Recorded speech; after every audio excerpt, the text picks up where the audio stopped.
Part 1. Start game. 42 students remaining. 0. As the bus entered the prefectural capital of Takamatsu, garden suburbs transformed into city streets of multicolored neon, headlights of oncoming cars, and checkered lights of office buildings. A group of well-dressed men and women stood talking to each other in front of a street-side restaurant while they waited for a taxi. Tired, squatting youths smoked in the clean parking lot of a convenience store. A worker on his bicycle waited for the lights to change at the crossing. It was chilly for a May evening, so the man had put on his worn-out jacket. Along with these other drifting impressions, the worker disappeared behind the bus window, swallowed by the low engine rumble. The digital display above the bus driver's head changed to 8:57. Shuya Nanahara, male student number 15, third year class B, Shiroiwa Junior High School, Shiroiwa Town, Kagawa Prefecture, had been staring outside, leaning over Yoshitoki Kuninobu, male student number 7, who had the window seat.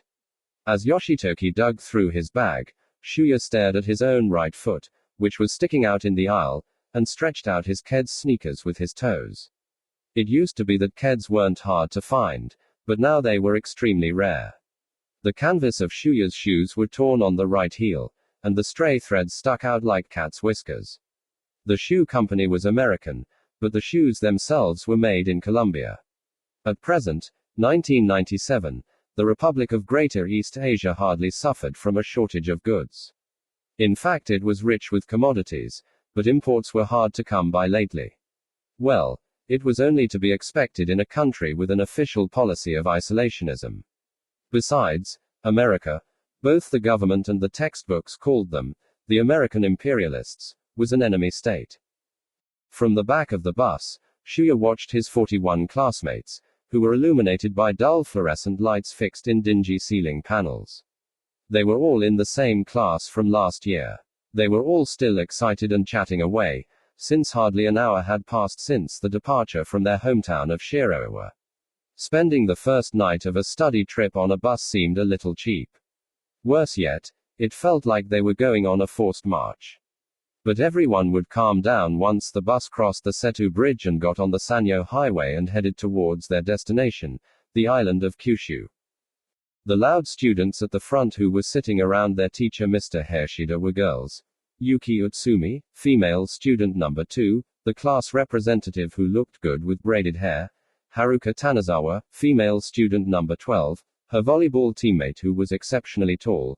Azumi Kanai, female student number 5, the preppy whose father was a town representative. Satomi Noda, female student number 17, the model student who wore wire-rimmed glasses which suited her calm, intelligent face. And Chisato Matsui, female student number 19, who was always quiet and withdrawn. They were the mainstream girls. You could call them the neutrals. Girls tended to form cliques, but there weren't any particular groups that stuck out in Shiroiwa Junior High School's third-year Class B, so categorizing them didn't seem right. If there was a group, it was the rebel or, to put it more bluntly, the delinquent group led by Mitsuko Suma, female student number 11. Hirono Shimizu, female student number 10, and Yoshimi Yahagi, female student number 21, rounded out that bunch. Shuya couldn't see them from where he was sitting. The seats right behind the driver were slightly raised, and popping up above them were the two heads of Kazuhiko Yamamoto, male student number 21, and Sakura Ogawa, female student number 4, the most intimate couple in the class. Maybe they were laughing, because their heads shook slightly. They were so insular, the most trivial thing could have been entertaining them. Closer to Shuya, lying in the aisle, was a large school uniform. It belonged to Yoshio Akamatsu, male student number 1. He was the biggest kid in the class, but he was the timid type, the kind of kid who'd always end up the target of pranks and insults. His big body was crouched over, and he was busy playing a handheld video game.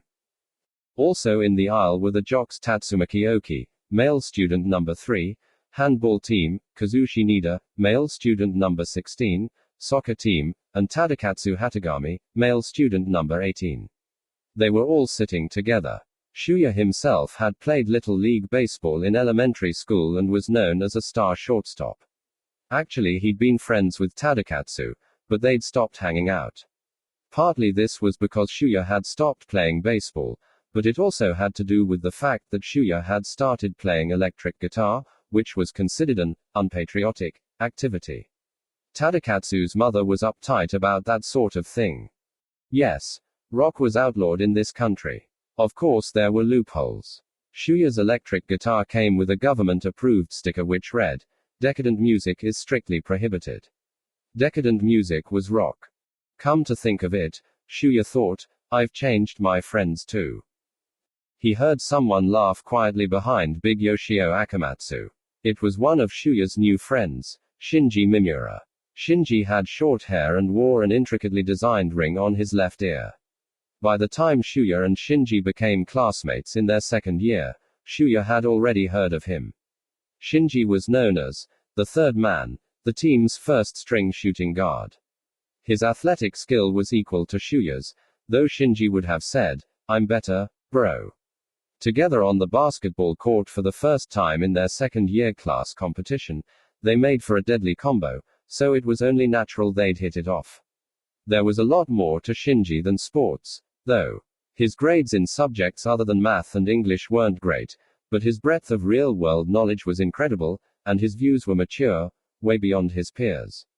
He somehow had an answer for any question about overseas information that couldn't be obtained in this country. And he always knew the best thing to say when you were down, like, "You know it, I'm the man." But he was never arrogant. Instead, he'd smile and crack a joke. He was never full of himself. Basically, Shinji Mimura was a good guy. Shinji appeared to be sitting next to his buddy from grade school, Yutaka Setu, male student number 12, the class clown. Yutaka must have cracked another joke, because Shinji was laughing.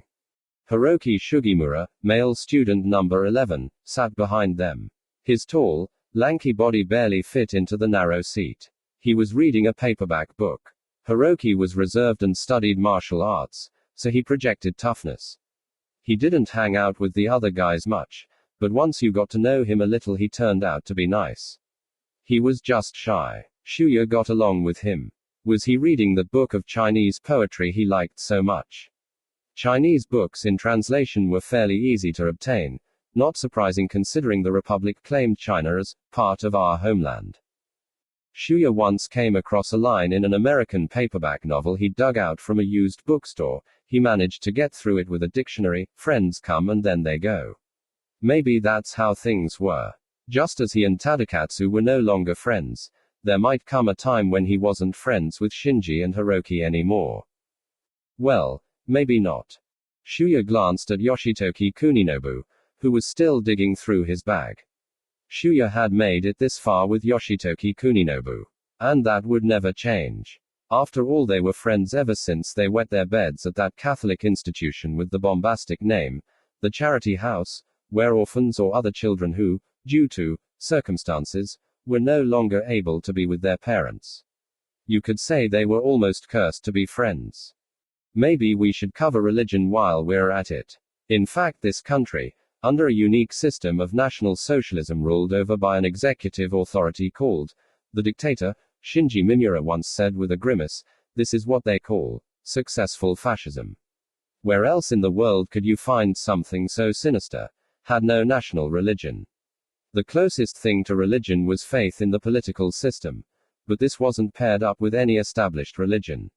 Religious practice therefore was permitted as long as it remained moderate and at the same time wasn't guaranteed.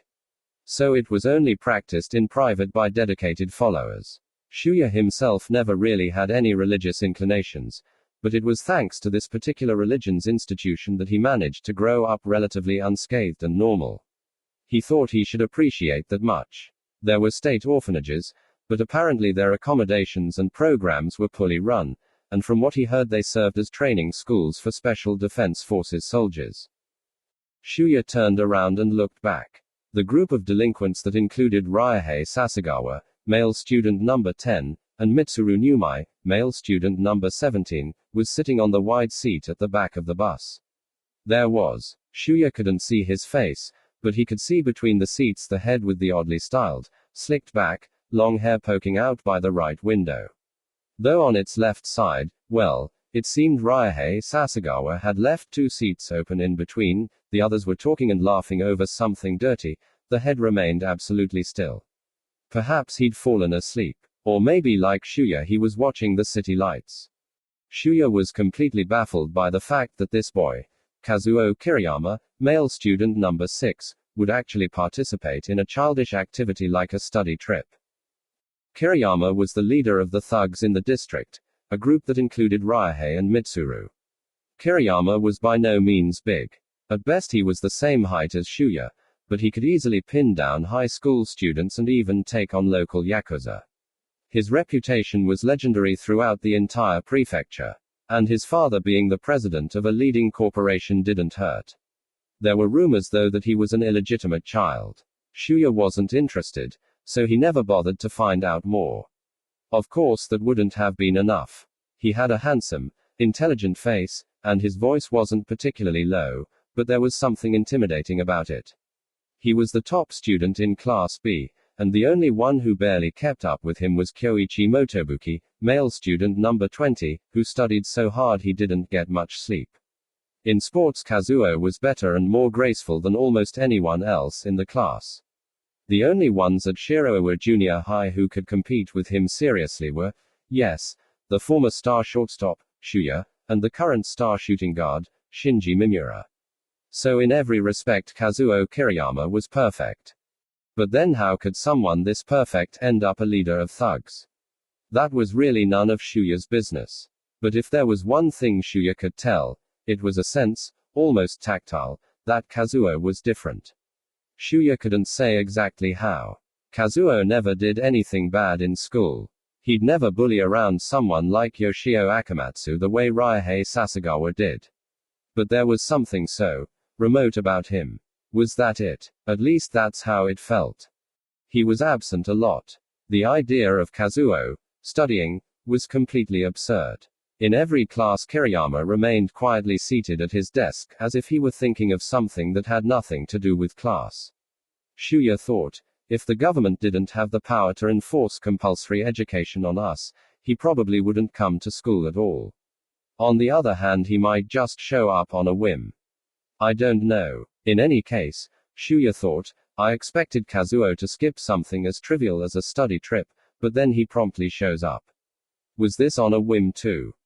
Shuya was staring at the ceiling panel lights wondering about Kiriyama when a perky voice interrupted his thoughts. From the seat across the aisle, Noriko Nakagawa, female student number 15, offered something wrapped in crisp cellophane. The bag sparkled like water under the white light, and it was filled with light brown discs, cookies, probably. On top was a bow tied with a gold ribbon. Noriko Nakagawa was another girl who was neutral like Yuki Utsumi's group.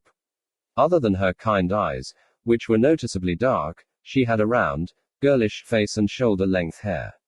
She was petite and playful. In short, she was an average girl. If there was something particular about her, it was probably the fact that she wrote the best compositions in literature class. This was how Shuya got to know Noriko. Shuya would spend break periods writing lyrics for his songs in the margins of his notebooks, and Noriko would insist on reading them.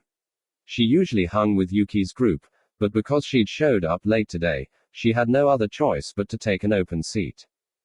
Shuya half extended his hand and raised his brow.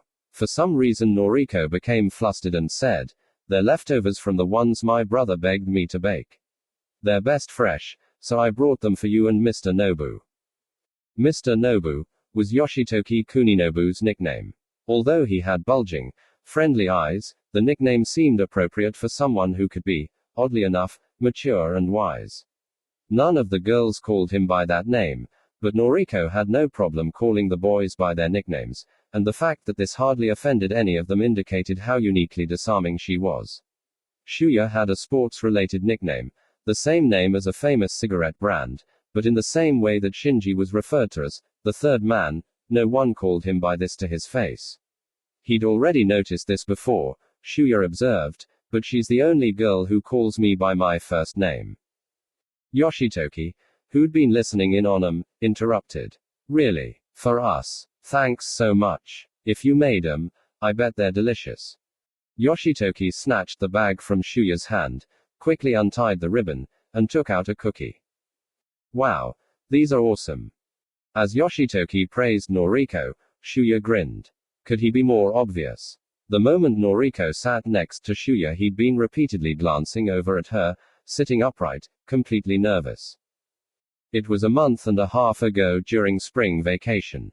Shuya and Yoshitoki had gone fishing for black bass at the dam reservoir that provided the city its water supply. Yoshitoki confessed to Shuya, "Hey Shuya, I got a crush on someone." "Huh, who is it?" "Nakagawa." "You mean from our class?" "Yeah." "Which one?" "There are two Nakagawas. Yuka Nakagawa." "Hey, unlike you, I'm not into fat girls." "What the? So you're saying Kazumi is fat?" "She's just a little plump."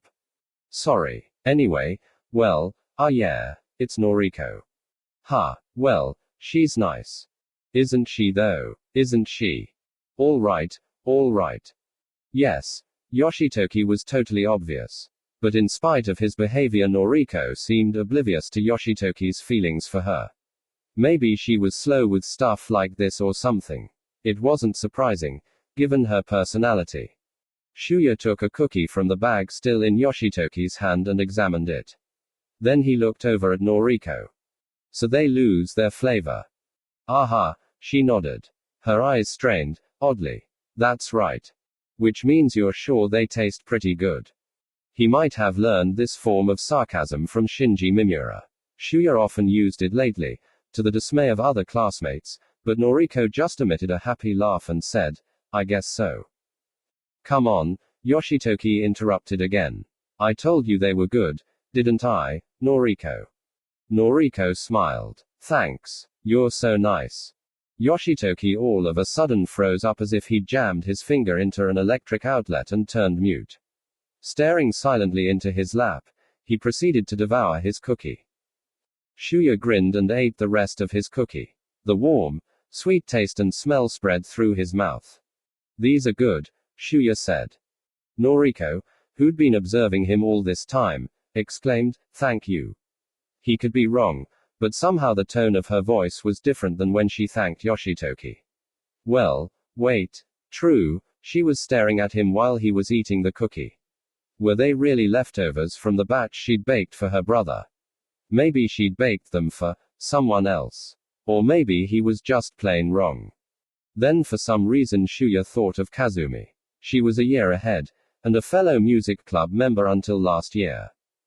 In the Republic of Greater East Asia, rock music was strictly prohibited in school club activities, but when their advisor Ms. Miyata was absent, music club members would play rock on their own. That was the kind of membership the club attracted in the first place anyway. Kazumi Shintani was the best female saxophone player. When it came to rock saxophone though, she was the best in the entire club. She was tall, almost the same height as Shuya, who stood 170 centimeters, and plump, but with her remarkably mature face and her hair bundled by her shoulders, she looked awesome with her alto saxophone. Shuya was thrilled by the sight. Then she taught Shuya how to play difficult guitar chords. She said, "I played a little before I started playing the saxophone." From that point on, Shuya spent every spare minute he had practicing his guitar, and by his second year he was the best player in the club. It was all because he wanted Kazumi to hear him play. Then one day, when the two of them happened to be alone in the music room after school, Shuya played and sang a version of Summertime Blues, which impressed her. "That was so great, Shuya. That was so awesome." That day Shuya bought a can of beer for the first time in his life and celebrated with a private toast. It tasted great. But 3 days later when he asked her out, confessing, "I really like you," she responded, "I'm sorry, I'm already going out with someone." She graduated and went to a high school with a music department, along with her boyfriend. Which reminded Shuya of his conversation with Yoshitoki at the dam over spring break. After sharing his feelings for Noriko, Yoshitoki asked him, "Are you still hung up on Kazumi?" Shuya answered, "Yeah, I think I'll be hung up over her the rest of my life." Yoshitoki looked stumped. "But she has a boyfriend, right?" Throwing the silver lure with all his might as if throwing a ball in from the outfield, he answered, "That doesn't matter." Shuya took the bag of cookies from Yoshitoki, who was still staring down into his lap. "Aren't you going to leave some for Noriko?" Oh yeah, I'm sorry." Shuya returned the bag to Noriko. "Sorry about that." "That's all right. I don't mind. You guys should take them all." "Really? But we shouldn't be the only ones." Shuya took his first glance at the guy sitting next to Noriko. Wrapped in his school uniform, Shogo Kawada, male student number 5, leaned against the window with his arms crossed and his eyes closed. He might have been asleep. His hair was cropped so short he looked like a monk. His slightly stubbled face reminded Shuya of a punk racketeer at a carnival. Wow, facial hair, everyone. Doesn't he look kind of old for a junior high school student? Well, there was one thing he knew. Although Class B consisted of the same students as it did last year, Shogo Kawada had transferred last April from Kobe. And due to some circumstance, an injury or illness, he didn't look like the bedridden type, so it must have been an injury. Kawada had to stay behind a year because he was unable to attend school for over 6 months. In other words, he was 1 year older than Shuya and his classmates. Shuya himself never told anyone this, but that was what Shuya had heard. In fact, he hadn't heard good things about Shogo. There was a rumor that he'd been a notorious thug at his last school and that his hospitalization was a result of a fight. To support this rumor, his body was covered with scars. A long scar from what appeared to be a knife wound ran over his left brow, and when they changed in the gym lockers, this was besides the point, but Kawada's body was built like a middleweight boxer's. Shuya was shocked to find the same kind of scars covering his arms and back. There were 2 round scars next to each other on his left shoulder. They looked like gunshot wounds, but that was unbelievable. Every time he heard these rumors about Shogo, someone would inevitably suggest, he's probably going to end up fighting Kazuo. Right after Shogo transferred to their school, that fool Ryuhei Sasagawa tried to intimidate Shogo. The exact details of what followed were only hearsay, but apparently Ryuhei turned pale, retreated, and went crying for help from Kazuo. Kazuo looked indifferent though, and only glanced at Ryuhei. He didn't even say a word to Shogo. So at least for the time being they'd managed to avoid a confrontation. Kazuo didn't seem interested in Shogo. Shogo didn't seem interested in Kazuo. As a result, Class B remained peaceful. They lucked out. Everybody avoided Shogo because of his age difference and the rumors. But Shuya didn't like judging people on rumors. Someone once said, if you could see for yourself, then there'd be no need to lend an ear to what others said. Shuya pointed his chin past Noriko toward Shogo. I wonder if he's sleeping. She glanced over at Shogo. I didn't want to wake him up. He doesn't look like the type who's into cookies anyway. Noriko chuckled, and as Shuya was about to, they heard, no thanks. Shuya glanced back at Shogo. The strong, low voice echoed in his head. Although Shuya wasn't familiar with the voice, it obviously came from Shogo, who still kept his eyes closed, though he didn't seem asleep. Shuya all of a sudden realized he'd rarely ever heard Shogo's voice, even though Shogo had transferred to their school over a month ago. Noriko glanced at Shogo and then looked at Shuya. Shuya shrugged in response and crammed another cookie into his mouth. He continued chatting with Noriko and Yoshitoki for a while, but it was almost 10 o'clock when Shuya noticed something strange. Something weird was happening inside the bus. Yoshitoki, who was on his left, had suddenly fallen asleep and was softly breathing.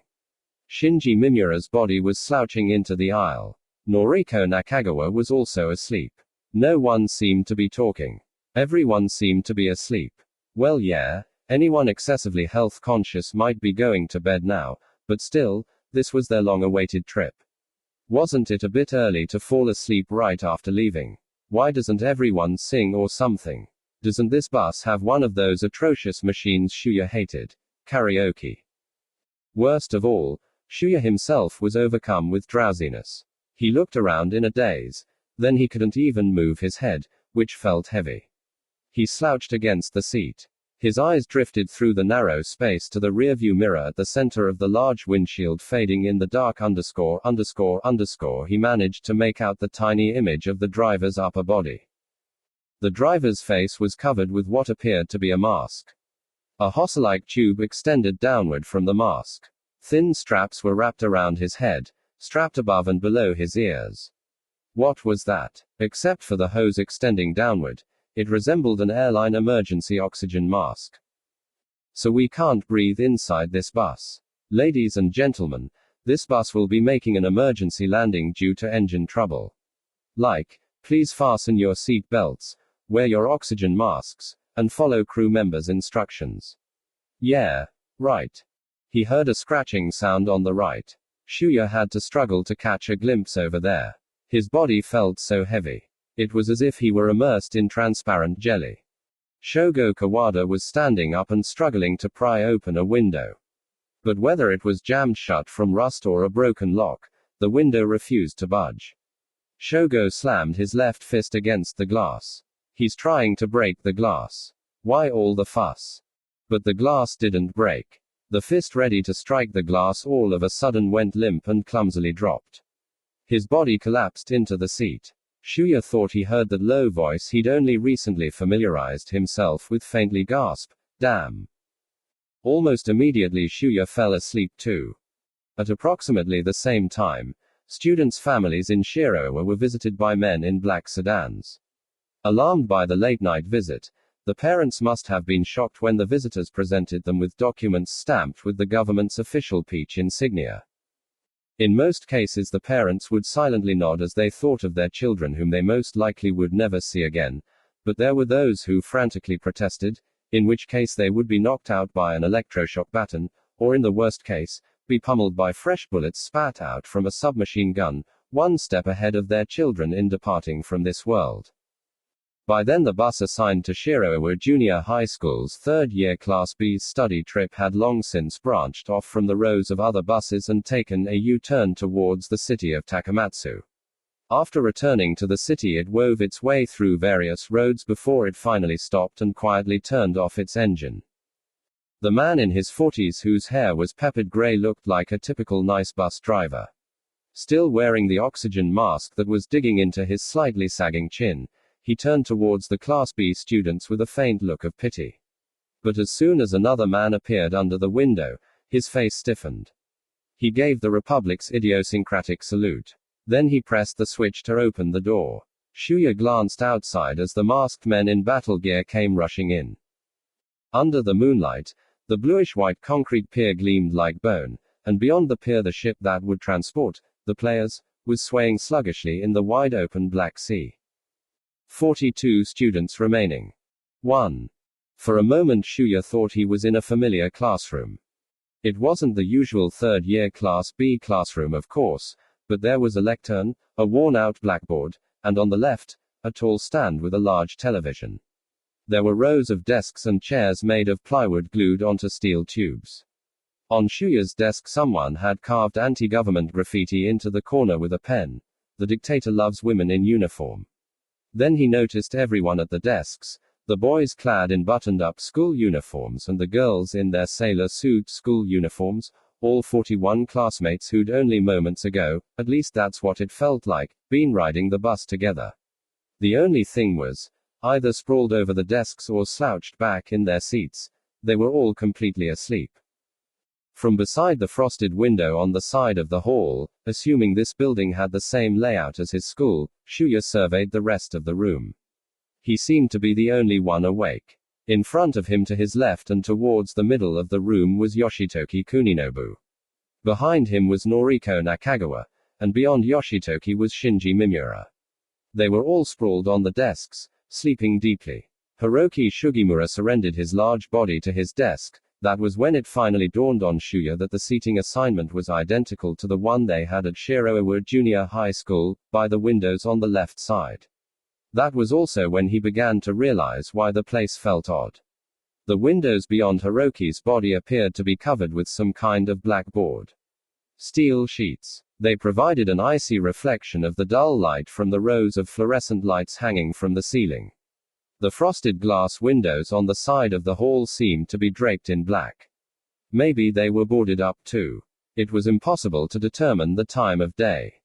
Shuya looked at his wristwatch. It read 1 o'clock. In the morning. In the afternoon. The date read, Thursday, 22, which meant that, unless someone had tampered with his watch, either 3 or 15 hours had passed since he had that strange attack of drowsiness. All right, let's just assume that's the case. Still. Shuya looked at his classmates.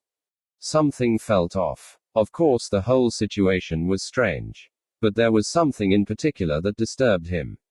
Shuya immediately realized what it was. Face down on her desk, Noriko had above her collar a silver metal band wrapped snugly around her neck.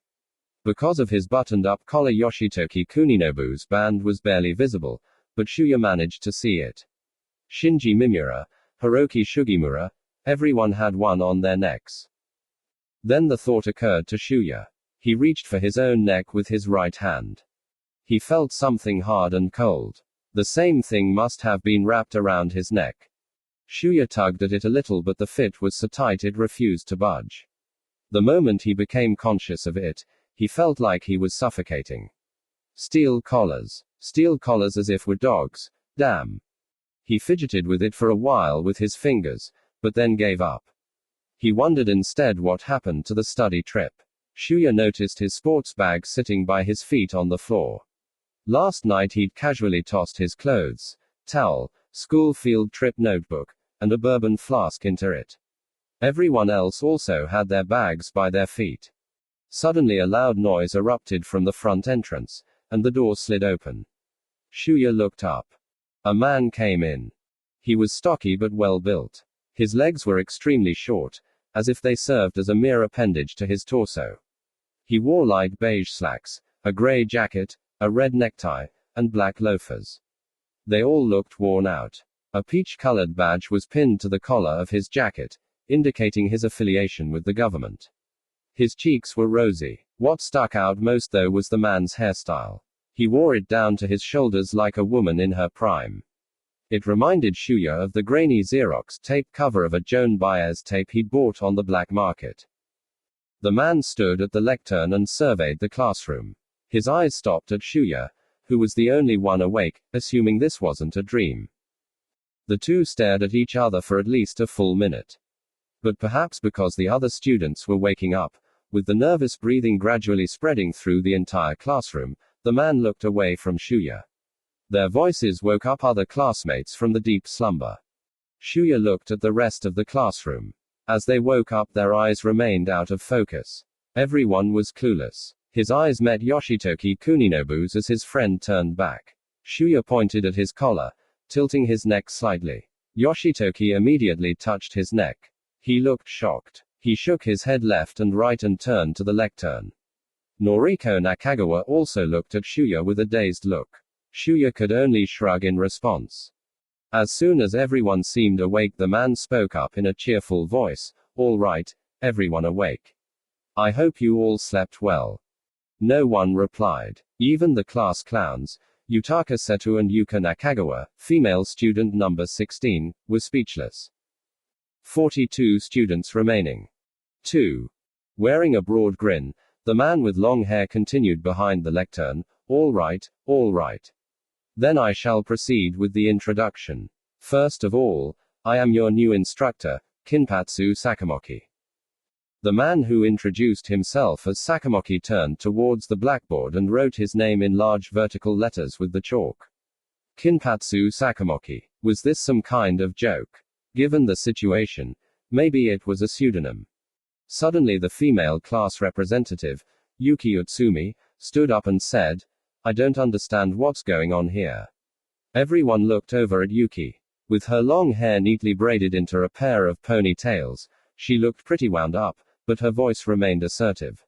Nonetheless, Yuki probably had to delude herself into believing they'd been through a traffic accident or some other event that caused them all to lose consciousness. Yuki continued, what's going on here? We were all in the middle of our study trip. Right, everyone.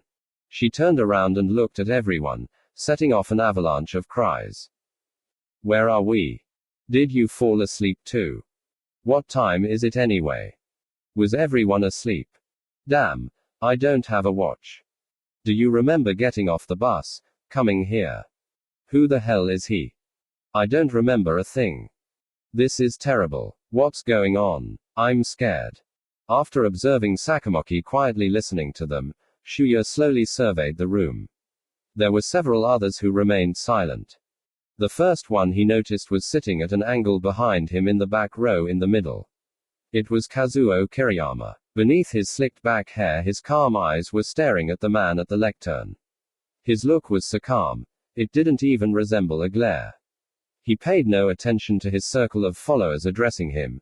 Ryuhei Sasagawa, Mitsuru Numai, Hiroshi Kuroniga, male student number 9, and Sho Tsukioka, male student number 14. Then there was Mitsuko Suma, sitting in the second row by the window. She was the one who looked jaded. Her seat was separated from the rest of her group, which consisted of Hirono Shimizu and Yoshimi Yahagi. Of course, none of the other girls, nor boys for that matter, would even attempt to talk to her. On Shuya's left, Hirono and Yoshimi were speaking to each other. Even though Mitsuko had the gorgeous looks of a pop idol, she always wore a strange, listless expression on her face. She stared at Sakamoki with her arms folded. Hiroki Sugimura sat right behind her, talking to Tadakatsu Hatagami. Shogo Kawada sat at the second to last row by the window. He was also silently staring at Sakamoki. But he took out a piece of gum, then began chewing it, continuing to stare at the teacher as his jaw moved. Shuya looked to the front of the class. Noriko Nakagawa was still staring back at him. Her dark eyes were trembling nervously. Shuya glanced over at Yoshitoki, who was sitting in front of her, but Yoshitoki was busy talking to Shinji Mimura. Shuya immediately glanced back at Noriko, tucked his chin in slightly, and nodded. It seemed to have a calming effect on her. Her eyes seemed to relax a little. All right, please be quiet. Sakamoki clapped his hands together several times to get their attention. The clamor suddenly subsided. Let me explain the situation. The reason why you're all here today then, he said, is to kill each other. Now no one responded. Everyone remained frozen, like figures in a still photograph. But, Shuya noticed, Shogo continued chewing his gum. His expression hadn't changed, but Shuya thought he'd caught a glimpse of a faint grin flash across his face. Sakamoki continued smiling and resumed, your class has been selected for this year's program. Quote. Someone shrieked. 42 students remaining. 3. Every junior high school student in the Republic of Greater East Asia knew what the program was. It was even covered in school textbooks from the 4th grade on. Here we will quote from the more detailed Republic of Greater East Asia Compact Encyclopedia. Program N. 1. A listing of the order of events and other information. 4. A battle simulation program conducted by our nation's ground defense forces, instituted for security reasons. Officially known as Battle Experiment Number 68 Program. The first program was held in 1947. 53rd year junior high school classes are selected annually. Prior to 1950, 47 classes were selected to conduct the program for research purposes. Classmates in each class are forced to fight until one survivor is left. Results from this experiment, including the elapsed time, are entered as data. The final survivor of each class, the winner, is provided with a lifetime pension and a card autographed by the great dictator. In reaction to protests and agitation caused by extremists during the first year of its enactment, the 317th great dictator gave his famous April speech. Quote. The April speech is required reading in the first year of junior high school. Here are some excerpts. My beloved comrades working for the revolution and building our beloved nation. 2-minute interruption for the 317th great dictator due to applause and cheers. Now then. 1-minute interruption. We still have shameless imperialists prowling our republic, attempting to sabotage it. They have exploited the people of other nations, nations that should have become our comrades, betraying them, brainwashing them, and turning them into pawns for their own imperialist tactics. unanimous cry of indignation, and they would jump at the chance to invade the soil of our republic, the most advanced revolutionary state in the world, revealing its evil scheme to destroy our people. Angry shouts from the crowd. Given this dire circumstance, the number 68 program experiment is absolutely necessary for our nation. Of course, I grieve at the thought of thousands, tens of thousands of youths losing their lives at the ripe age of 15. But if their lives serve to protect our people's independence, can we not claim then that the flesh and blood they shed shall merge with our beautiful soil passed down to us by our gods and live with us in eternity? Applause. A surge of cheering. 1 minute interruption. As you are all aware, our nation has no conscription system. The Army, Navy, and Air Special Defense Forces all consist of patriotic souls, young volunteers, every one of them, passionate fighters for the revolution and the building of our nation. They are risking their lives every day and night at the front lines. I would like you to consider the program as a conscription system unique to this country. In order to protect our nation, etc. Enough already. Right outside the train station, the middle-aged Special Forces recruiter would approach potential candidates with the catchphrase, "How about we go get some pork rice?" Shuya first heard about the program before becoming a 4th grader. It was when he finally got used to the charity house, where he was brought by a friend of his parents after both of them died in a traffic accident. All his relatives had refused to take him in. He heard it was because his parents had been involved in anti-government activities, but he never confirmed this story. Shuya thought it was when he was 5. He was watching television in the playroom with Yoshitoki Kuninobu, who'd been at the charity house before Shuya. His favorite robot anime show had just ended, and the current superintendent of the institution, Ms. Ryoko Anno, the daughter of the former superintendent. At the time she was probably still a high school student, but everyone who worked there was called Mr., Mrs., or Ms., switched the channel. Shuya was just gazing at the screen, but as soon as he saw the man in a stiff suit addressing him, he realized it was only that boring show called the news, the program they showed on every channel at various times. The man was reading from his script. Shuya couldn't remember exactly what he said, but it was always the same and probably went something like this. We have received a report from the Special Defense Forces and the government that the program in Kagawa Prefecture ended yesterday at 3:12 p.m. It has been 3 years since the last program was conducted here. The subject class was 3rd year E class from Zentsuji No. 4 Junior High School. The undisclosed location was Shidakajima Island, 4 kilometers away from Tadotsu-cho. The winner emerged after 3 days, 7 hours, and 43 minutes. Furthermore, with the retrieval of the corpses and autopsies conducted today, the causes of deaths for all 38 students killed have been determined: 17 from gunshot wounds, 9 from knife or blade wounds, 5 from blunt weapons, and 3 choked to death. An image of what appeared to be the winner, a girl clad in a tattered sailor suit uniform, came on the screen. Pressed between 2 Special Defense Forces soldiers, she looked back at the camera, her face twitching. Under her long messy hair, some dark red substance stuck to her right temple. Shuya could still clearly recall how her twitching face occasionally formed what appeared to be, strangely enough, a smile. He realized now that this was the first time he had seen an insane person. But at the time he had no idea what was wrong with her. He only felt inexplicably afraid, as if he'd seen a ghost. Shuya believed he had asked, "What is this, Ms. Anno?" Ms. Anno only shook her head and replied, "Oh, it's nothing." Ms. Anno turned away from Shuya slightly and whispered, "Poor girl." Yoshitoki Kuninobu had already stopped watching a while ago and was preoccupied with eating his tangerine. As Shuya grew older, this same local report, given at the rate of once every 2 years at any time without any warning, felt more and more ominous. From a pool of all 3rd year junior high school students, 50 classes were issued an annual guaranteed death sentence. That was 2,000 students if each class consisted of 40 students. No, more accurately, that was 1,950 students killed. Worse yet, it wasn't simply a mass execution. The students had to kill each other, competing for the throne of survivor. It was the most terrifying version of musical chairs imaginable. But it was impossible to oppose the program.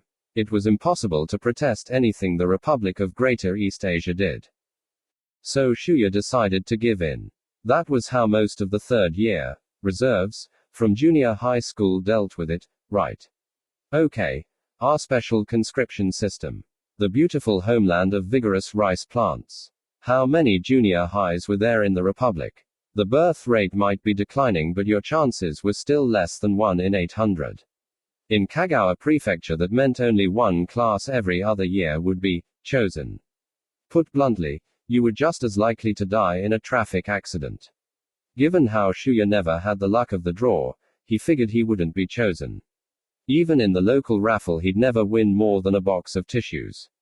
So he'd never be chosen. So fuck off, man.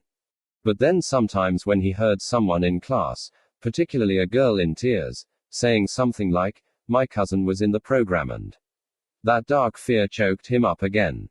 He was angry too. I mean, who had the right to terrify that poor girl?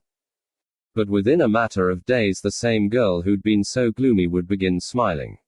And Shuya's fear and anger would gradually wane and disappear too.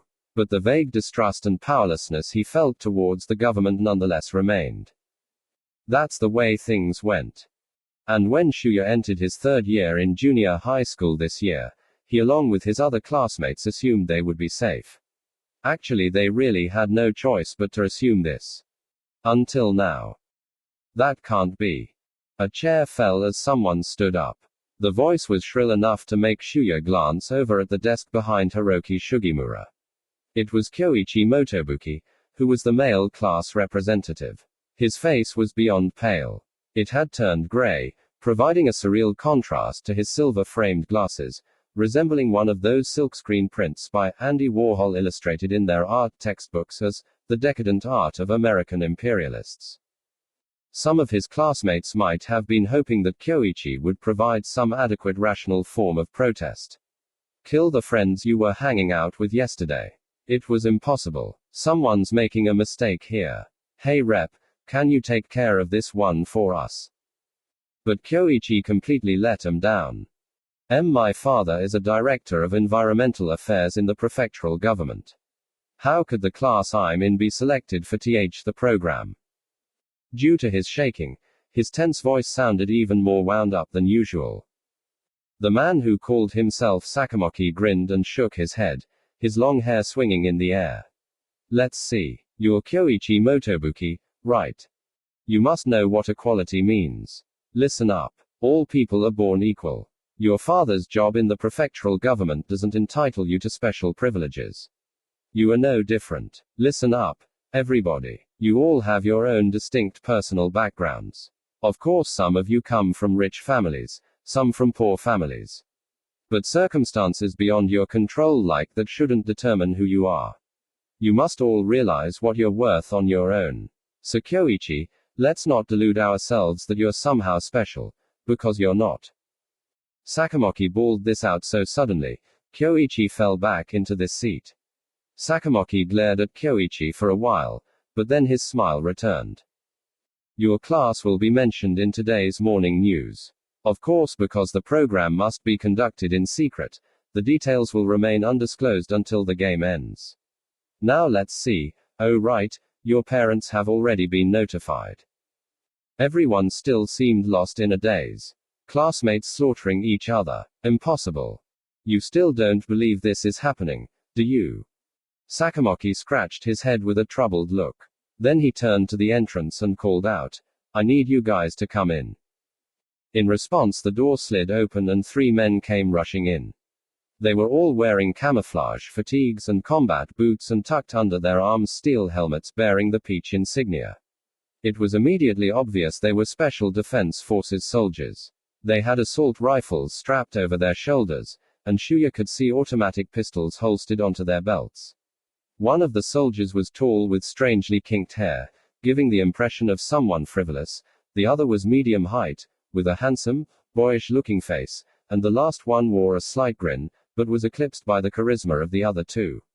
They were carrying a large, thick nylon sack resembling a black sleeping bag. Various parts of the bag poked up as if it was stuffed with pineapples. Sakamoki stood by the window and the three men placed the bag on the lectern. Both sides of the bag protruded over the lectern, particularly the side facing the window, and dangled down, perhaps because the contents inside were soft. Sakamoki announced, "Let me introduce these men who will be assisting you for the program. Mr. Tahara, Mr. Kondo, and Mr. Nomura. Now why don't you show them what's inside?"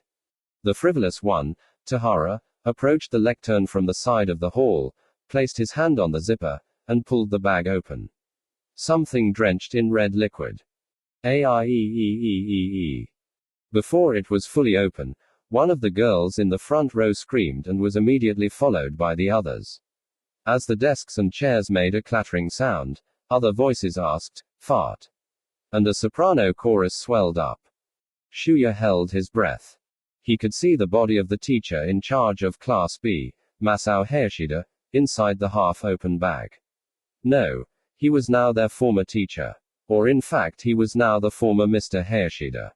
His flimsy blue-gray suit was drenched in blood. Only half of his large black glasses that earned him the nickname, Dragonfly, remained. What could you expect? Only the left half of his head remained. Underneath the remaining lens the marble-like, crimson eyeball gazed absently at the ceiling. Gray jelly, what must have been his brains, clung to his remaining hair. As if relieved to be released, his left arm, still wearing a watch, poked out of the bag, dangling in front of the lectern.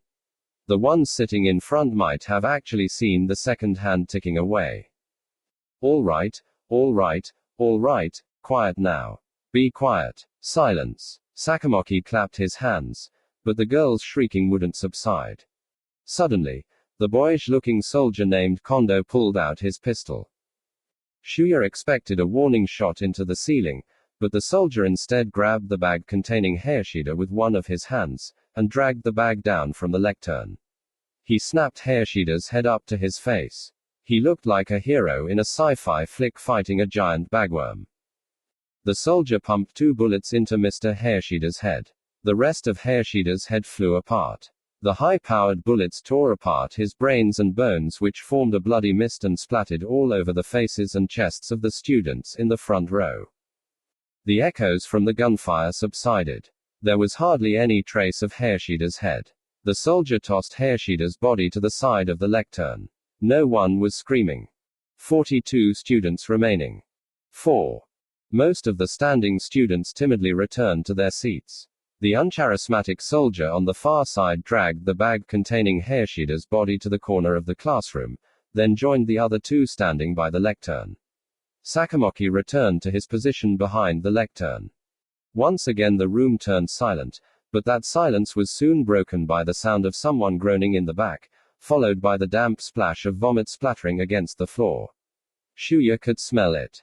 Listen up everyone. As you can see, Mr. Hayashida vehemently opposed your class assignment to the program, Sakamoki said, scratching his hair. Well, it was all so sudden, we do feel bad about it, but... The room grew silent again. Everyone now knew. This was real. It was no mistake, nor was it a prank. They were going to be forced to kill each other. Shuya desperately tried to think clearly. The unreal situation had put him in a daze. His mind was spinning from the horrible corpse of Hayashida and the role it played in this horror show. They had to escape. But how? First he'd meet with Yoshitoki, Shinji and Hiroki. But how was the program actually conducted? The details were never publicized. Students were given weapons to kill each other. That much was known. But could they talk to each other? How did the government monitor the game? Shuya's thoughts were interrupted. He looked up and opened his eyes. Yoshitoki Kuninobu half rose and gazed at Sakamoki, unsure, it seemed, whether he should continue. He looked as if his words were beyond his control. Shuya's body tensed up. Don't provoke them, Yoshitoki. Yeez. What is it? You can ask me anything. Sakamoki offered a friendly smile, and like a puppet Yoshitoki continued, I don't have parents. So who did you contact? Aha, Sakamoki nodded. I remember there was someone from one of the welfare institutions. So you must be Shuya Nanahara. Let's see, according to the school report you were the one with dangerous ideas. So. I'm Shuya, Shuya interrupted, raising his voice. Sakamoki glanced at Shuya and then back at Yoshitoki. Still in a daze, Yoshitoki glanced back at Shuya. Oh. That's right. I'm so sorry. There was one more. So you must be Yoshitoki Kuninobu. Well, I contacted the superintendent of the institution where you were both raised. Yes. She was very pretty, Sakamoki said and grinned. While his smile appeared to be cheerful, there was something disturbing about it. Shuya's face tensed up. What the hell did you do to Ms. Anno? Well, like Mr. Hayashida, she was very uncooperative. They both didn't accept your assignment, so in order to silence her, well, I had to. Sakamoki continued calmly, rape her. Oh. Don't worry. It's not like she's dead. Shuya flushed red with anger and leaped up, but before he could say anything, Yoshitoki said, I'll kill you. Yoshitoki was standing up. His expression had changed, though. He'd always been so friendly to everyone. No matter what happened, it was impossible to imagine him getting angry. His expression now was something he saved for those rare times he was truly enraged. No one else in class might have ever seen him like this, but Shuya had seen him this upset twice. The first time was when they were fourth graders and a car ran over the charity house's pet dog, Eddie, right in front of the gate. Frantically, Yoshitoki chased after the fleeing car. The second time was only a year ago, when a man had been using the school's debt as leverage to come onto Ms. Anno. After she managed to pay back the money, and thereby rejected his advances, the man cursed her outright in front of them, as if he wanted all the charity house's residents to hear him. If Shuya hadn't stopped Yoshitoki, the man would have lost his front teeth, though Yoshitoki would have also been severely injured. Yoshitoki was extremely kind, and even when he was insulted or picked on he usually laughed it off. But when someone he truly loved was hurt, his response was extreme. This was something Shuya admired about Yoshitoki. I'll kill you, you bastard. Yoshitoki continued, screaming, I'll kill you and dump you into a pile of shit. Sakamoki looked amused. Are you serious, Yoshitoki? You know one must be responsible for the things one says. Give me a break. I'm going to kill you. Don't you forget it. Stop it, Yoshitoki. Stop it. Yoshitoki paid no attention to Shuya's screaming. Sakamoki spoke in a strange, kind voice, as if to appease Yoshitoki. Look, Yoshitoki, what you're doing right now is voicing your opposition to the government. I'll kill you. Yoshitoki didn't stop. I'll kill you, I'll kill you, I'll kill you. Shuya could no longer contain himself, and right when he was about to scream again, Sakamoki shook his head and waved his hand at the 3 Special Defense Forces soldiers standing by the lectern. They resembled a chorus group, like the 4 freshmen. The men in fatigues, Tahara, Kondo, and Nomura, all lifted their right hands in a dramatic, emotionally charged pose. But their hands were holding guns. Now the chorus would have been something like, baby please, spend this night with me. Shuya saw Yoshitoki's bulging eyes open even wider. The 3 automatic pistols exploded all at once. Just as he was stepping out into the aisle, Yoshitoki's body shook as if dancing the boogaloo. It happened so quickly that Noriko Nakagawa, who sat right behind Yoshitoki, along with the rest of the class, didn't even have time to duck. The gunshot sounds hadn't even died down before Yoshitoki slowly tipped over to the right and crashed in between his desk and Azumi Kanai's on the right. Azumi shrieked. The threesome stood with their right hands extended. Thin smoke from each of their barrels simultaneously trailed upward. Shuya then saw in between the legs of the desk the familiar face turned towards him. The bulging eyes remained open, fixed on a point on the floor. A bright puddle of blood began oozing out onto the floor. Yoshitoki's right shoulder began twitching down to his fingers. Yoshitoki. Shuya stood up to run to him, but Noriko Nakagawa, who was sitting closer, was quicker. Yoshitoki. She screamed and crouched down beside him. Now Tahara, the frivolous one, aimed his gun at Noriko and pulled the trigger. Noriko tumbled forward as if she was swept off her feet and collapsed on top of Yoshitoki, who continued to twitch. Tahara immediately pointed his gun at Shuya. Shuya's mind was racing now, but his body was frozen. Only his eyes moved. He saw the blood spurting out of Noriko's calf. Sakamoki said to Noriko, "You will not leave your desk without my permission." Then he looked over at Shuya, saying, "The same applies to you, Shuya. Now sit down." Shuya did his best to take his eyes away from Noriko's bloody leg and Yoshitoki underneath her. He looked Sakamoki directly in the eye. His neck muscles had tensed up from the shock of the scene. What the hell is going on here? Tahara still pointed his gun at his forehead. Shuya remained still, bursting out, "What the hell are you doing? We have to get some help for Yoshitoki and Noriko." Sakamoki grimaced and shook his head. Then he repeated, "Forget about it and sit down. You too, Noriko." Noriko, completely pale from looking at Yoshitoki lying underneath her, slowly looked up at Sakamoki. She seemed overwhelmed with anger more than she was with the pain she must have been suffering from. She raised her eyes and glared back at Sakamoki. "Please get some help." She spoke each word deliberately. "For Yoshitoki." Yoshitoki's right arm continued to twitch. But while they watched over him, the twitching subsided. It was evident his injury would be fatal unless he was treated immediately. Sakamoki sighed deeply, then addressed the frivolous one, "Then Mr. Tahara, will you please take care of this?" Before they could figure out what he meant, Tahara pointed his gun downward and pulled the trigger. Blam. Yoshitoki Kuninobu's head bounced up once, then something from his head splashed onto Noriko's face. Dumbstruck, Noriko's mouth hung open. Her face was covered with a dark red substance. Shuya realized his mouth was hanging open too. Although part of his head had been blown away, Yoshitoki's eyes still remained focused on the same part of the floor. He was no longer twitching, though. He was motionless.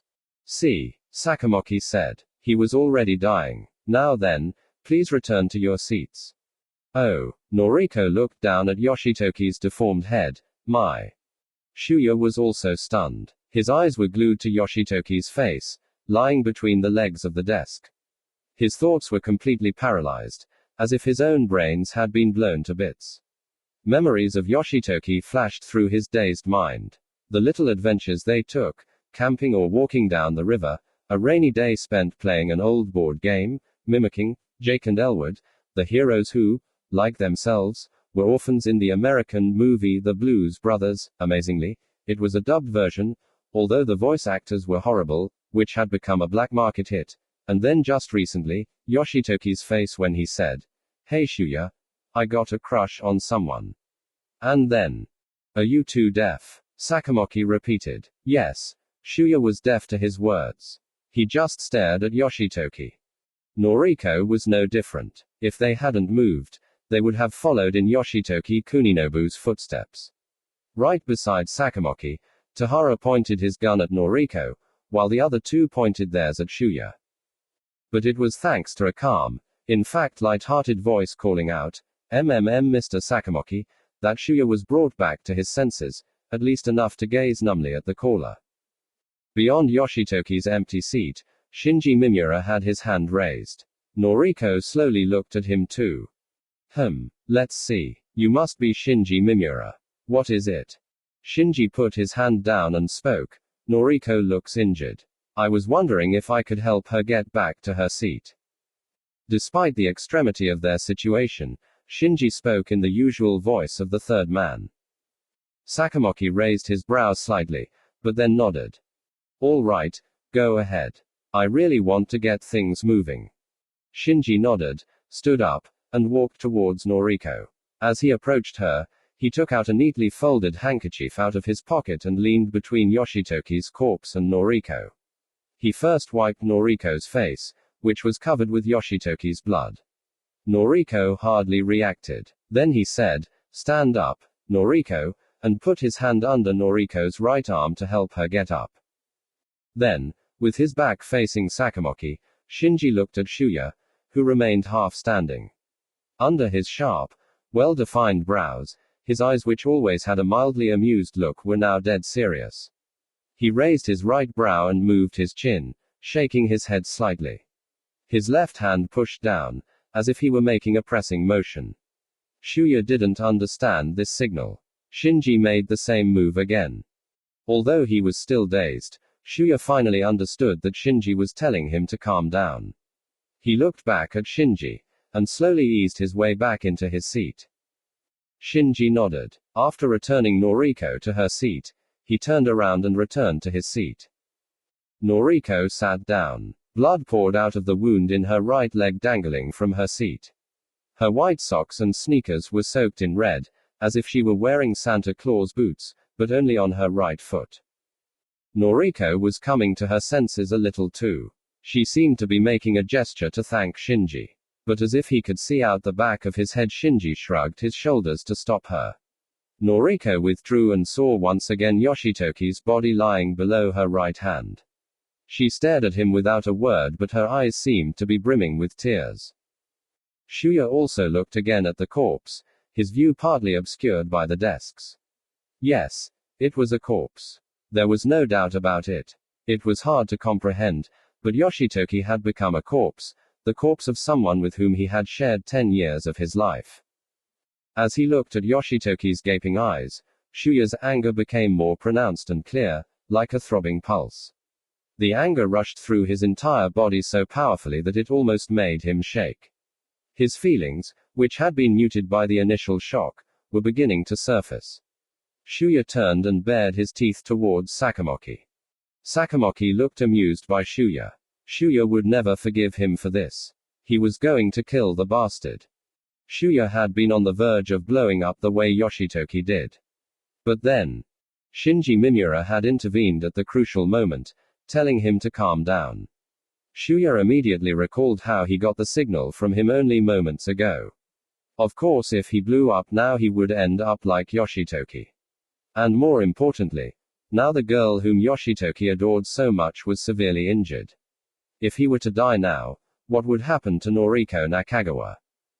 Shuya tried his best to tear his eyes away from Sakamoki. He looked down at his desktop. He felt wretched, as if his heart were being crushed from anger and sadness that had no outlet. Sakamoki quietly laughed. He looked away from Shuya. Shuya clenched both of his fists tightly under the desk in order to calm down his body, which was shaking uncontrollably. He clenched them tighter and tighter. It was no easy feat to control his emotions though, with Yoshitoki's corpse lying right in front of him. This was incomprehensible. How could it be? How could you lose someone so close? Yoshitoki has always been with me. It doesn't matter how trivial our experiences were. What about the time we played in the river, and I saved him from drowning? Or when we got our kicks collecting tons of grasshoppers, stuffing them into a small box, and how they died as a result? We both felt really bad about that. Or when we fought for that dog Eddie's attention. Or when we pulled a prank in school and ended up hiding in the faculty room attic. We almost got caught, but after we managed to escape, we had a good laugh. Yoshitoki and I were always together. It was a fact. He was with me. So how could he be gone now? Shinji raised his hand again. I have another question, Mr. Sakamoki. You again. What is it? Noriko is injured. I understand we will be participating in the program, but doesn't this make the game unfair? Sakamoki looked amused. Well, perhaps, yes. So what is it? Which means she should be treated, which means the program should be postponed until her recovery, no. Shuya had barely managed to hold back his anger, so he was amazed by the contrast in Shinji Mimura's calm conduct. It was a bit strange that Shuya could actually afford to be impressed. Yes, Shinji Mimura was a lot calmer than Shuya. Shinji was right. If Shinji's request was granted, that might buy them some extra time. Then they might be able to escape. Sakamoki's face contorted into laughter. That's a very interesting suggestion, Shinji. Sakamoki instead offered an alternative solution. Then shall we kill Noriko Nakagawa now, and make the game equal? Noriko herself along with the rest of class suddenly froze up again. Shuya could see Shinji's back underneath his school uniform stiffen as he immediately responded, I take it back, I take it back. Come on, I was just kidding. Sakamoki burst out laughing again at Shinji's humorous tone. Tahara, whose right hand had been on his holster, quickly returned it to the strap of his rifle hanging off his shoulder. Sakamoki clapped his hands again. All right then, listen up. First of all, each and every one of you differ according to your intelligence, physical dexterity, etc., etc. We're born unequal, so we will not treat Noriko Nakagawa. Over there. No whispering. Sakamoki suddenly yelled. He threw a white object where Fumio Fujiyoshi, female student number 18, was in the process of whispering something to the female class representative Yuki Utsumi, who was sitting next to her. Shuya wondered whether it was chalk for a moment, but of course that was absurd, given the circumstances. The object made the thumping sound of a nail being pounded into a coffin. A thin knife was planted in the middle of Fumio Fujiyoshi's wide, fair-skinned forehead. Yuki stared at the sight, her eyes open wide. A stranger sight though was Fumio herself raising her eyes, struggling to locate the knife planted in her forehead. Her head arched back in this attempt. Then she collapsed to the side. As she fell, her left temple hit the corner of Yuki's desk and nudged it. Now there was no room for doubt. Who could survive a knife planted in one's forehead? No one moved. No one spoke a word. Yuki took a deep breath and stared down at Fumio. Noriko was also gazing at her. Shinji Mimura kept his lips pursed as he looked at Fumio collapsed between the desks just like Yoshitoki. His throat dry, Shuya held his breath and thought, he did that on a whim. A whim. Damn it. Our lives are totally at the mercy of this asshole Sakamoki. Oops. I did it. I'm so sorry. The instructor killing someone, that's against the rules, huh? Sakamoki closed his eyes and scratched his head. But his face became serious again and he said, I need your undivided attention. Impulsive actions are strictly prohibited. That means whispering will not be permitted. It's hard on me, but if you whisper, I'll toss another knife at you. Shuya clenched his teeth. He told himself to be patient and repeated this over and over to himself while two classmates were sprawled dead on the floor. Still, he was drawn to Yoshitoki's face and couldn't help but look at him. He felt he was about to cry. 40 students remaining. 5. Allow me to explain the rules. Sakamoki returned to his cheerful voice. The classroom began to reek of Yoshitoki Kuninobu's fresh blood, an odor entirely different than that of the dried blood of their instructor, Dragonfly, Hayashida. Shuya couldn't see Fumio Fujiyoshi's face from his seat, but it seemed like there was very little blood coming out of her. I think you all know how this works. The rules are simple. All you have to do is kill each other. There are no violations. And, Sakamoki wore a wide grin, the last remaining survivor can go home. You even get a nice card autographed by the dictator. Isn't that wonderful? In his mind, Shuya spat to his side. Now you may think this is a horrible game. But in life the unexpected is bound to happen. You must at all times maintain self-control in order to respond properly to accidents. Consider this an exercise then. Also, men and women will be treated equally. There will be no handicaps for either side. I do have good news for the girls, though. According to program statistics, 49% of past winning survivors have been girls. The motto here is, I'm just like the others and the others are like me. There is nothing to be afraid of. Sakamoki made a signal. The camouflaged trio went into the hall and began to haul in the large, black, nylon day packs. The packs formed a pile right beside the body bag of Mr. Hayashida.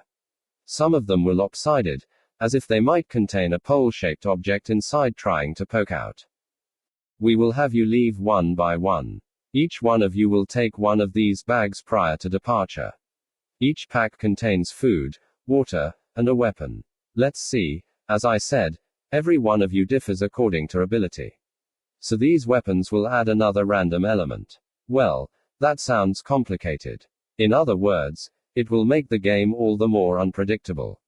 You will each end up with a randomly selected weapon. As you leave in order, you will take the pack on top of the pile. Each pack also contains a map of the island, a compass, and a watch. Are there any of you who don't have watches? You all do. Oh. I forgot to mention this, but we are on an island with an approximate circumference of 6 kilometers. It's never been used for the program. We had the residents evacuate the island. So there is absolutely no one else here. So. Sakamoki faced the blackboard and grabbed a piece of chalk. He drew a rough diamond shape next to where he had written his name, Kinpatsu Sakamoki. On the top right he drew an arrow pointing upward and the letter, N. He wrote an X inside the diamond, right of its center. With the chalk still pressed against the blackboard, he turned towards the students. All right then. We're in the school on this island. This is a diagram of the island, so this indicates the school. Got that? Sakamoki tapped the symbol with his chalk. I'm going to be staying here. I'll be overlooking your efforts. Sakamoki then drew 4 spindle shapes scattered to the north, south, east, and west sides of the diamond. These are ships. They're there to kill anyone attempting to escape by sea. Then he drew parallel vertical and horizontal lines over the island. The diamond shape indicating the island resembled a warped grill now. Starting from the top left, Sakamoki wrote markers in each grid, A equals L, A equals 2, in order. The next row read, B equals L, B equals 2, etc. This is just a simplified diagram. The map inside your packs will look something like this. Sakamoki placed his chalk down and clapped his hands to clear off the dust. Once you leave the premises, you are free to go anywhere. However, announcements will be made across the entire island at the hours of 12 and 6, in the morning and at night. That's for a day. I'll be referring to this map when I announce the location of zones that will be forbidden after a certain time. You must examine your maps closely and check your compasses against them. If you are in a forbidden zone, you must clear out of the area as soon as possible. Because. Sakamoki put his hands on the lectern and looked at everyone. Of the collars around your necks. Until he had made this remark, several students had failed to notice the collars. They touched their necks and looked shocked. That device is the result of the latest technology developed by our republic. It is 100% waterproof, anti-shock, and no, it can't come off. It won't come off. If you try to pry it loose. Sakamoki took a small breath. It will explode. Several students who had been fingering their collars immediately released their hands. Sakamoki grinned. The collar monitors your pulse in order to verify signs of life and transmits this information to the mainframe at this school. It also pinpoints your exact position on the island for us. Now, let's return to the map. Sakamoki swung his right arm back and pointed to the map on the blackboard. This same computer will also randomly select forbidden zones. And if there are any students left in the zone after the designated time, of course dead students won't matter. The computer will automatically detect anyone alive and immediately send a signal to his or her collar. Then, Shuya knew what he would say. That collar will explode. He was right. Sakamoki paused for a moment to examine everyone. Then he continued, why would we do this? Because if everyone huddled up together in one spot, the game wouldn't proceed. So we will make you move. Simultaneously, the area you can move around in will shrink. Got that? Sakamoki called it a game. No wonder. It was fucking outrageous. No one said a word, but everyone appeared to understand the rules. Alright, so that means hiding in a building will do you no good. Even if you hide in some hole you dug in the ground, the transmission will reach you. Oh, and by the way, you are free to hide in any building, but you won't be able to use the phone. You won't be able to contact your parents. You have to fight on your own alone. But that's how the game of life is anyway. Now, I did say that the game will begin without any forbidden zones, but there is one exception. This school. 20 minutes after your departure, this school will become a forbidden zone. So please first get out of this area. Let's see, you must be 200 meters away. Got that? Now, in my announcements I will also read off the names of those who have died in the past 6 hours.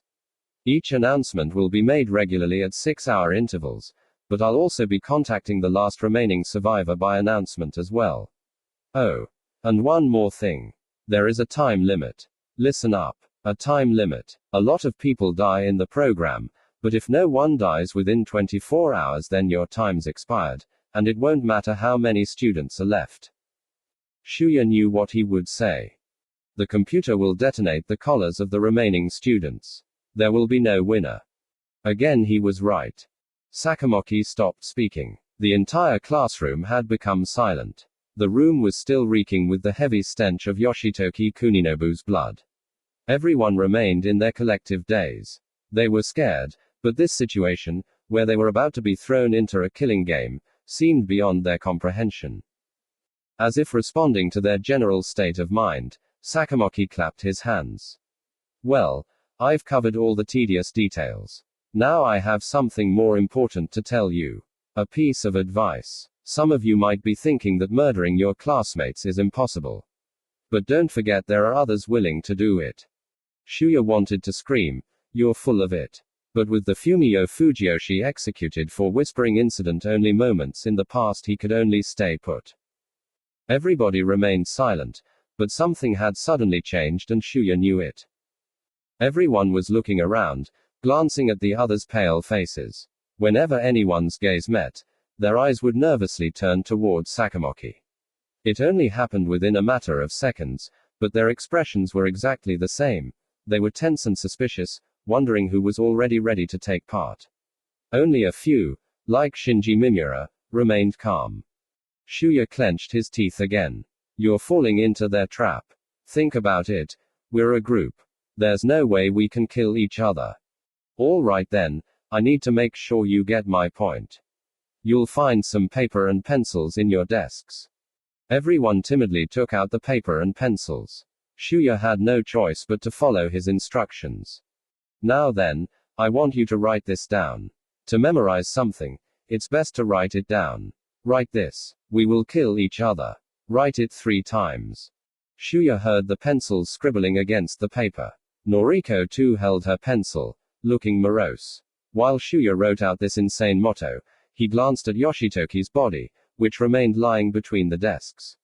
He recalled Yoshitoki's warm smile. Sakamoki continued, "Okay then. If I don't kill, I will be killed. Write this down 3 times too." Shuya also glanced over at Fumio Fujiyoshi. Her white fingers poking out of the cuffs of her sailor suit uniform gently formed a bowl. She was the nurse's aide. She was quiet but very caring. Then he looked up at Sakamoki. "Fucking bastard, I'll stab you in the chest with this pencil." 40 students remaining. 6. Now then, let's see. Every 2 minutes one of you will be leaving the classroom. Once you go through this door and turn right down the hall, you'll find the school exit. You are to leave immediately. Anyone loitering in the hall will be immediately shot. Now, who do we start with? According to the program rules, once we determine the first person, the rest of the order will correspond to your classroom seating assignments. Male, female, male, female, got it. Once we reach the last seat number, we start over from the first number. So, at this point, Shuya recalled that Noriko's seating number was 15. It was the same as his.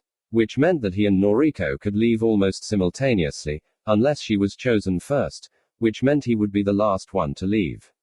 But, could Noriko walk? Sakamoki took out an envelope from his inner coat pocket. The first student is selected by lottery. Hold on a second. From his pocket, Sakamoki produced a pink ribboned pair of scissors and ceremoniously cut open the end of the envelope. That was when Kazuo Kiriyama spoke up. Like Shinji Mimura, he also sounded calm. But his voice sounded cold with a harsh ring. "I was wondering when the game begins." Everyone looked back to the last row, where Kiriyama was sitting. Shogo Kawada was the only who didn't turn. He just continued to chew his gum. Sakamoki gestured with his hand. "As soon as you leave here. So you all might want to hide out to cook up your own strategies, since it's night right now." Kazuo Kiriyama didn't respond. Shuya finally confirmed it was midnight, or 1 a.m. No, it was already near 1:30 a.m. After cutting open the envelope, Sakamoki pulled out from it a white sheet of paper, and he unfolded it. His mouth formed an "oh," and he remarked, "What a coincidence. It's student number 1, Yoshio Akamatsu." Hearing the announcement, Yoshio Akamatsu, who sat at the front row of the column near the windows, steel plates, looked shaken. He was 180 centimeters tall, weighing 90 kilograms, so he was large, but he couldn't even catch a flyball, nor could he run a full lap around the track. Yoshio was always bumbling through gym class. Now his lips were pale blue. "Hurry up, Yoshio Akamatsu," Sakamoki said. Yoshio held the bag he'd packed for the study trip and staggered to his feet. He made his way forward and received his day pack from the camouflaged trio, who now held their rifles at their waists. He stood at the open door and faced the darkness. He looked back at everyone with a terrified face, but then a moment later he vanished beyond the door. 2 or 3 footsteps turned into the pounding sound of his running, which then faded away. It sounded like he fell once, but then it sounded like he dashed off again. In the quiet room, several students took a deep, restrained breath. "Now we will wait 2 minutes. Then the next one will be female student number 1, Mizuho Inada." This routine continued ruthlessly on and on like this. But there was something Shuya noticed when female student number 4 Sakura Ogawa got up to leave. Sakura sat 2 seats behind Shuya, in the very last row. As she made her way to the exit, she touched the desk of her boyfriend Kazuhiko Yamamoto and left a piece of paper behind for him. She might have dashed off a message on that sheet of paper on which they'd been instructed to write, "We will kill each other." Shuya might have been the only one who saw this. At the very least, Sakamoki didn't seem to notice. Kazuhiko snatched the scrap of paper and clenched it tightly under his desk. Shuya felt a wave of relief. They weren't all consumed by this insanity yet. The bonds of love had yet to be severed. But what was her message? Shuya wondered as she left the classroom. Maybe. He glanced at the map Sakamoki had scrawled on the blackboard. She designated one of the areas for a meeting. But that map on the blackboard was too crude, and there was no guarantee at all it'd correspond to the maps they were given. Maybe she indicated a general direction or distance. Besides, the fact that they wanted to secretly meet only meant they didn't trust anyone else and they were certain others would try to kill them. Which in the end meant they were falling into Sakamoki's trap. Shuya thought, "I have no idea what lies beyond this room, but I should at the very least be able to wait outside and talk to the students after me. None of Sakamoki's rules prohibit me from doing this. Everyone might be panicking from suspicion, but if we can just get together and discuss the situation, then I'm sure we can come up with a plan." Plus, Noriko was the one who came immediately after him. Could she walk though? Shinji Mimura also came after him. Hiroki Sugimura would leave before him though. Shuya considered passing a note to Hiroki, but his seat was too far. Besides, if he tried anything he could end up like Fumio Fujiyoshi. Hiroki Sugimura was up next. His eyes met Shuya's briefly right before he exited the room's sliding door, but that was all. In his mind, Shuya sighed deeply. He could only hope Hiroki had the same idea and would be waiting outside. If he could talk the others into waiting too. In front and behind him, the quiet ones, Shogo Kawada, Kazuo Kiriyama, and Mitsuko Suma, left one by one. Chewing his gum, Shogo exited with an indifferent look on his face, completely ignoring Sakamoki and the camouflaged trio. Kiriyama and Suma left the same way. Of course, when Sakamoki said, "There are others willing to do it," the rest of the class must have immediately suspected these 3 students. Because they were delinquents. They might not think twice about killing the others in order to survive. But Shuya doubted Kazuo Kiriyama would. Kazuo had his own gang. On top of that, his gang was a lot tighter than your typical group of buddies. Hiroshi Kurinaga, Ryuhei Sasagawa, Sho Tsukioka, and Mitsuru Numai. The rules of this game turned everyone else into your enemy, but the 5 of them killing each other was unimaginable. Besides, Shuya made a careful note of this. When he left, his boys looked disturbingly calm. Kazuo probably passed around a note to the others. He's probably planning an escape for the 5 of them. Kazuo was more than capable of outmaneuvering the government. Of course, this also meant that Kazuo wouldn't trust anyone besides his gang.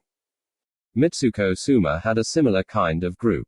Her seat was too far from the others, Hirono Shimizu and Yoshimi Yahagi, for her to be able to pass them notes. But Mitsuko Suma was a girl. There was no way she would play this game. Shogo Kawada was the only one who troubled Shuya. Shogo Kawada had no group. In fact, he didn't even have a single friend. Ever since he transferred to their school, he hardly spoke to anyone in the class. On top of that, there was something elusive about Shogo. Even if he ignored the rumors, there were those wounds covering his entire body. Could it be that Shogo might be the only one willing to participate in this game?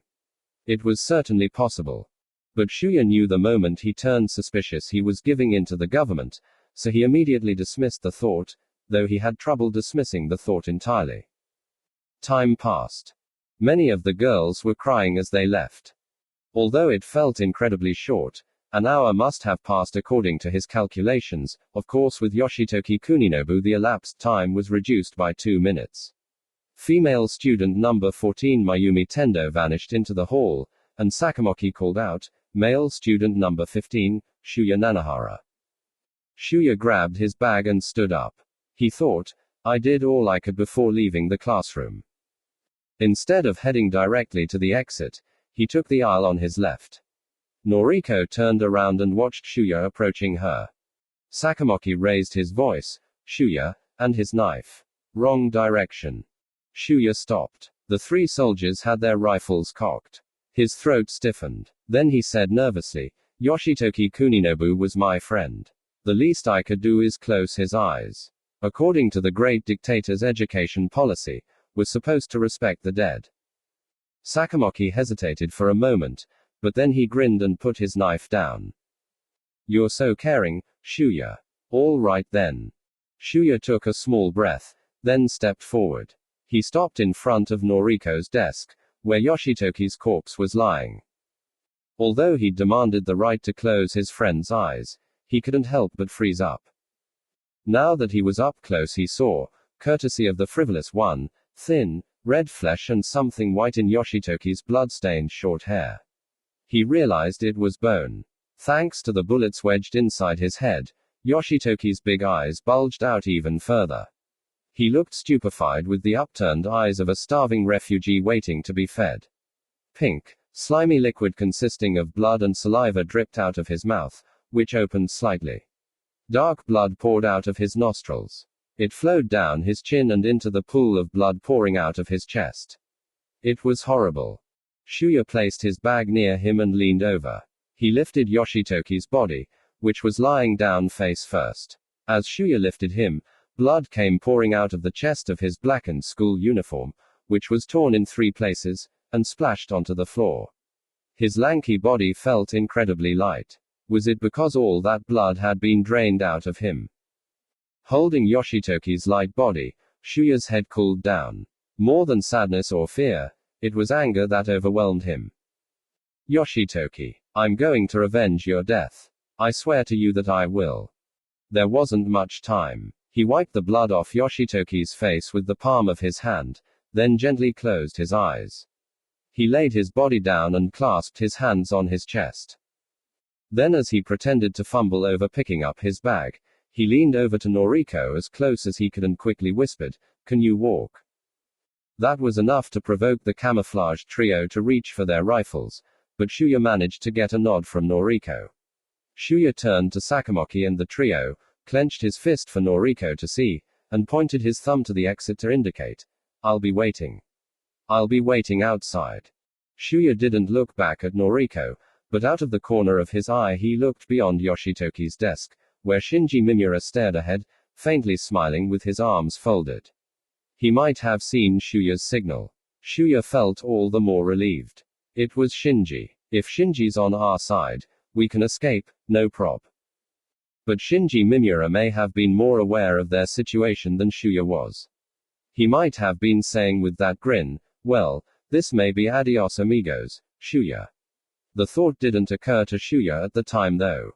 He continued to walk. He took a moment to think before he received his black day pack, and he did the same as he approached Fumio Fujiyoshi's corpse, shutting his eyes.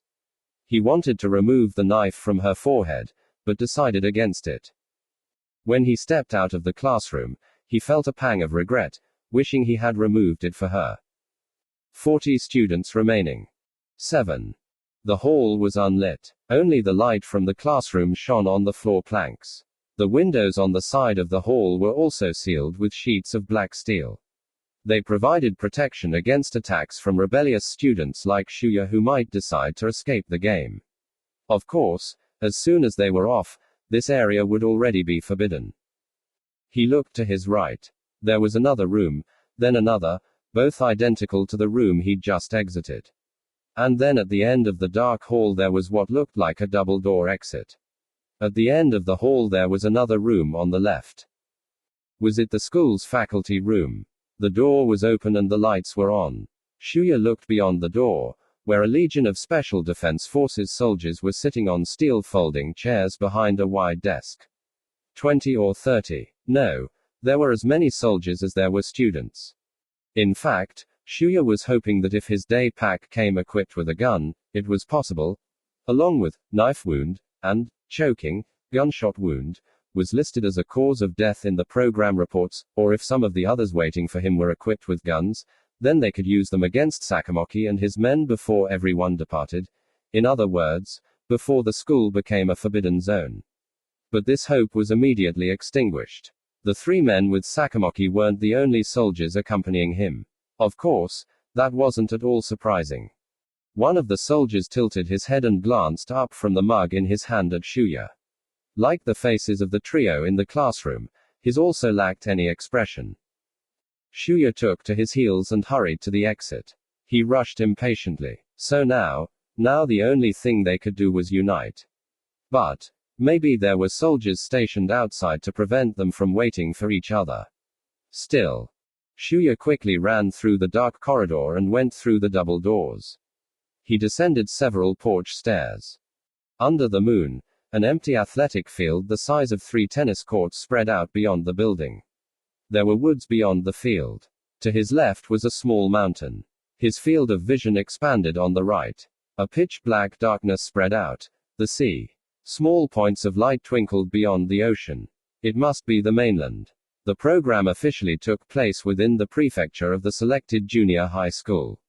Sometimes the location was a mountain surrounded by high-voltage fences, or abandoned prison houses that hadn't yet been demolished, but for Kagawa Prefecture the program was usually held on an island. According to the local news reports he'd seen, of course, in each case the location would only be announced after the game was over. Every game in Kagawa took place on an island. This time was no exception.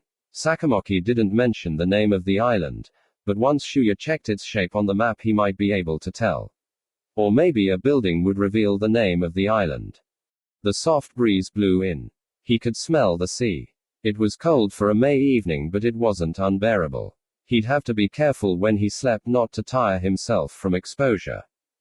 But first, there was no one. There weren't any soldiers, but Shuya was disappointed to find none of his classmates there. As Sakamoki had anticipated, everyone was hiding out. Even Hiroki Sugimura wasn't there. Only the soft breeze mixed in with the smell of the sea came drifting through the athletic field. Damn it, Shuya grimaced. If we scatter like this, we'll fall into the government's trap. It might be all right if you were forming groups with your friends. Sakura Ogawa and Kazuhiko Yamamoto might be meeting somewhere, likewise Kazuo Kiriyama's gang. But anyone hiding alone would eventually have to confront someone.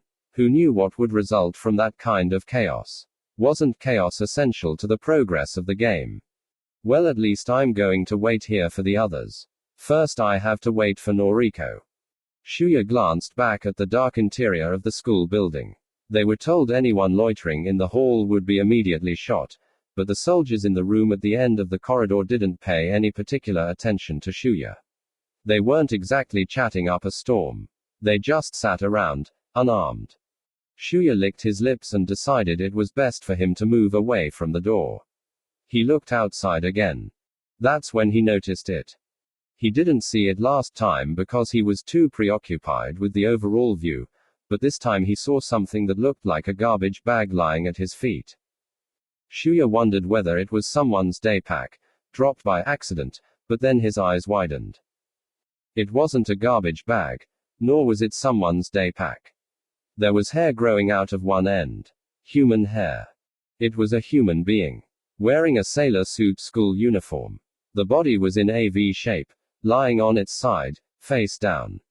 The single ponytail tied with a wide ribbon looked familiar. No wonder. He'd just seen her off only 3 minutes ago. The stiff body belonged to female student number 14, Mayumi Tendo.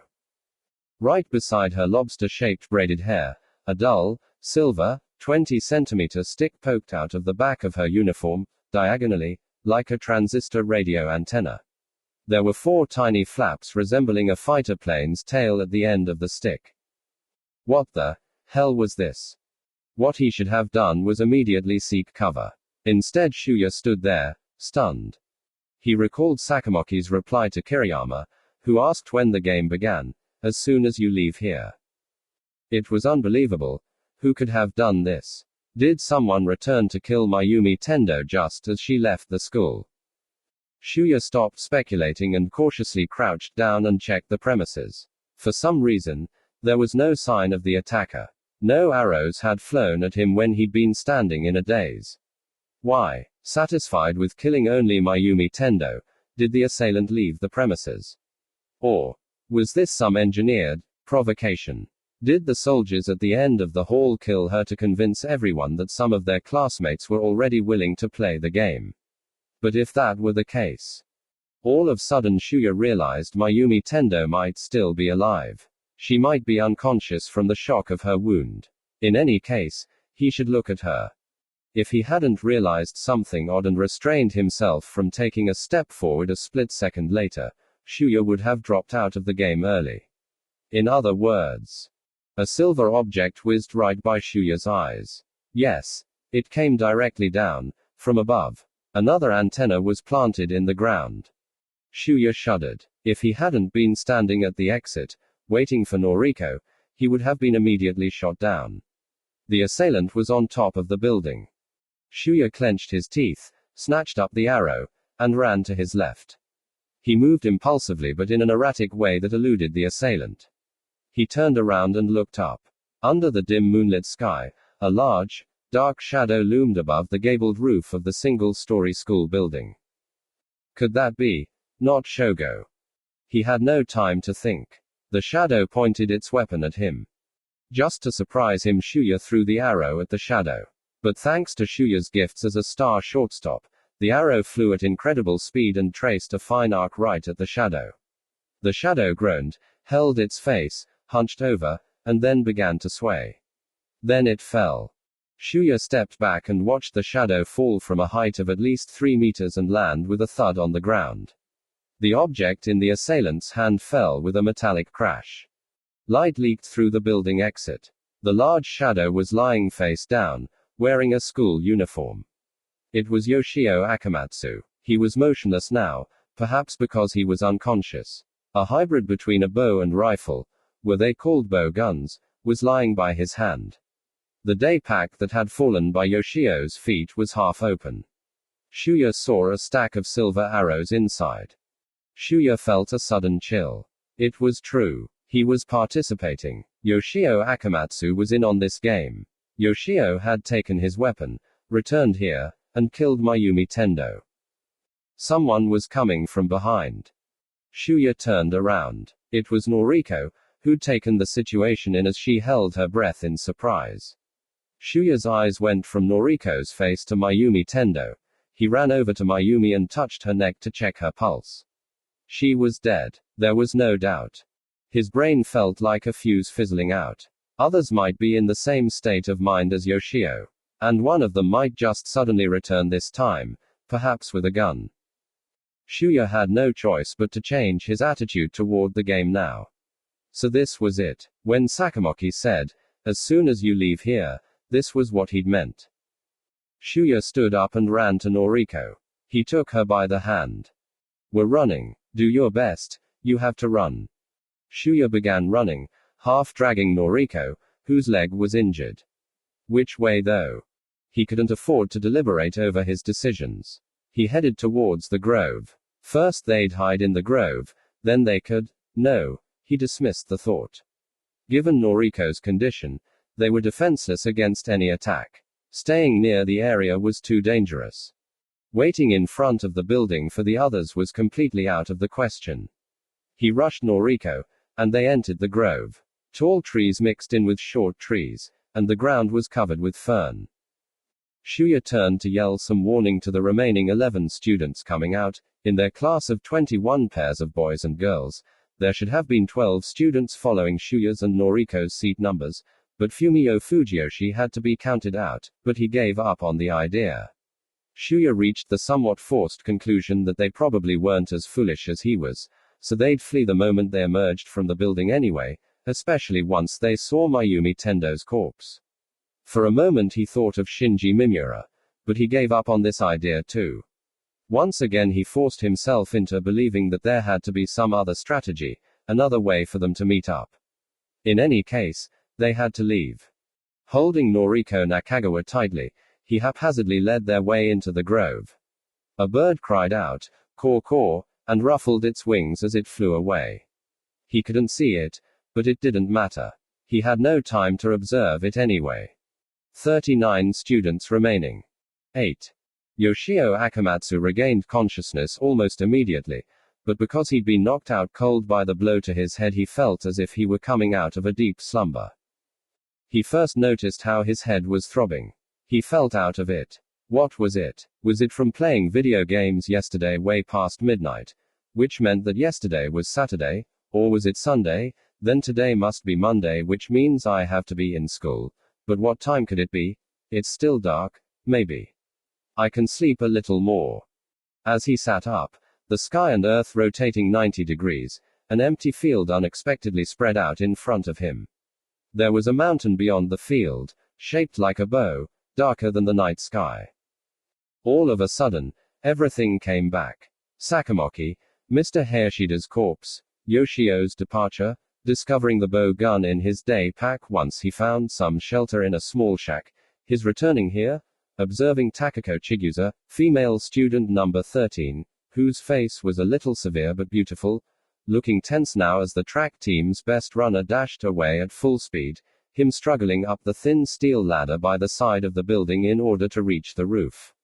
Then how, due to the trouble he had loading his bow gun with an arrow, Sho Tsukioka, male number 14, also managed to escape his reach. And then Yoshio turned around and saw the girl in the sailor suit uniform lying there. It didn't exactly come as a surprise to Yoshio. What he felt now in conjunction with his memory wasn't guilt over killing one of his classmates so much as it was fear. It might have resembled a gigantic billboard sign standing in the middle of a wasteland inside his mind. On the sign were letters in blood that read, "I'm going to kill you." In the background all his classmates held weapons like axes and pistols, attacking Yoshio, who stood in front of the sign as if it were a 3D movie. Of course killing your classmates was wrong. And besides, once the game time had expired they were all going to die anyway, so it might have been absurd to fight at all. But that was just too rational. The fact was that Yoshio simply did not want to die. He was petrified by any of his classmates who'd bare their teeth at him. Just think about it. You're surrounded by a swarm of assassins. And so his choice to reduce the enemy as efficiently as possible wasn't motivated by rational thoughts but instead from a deeper, primal fear of death. There was no need to discern your allies from your enemies. Everyone had to be an enemy. After all, when Ryuhei Sasagawa used to pick on him, everyone looked the other way. Yoshio scrambled to his feet. First, Shuya Nanahara, who'd been in front of him. Where did he go? The bow gun. I have to get the bow gun. Where did it? Yoshio felt a blow against his neck as if he was struck by a club. He fell forward with thud. His body twisted into the shape of a V, and his face scraped against the moist soil. The skin of his forehead and cheeks peeled away, but this no longer mattered to him. He was already dead by the time he had fallen. The same kind of silver arrow which he had shot Mayumi Tendo with was now planted in the back of his neck. 38 students remaining. 9. Kazushi Nida, male student number 16, emerged from the building 2 minutes after Noriko Nakagawa. He stood at the exit for a while, shaking. The bow gun lying next to Yoshio Akamatsu's body was still loaded with an arrow. Although Kazushi had picked it up, he had no intention of shooting Yoshio. But the moment Yoshio stood up, he reflexively pulled the trigger. Kazushi did his best to overcome his panic. The first thing was to get out of here. That was the priority. What he should have done in the first place was ignore Yoshio Akamatsu and Mayumi Tendo completely and run away. Given the circumstances, he had no other choice but to kill Yoshio. Yoshio Akamatsu had obviously killed Mayumi Tendo. So Kazushi hadn't done anything wrong. Kazushi was very good at making excuses. Once he thought like this, the numbness in his head began to wane. As he lowered the bow gun, he automatically grabbed Yoshio's day pack, which was loaded with arrows. Right before he moved on though, he stopped and picked up Mayumi Tendo's day pack too. Then he hurried off. 38 students remaining. 10. Had they been running for 10 minutes now? With his arm still wrapped around Noriko, he signaled they should be still, and they both stopped. Under the hazy moonlight shining through the branches overhead, Noriko looked up at him. Their heavy breathing echoed like a giant wall of sound, but Shuya tried his best to listen beyond the wall for other sounds in the area enveloped in darkness. No one seemed to be chasing them. They were too short of breath to sigh, but they could relax a little now. As he dropped his bags, a sharp pain ran through his right shoulder. He was in poor shape. An electric guitar was heavier than a bat, but it wasn't something you swung around. After putting the bags down, he placed his hands on his thighs and tried to rest. Shuya urged Noriko to sit in the dark grove. After he checked again for any other suspicious sounds, he sat down next to her. The thick grass underneath them made a crunching sound. He felt as if they'd covered a good distance, but given how they'd been zigzagging, and how they'd lost all sense of direction climbing the mountain, they might have only been a few hundred meters away from the school. At least the light leaking out of the building was no longer visible. This might have just been due to the thickness of the grove or the gentle slopes, though. Anyway, it felt safer deep inside the dark grove. His decision was impulsive, but he was certain it was safer than the wide open seaside. Shuya looked over at Noriko and whispered, "Are you all right?" Noriko murmured, "Yes." She nodded slightly. Shuya felt the urge to stay here for a while, but that wasn't an option. First he opened up the day pack. He dug into it, groping around, and found an object that felt like a bottle of water. Shuya pulled it out. The sheath felt like leather and a leather grip poked out of it. It was an army knife. Sakamoki said that the day pack was equipped with a weapon. Was this it? He searched the bag a little more, but nothing else inside resembled a weapon. Only a bag that seemed to contain bread and a flashlight. He unfastened the sheath and removed the knife. The blade was approximately 15 centimeters long, and after checking it he returned it to the sheath and tucked it under his school uniform belt. He unfastened the lowest button on his uniform to make the grip immediately accessible. Shuya grabbed Noriko's day pack and opened the zipper. He knew he wasn't supposed to go through a girl's things, but Noriko didn't pack this bag. He found something strange. It was a curved stick approximately 40 centimeters long. It had the texture of smooth, hard wood. Was this what they called a boomerang? A weapon used for fighting and hunting in primitive tribes. An aboriginal village hunting hero might be able to knock down an ailing, sluggish kangaroo with this thing, but what use could it possibly have for them? Shuya sighed and returned it to Noriko's day pack. They finally stopped heaving like drowned victims gasping for air. "You want some water?" Shuya asked. Noriko nodded and said, "Just a little." Shuya took out the plastic bottle from his day pack, broke the seal of the twist off top, and sniffed the contents. He spilled some on his hand and licked it cautiously. Then after taking a sip, making sure he had no abnormal reaction, he handed it over to Noriko. Noriko took the bottle and only swallowed a small mouthful. She probably knew that water was precious. Each bottle only contained approximately 1 liter, and they'd only have 2. Sakamoki said they had no access to telephones, but what about the water system? Let me take a look at your leg. Noriko nodded to Shuya's request and stretched out her right leg, which had been tucked in under her skirt. Shuya took out the flashlight from his day pack. He cupped it carefully with the palm of his hand to prevent its light from leaking out and pointed it at her leg wound. The wound was on the outer calf. A section of flesh approximately 4 centimeters long and 1 centimeter deep had been scraped off. A thin stream of blood still flowed out of the ends of the pinkish flesh wound.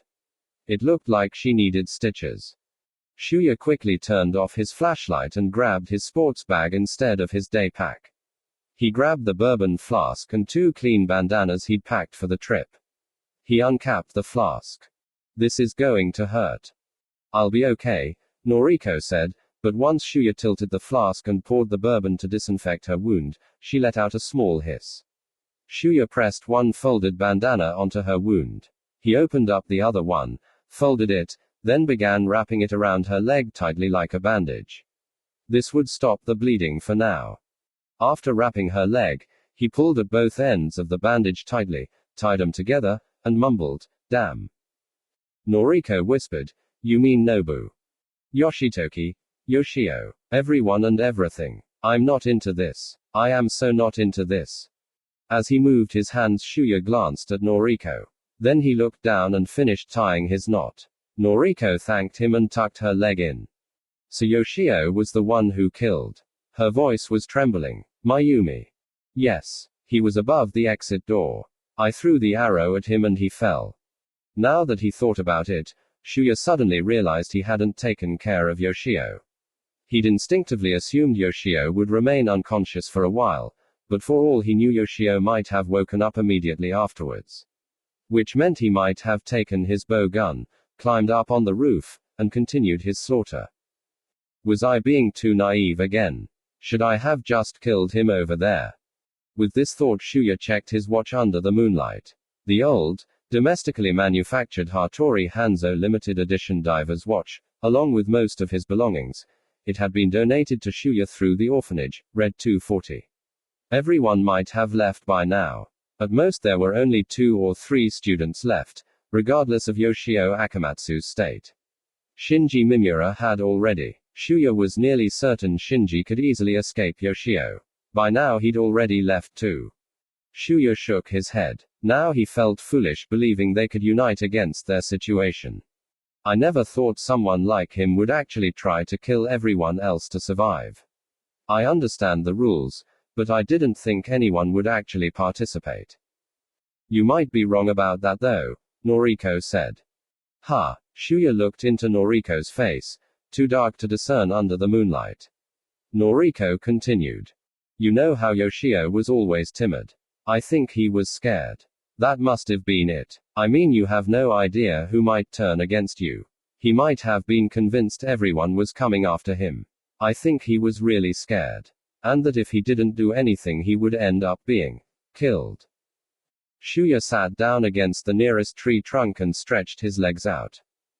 The ones who were terrified might try to kill each other.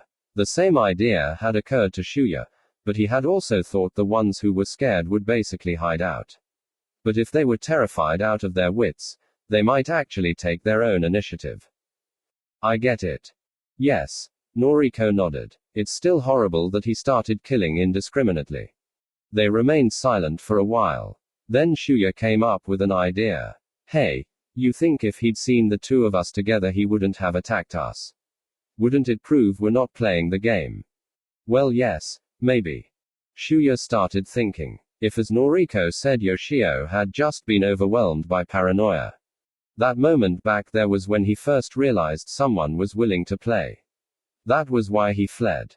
But maybe that was wrong. How could they possibly kill each other? It was outrageous. Then should he have waited for the others, leaving aside what he should have done with Yoshio? Either way, it was too late now. Everyone would be gone by now even if they went back. Besides, did Yoshio do that simply out of fear? He was getting confused. Hey, Noriko. Noriko lifted her face. What do you think? I fled from the school grounds the moment I realized there might be others like Yoshio. But, if he really did it out fear. In other words, do you really think any of us would actually participate? What I mean is that I'm thinking of gathering everyone together to escape from this game. What do you think? Everyone. Noriko fell silent and tucked her knees under her skirt. Then she said, maybe I'm not as generous. Ha. I couldn't handle some of them. I could trust my friends. Noriko mentioned the name of their class representative, Yuki Utsumi. Shuya knew Yuki since elementary school. Like Yuki. But I don't think I could trust the other girls. There's no way I could be with them. Don't you think? I have no idea what was going through Yoshio's mind, but I'm afraid of everyone else too. I mean, I just realized I don't know a thing about everyone else. I don't know what they're really like. I mean, you can't see into someone's mind. I don't know a thing about everyone else. She was right, Shuya thought. What do I know about this group that I spend the day with at school? He suddenly felt like there was an enemy out there. Noriko continued, so I'd be suspicious. Unless it was someone I really trusted, I'd be suspicious of them. I'd be afraid they might want to kill me. Shuya sighed. The game was horrible, but it also seemed flawless. In the end, it was a bad idea to invite everyone indiscriminately to form a group unless you were certain about them. What if, let's just say what if, they betrayed you? It wasn't just his life but Noriko's too he'd be endangering. Yes. It was only natural the others before him had immediately fled the premises. That was more realistic. Hold on a sec, Shuya said. Noriko glanced up at Shuya. Then that means us being together won't necessarily prove we're harmless. The others might suspect that I plan on killing you eventually. Noriko nodded. Yes, I'll be suspected too, just like you. A classmate might avoid us once they see us together, but I also think anyone we invite will turn away. I mean, it would depend on each person. Shuya held his breath. It would be scary. Yes, it's really scary. So the ones who fled from the school premises might have been right. But what mattered to him was protecting Noriko Nakagawa, the girl Yoshitoki adored. Maybe he should have been content with the fact that at the very least Noriko Nakagawa was safe by his side now. He had done the safest thing. But, he said, at the very least I wanted Shinji to join us. I think he'd come up with a really good plan. You'd be okay with Shinji, right? Noriko nodded and said, of course. Given the amount of time she spoke with Shuya at school, she had many occasions to talk to Shinji Mimura. Besides, Shuya recalled how Shinji had helped her up and how he'd signaled him to calm down. He realized now that if Shinji hadn't done those things, he and Noriko would have remained dazed and been shot down like Yoshitoki. As if she were thinking along the same lines that led to the inevitable, she looked down and quietly said, so Nobu's gone. Yeah, Shuya answered quietly, as if it were a bizarre fact, I guess so. Then they fell silent again. They could reminisce but now was not the time. Besides, Shuya couldn't bring himself to take a stroll down memory lane over Yoshitoki. It was too heavy. I wonder what we should do. Noriko stiffened her mouth and nodded without a word. I wonder if there might be a way to gather the ones we trust together. Noriko considered it, then became silent once again. It was true. There was no way. At least for now. Shuya sighed deeply once again. He looked up and saw through the twigs the grey night sky dimly glowing under the moonlight. So this was what it meant to be in a no-win situation. If they simply wanted everyone to join, all they had to do was walk around and shout. But that would be an open invitation to get themselves killed by any of their opponents. Of course he hoped there weren't any opponents but, in the end, he had to admit he was scared too. The thought led to an idea, though. Shuya turned to her and asked, but you're not afraid of me? What? Didn't you wonder whether I'd try to kill you? Under the moonlight, he couldn't see well, but Noriko's eyes seemed to widen a little. You would never do something so horrible. Shuya thought a little more. Then he said, But you can't know what someone's thinking. You said yourself. No. Noriko shook her head. I just know that you would never do that. Shuya looked at her face directly. He probably looked dazed. You can tell. Yes, I can. She hesitated, but then continued, I've been watching you for so long now. She might have delivered these words more stiffly in a normal situation, or at least one that was a little more romantic. That was how Shuya recalled the anonymous love letter he'd received written on light blue stationery. Someone had put it inside his desk one day in April. This wasn't the first love letter the former star shortstop and current self-proclaimed, sometimes by others as well, rock and roll star of Shirowa Junior High had received, but it made enough of an impression on Shuya for him to hold onto it. There was a poetic quality to the letter that touched him. It read, even if it's a lie, even if it's a dream, please turn to me. Your smile on a certain day isn't a lie, it's not a dream. But having it turn to me might be my lie, my dream.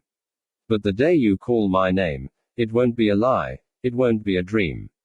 And then, it's never been a lie, it's never been a dream that I love you.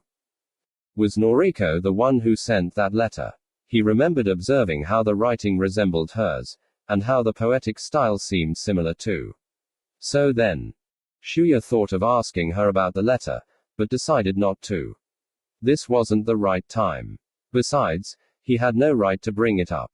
After all, he was so hung up over another girl, Kazumi Shintani, who would never, to take the phrase from that love letter, turn to him.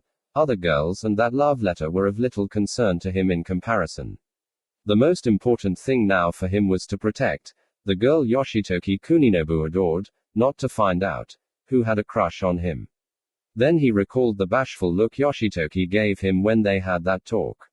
Hey Shuya, I got a crush on someone. Noriko asked him, what about you, Shuya? Aren't you afraid of me? No.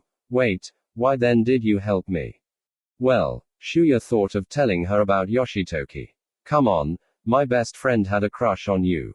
So if I'm going to help anyone, it's got to be you, no matter what. I mean, really, come on. He decided against this too. They were better off discussing this later, hopefully when they could take the time to, assuming that is, there would be any time later. You were injured. I couldn't just leave you alone. And besides, I trust you. I'll be damned if I didn't trust someone cute as you. Noriko broke into a slight grin. Shuya did his best to return the smile. They were in a horrible situation, but he felt slight relief in forming a smile. Shuya said, in any case, we're lucky. At least we're together. Noriko nodded. Yes. But what were they supposed to do now? Shuya began packing his bag. If they were going to rest in order to come up with a strategy, they needed to find a place that offered visibility. Again, they had no idea what the others were up to. At the very least, they had to be extremely cautious. That was what it meant to be realistic in the face of horrific circumstances. He kept the map, compass, and flashlight by his side. This was the world's worst orienteering game. Can you still walk? I'm all right. Then let's move on a little more. We have to find a place to rest. 38 students remaining. 11. Mitsuru Numai, male student number 17, proceeded cautiously between the grove and the narrow moonlit beach that was approximately 10 meters wide. He was carrying his issued day pack and his own bag on his shoulder. He held a small automatic pistol in his right hand. It was a Walter PPK 9mm. Compared to the other weapons that had been issued in this game, this one ranked high. Along with most of the guns used in this program, this mass-produced model was imported cheaply from third-world countries that had remained neutral towards both the nations of the Republic of Greater East Asia and the American Empire and its allies. Mitsuru was familiar with a model gun version of the pistol, so he didn't need the accompanying manual. He even knew there was no need to cock the pistol before pulling the trigger. It came with a cartridge of ammunition which he'd since loaded into the gun. The gun in his hand made him feel somewhat secure, but he held something even more important in his left hand, the supplied compass. It was the same cheap tin model Shuya had, but it did the job. 40 minutes prior to his departure from the classroom, his grade leader, Kazuo Kiriyama, male student number 6, had passed him this note. If we're really on an island, then I'll be waiting at the southern tip. Of course, everyone was an enemy in this game. That was the fundamental rule. But the bond in the Kiriyama family was absolute. It didn't matter that they were labeled thugs. They were thick as thieves. Furthermore, the bond between Mitsuru Numai and Kazuo Kiriyama was special. Because, in a way, it was Mitsuru who made Kazuo Kiriyama into what he was now.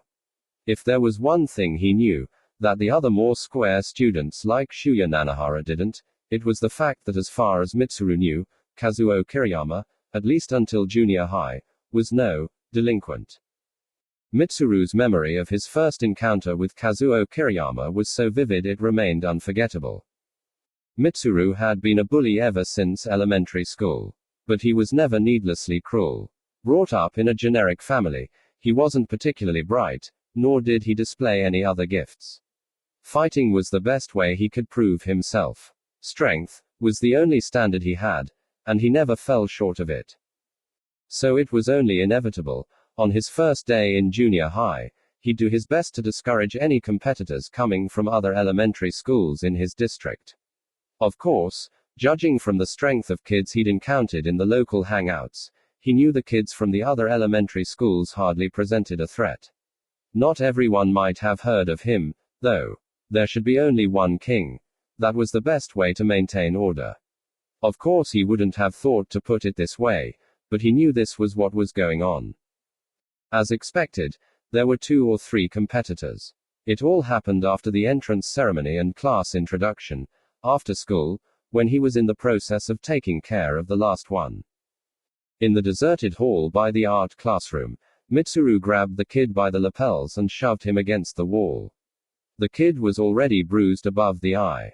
His eyes were brimming with tears. It was a cinch. It had only taken 2 punches. Got it? So you don't mess around with me. The kid nodded his head frantically. He was probably just begging to be released, but Mitsuru wanted verbal confirmation. I'm asking you, did you get that? He thrust the kid's body up with his left arm. Answer me. Am I the baddest guy in his school? Am I?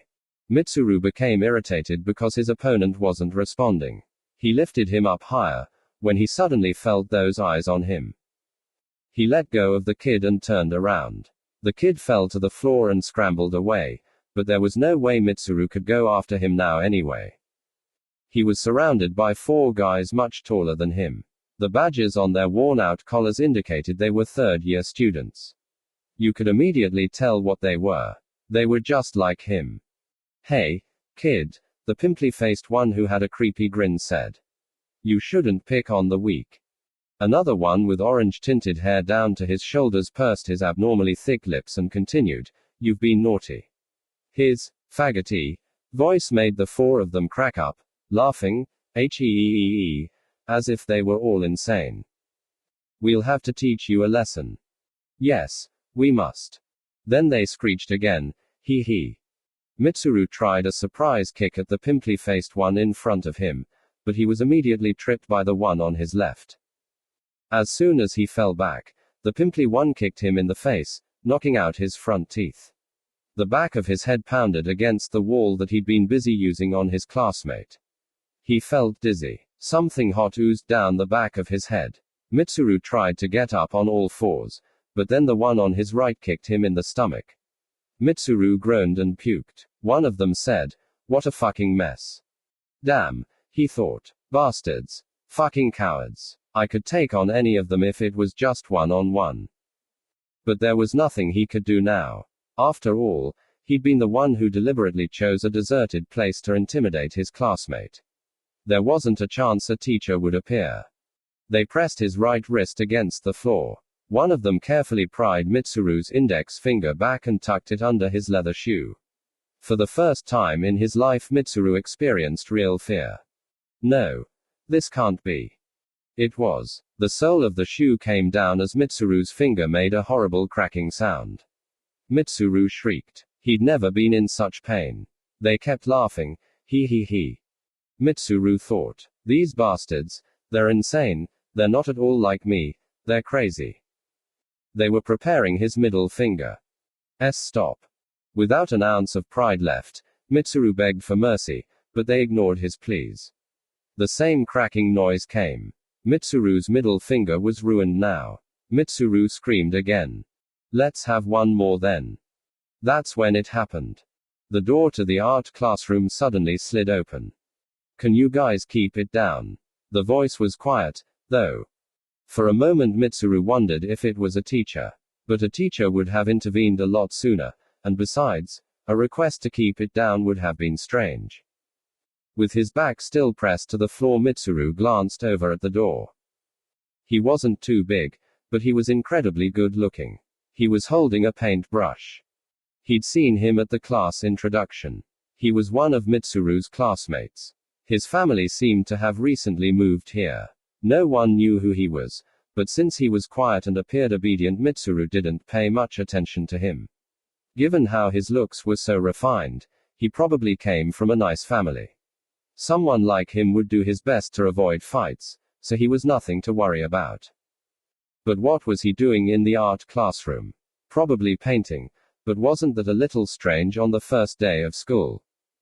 The pimply guy went up to the boy. Who the fuck are you? He stood in front of the boy. Who the fuck are you? First year. What the fuck are you doing here? Ha, what was that you said? He knocked the paintbrush out of the boy's hand, and the dark blue paint from the brush splattered against the floor. The boy slowly looked up at the pimply guy. The rest needed little explanation. The small boy beat up the 4 third-year students. They were all lying on the floor, completely paralyzed. The boy approached Mitsuru. After looking him over, he only said, "You should have your hand examined at a hospital." Then he went back inside the classroom. Mitsuru gazed at the 4 bodies lying on the floor. He was completely stunned by something so completely unprecedented. He felt in awe of the boy, like a rookie boxer doomed to mediocrity upon suddenly encountering a world champion. Mitsuru saw genius. From that point on, Mitsuru served that boy, Kazuo Kiriyama. He had no need to acknowledge it. Kazuo Kiriyama had beaten up 4 guys at once when Mitsuru could have only taken them on one-on-one. There should only be one king, and those who weren't should serve under him. He reached this conclusion a long time ago. The idea probably came from his favorite boys' manga magazine. Kazuo Kiriyama was a mystery. When Mitsuru asked how he managed to learn how to fight so viciously, he'd only respond, "I just learned." Kazuo would only ignore any further attempts to find out more. Mitsuru would then try to coax more out of him by suggesting he must have had a reputation in elementary school, but Kazuo only denied it. Then maybe he'd been a champion in karate or something. Kazuo denied this too. Another odd point, Mitsuru learned later, was the fact that Kazuo had broken into the art classroom to paint the day they met. When Mitsuru asked why he did that, Kazuo only replied, "I just felt like it." This was how Kazuo's strange persona contributed to Mitsuru's attraction to him. Furthermore, the quality of the painting depicting a view from the classroom of the empty courtyard far exceeded the first-year junior high level, but Mitsuru never got to see this painting, because Kazuo had tossed it into the trash after completing it. Mitsuru showed Kazuo around the small town, including the cafe where his friends hung out, the place he stashed stolen goods, the shady dealer who provided illegal goods. Mitsuru's talents were in fighting, but he did his best to show him every place. He knew. Kazuo always appeared calm. He came along maybe out of curiosity. Eventually he took on upper-class students besides the ones he'd beaten up, bullies from other schools, or sometimes high school students. Without exception, Kazuo had him instantly writhing on the ground. Mitsuru was crazy about Kazuo. It was perhaps no different from the joy a trainer feels in training a champion boxer. Kazuo wasn't only strong, though. He was extremely smart. Quite simply, he excelled at everything. When they broke into the liquor store's warehouse, it was Kazuo who came up with the brilliant plan. Kazuo saved Mitsuru from numerous jams he got himself into. Since he got involved with Kazuo, he never got arrested by the police. Furthermore, his father was supposedly the president of a leading corporation in the prefecture. No, the entire region of Chugoku and Shikoku. He was fearless. Mitsuru believed some people were destined for greatness. He thought, this guy is going to be someone so extraordinary I can't even imagine what he'll become. Mitsuru made him the leader of his gang, which continued to stir up trouble. Mitsuru only wondered once whether it was right to get Kazuo involved. Kazuo strictly prohibited, he never said so, but that was the vibe he gave off, Mitsuru and the others from visiting his house. In fact, it was a mansion, so Mitsuru had no way of telling whether Kazuo's parents were aware of their son's activities. He was concerned his gang might be a bad influence on Kazuo, who was so obviously well-bred. After thinking about it a lot, Mitsuru finally shared his concerns with Kazuo. But Kazuo only said, I don't care. This is fun too. Mitsuru decided it was all right then. Answer, he and Kazuo had been through a lot together. The king and his loyal advisor. Even though they were now in an extreme situation, this was why, while killing other classmates was possible, it was out of the question when it came to the members of the Kiriyama family. After all, Kazuo himself had passed them notes. Mitsuru was certain Kazuo had already planned out a strategy to deal with this situation. He'd outwit Sakamoki, and then escape. If he really wanted to, Kazuo Kiriyama could take on the entire government, no prob. These were Mitsuru's thoughts as he left the school and walked approximately 25 minutes southward. He saw only one person the whole time. The figure who vanished into the residential area southeast of the school was probably Yoji Kuramoto, male student number 8. That made Mitsuru nervous, of course. He'd already encountered the corpses of Mayumi Tendo and Yoshio Akamatsu lying outside the school when he left. The game was well on its way. Mitsuru's priority was to get to the place assigned by Kazuo as soon as possible. The others were irrelevant. What mattered was how his group would escape from here. As he moved south, Mitsuru became increasingly tense as any shelter he could hide behind grew sparse. Underneath his school uniform, his entire body was drenched in cold sweat. Sweat oozed out of his short, permed hair and dripped down his forehead. A little bit further ahead the coast curved right and left, and somewhere in the middle of this curve a rugged reef extended eastward from the hill and sank into the ocean like a buried dinosaur, only revealing its back. The reef was much taller than Mitsuru, blocking his vision beyond it.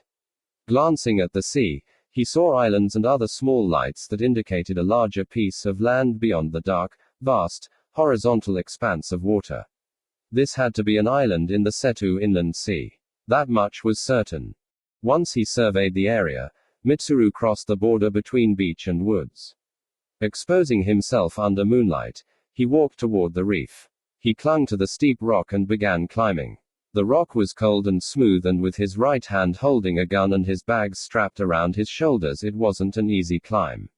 After the climb, he found the reef was approximately 3 meters wide, and the beach spread out beyond the rocks. As he prepared to climb down the other side of the reef, a voice all of a sudden addressed him, Mitsuru. Mitsuru almost jumped. He turned around and raised his pistol. He sighed with relief. Then he lowered his gun.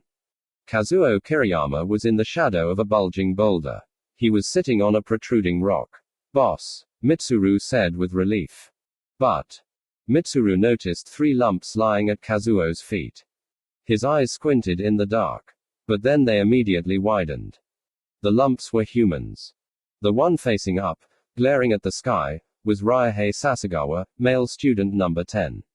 The one lying on his side, scrunched up, was Hiroshi Kuroniga, male student number 9.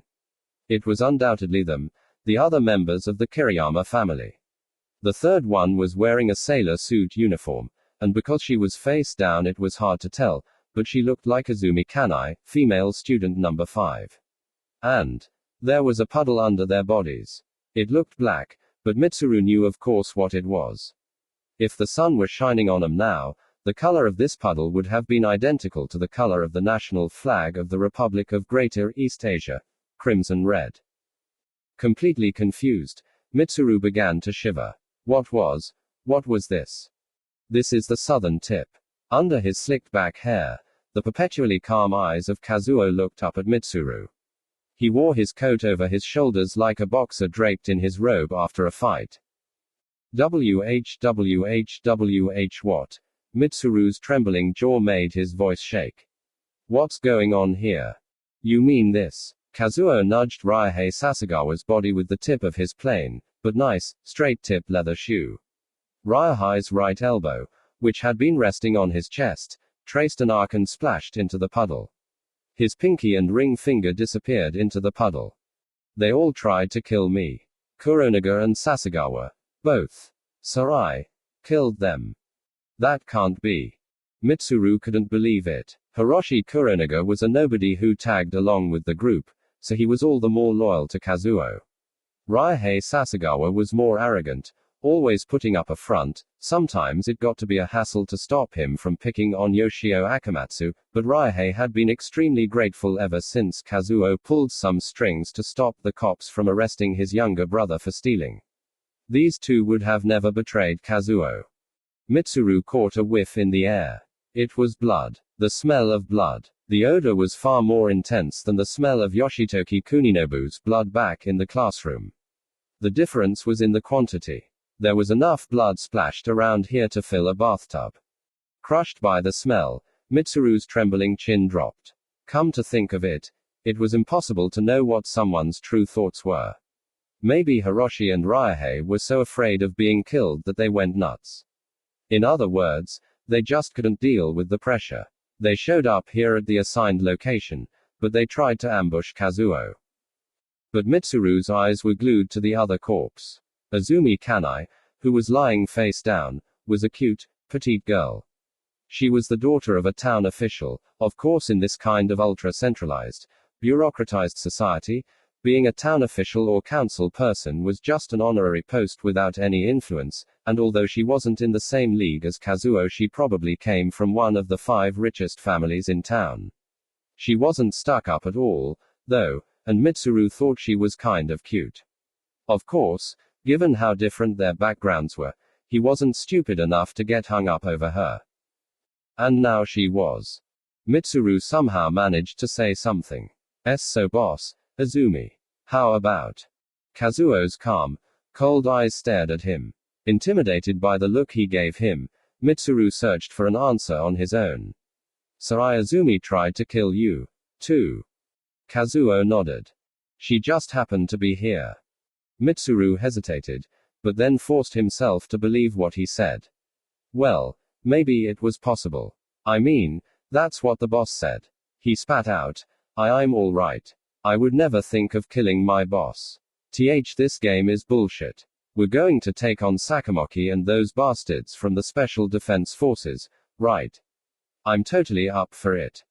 Of course they couldn't approach the school now, because it was a forbidden zone. That's what Sakamoki said. But knowing Kazuo, Mitsuru was sure Kazuo had already come up with a plan. He stopped speaking. He noticed Kazuo was shaking his head. Mitsuru moved his tongue, which had now turned gooey, and continued, then we're escaping. All right then, we'll find a boat. Kazuo said, listen. Mitsuru stopped again. Kazuo went on, I'm fine either way. Although Mitsuru clearly heard him, he kept on blinking. He didn't understand what Kazuo meant. He tried to read Kazuo's thoughts from the expression in his eyes, but they just calmly shone in the shadow over his face. What do you mean? You're fine either way. Kazuo lifted and pointed his chin at the night sky, as if he was stretching out his neck. The moon shone brightly and cast a gloomy shadow on Kazuo's well-defined face. He kept this pose and said, I sometimes lose track of what's right and wrong. Mitsuru was even more confused. That was when an entirely different thought occurred to him. Something was missing. And then he realized what it was. The Kiriyama family consisted of Mitsuru, and Ryuhei and Hiroshi, whose bodies were lying there, plus Sho Tsukioka, who was missing. He'd left before Mitsuru. So then why? Of course Sho Tsukioka might have lost his way. Or he might have been killed by someone else. But Mitsuru felt the truth was more ominous than that. Kazuo went on, like now.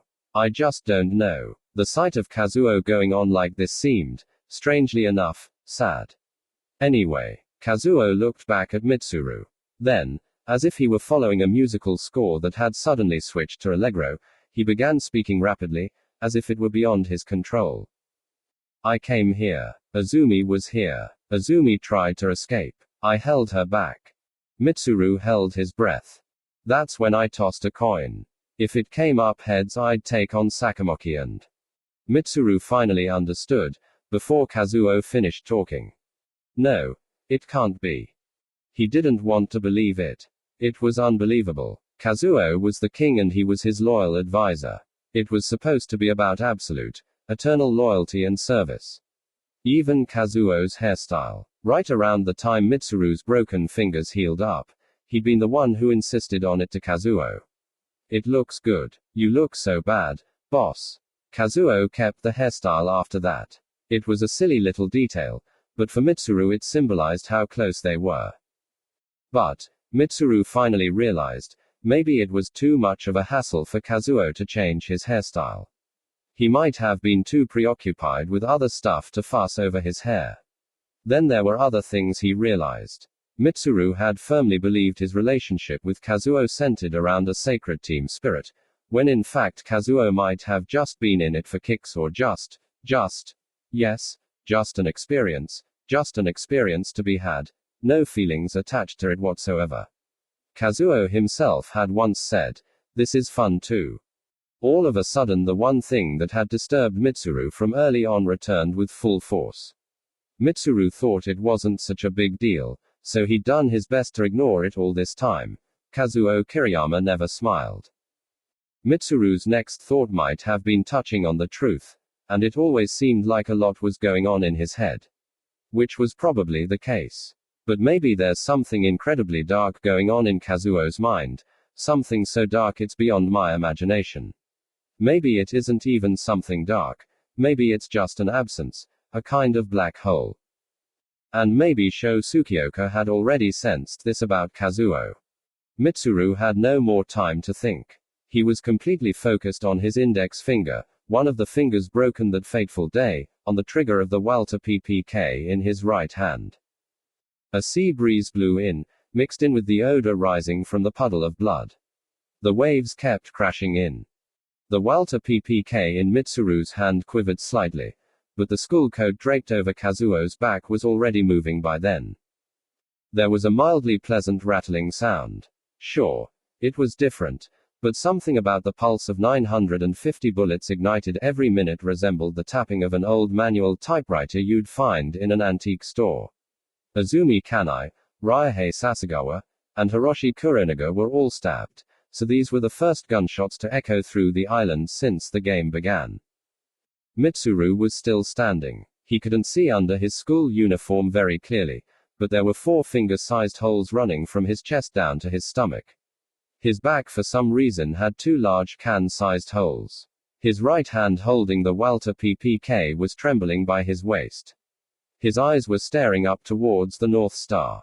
But given how bright the moon was tonight, the star probably wasn't visible. Kazuo held a crude lump of metal resembling a tin dessert box with a handle.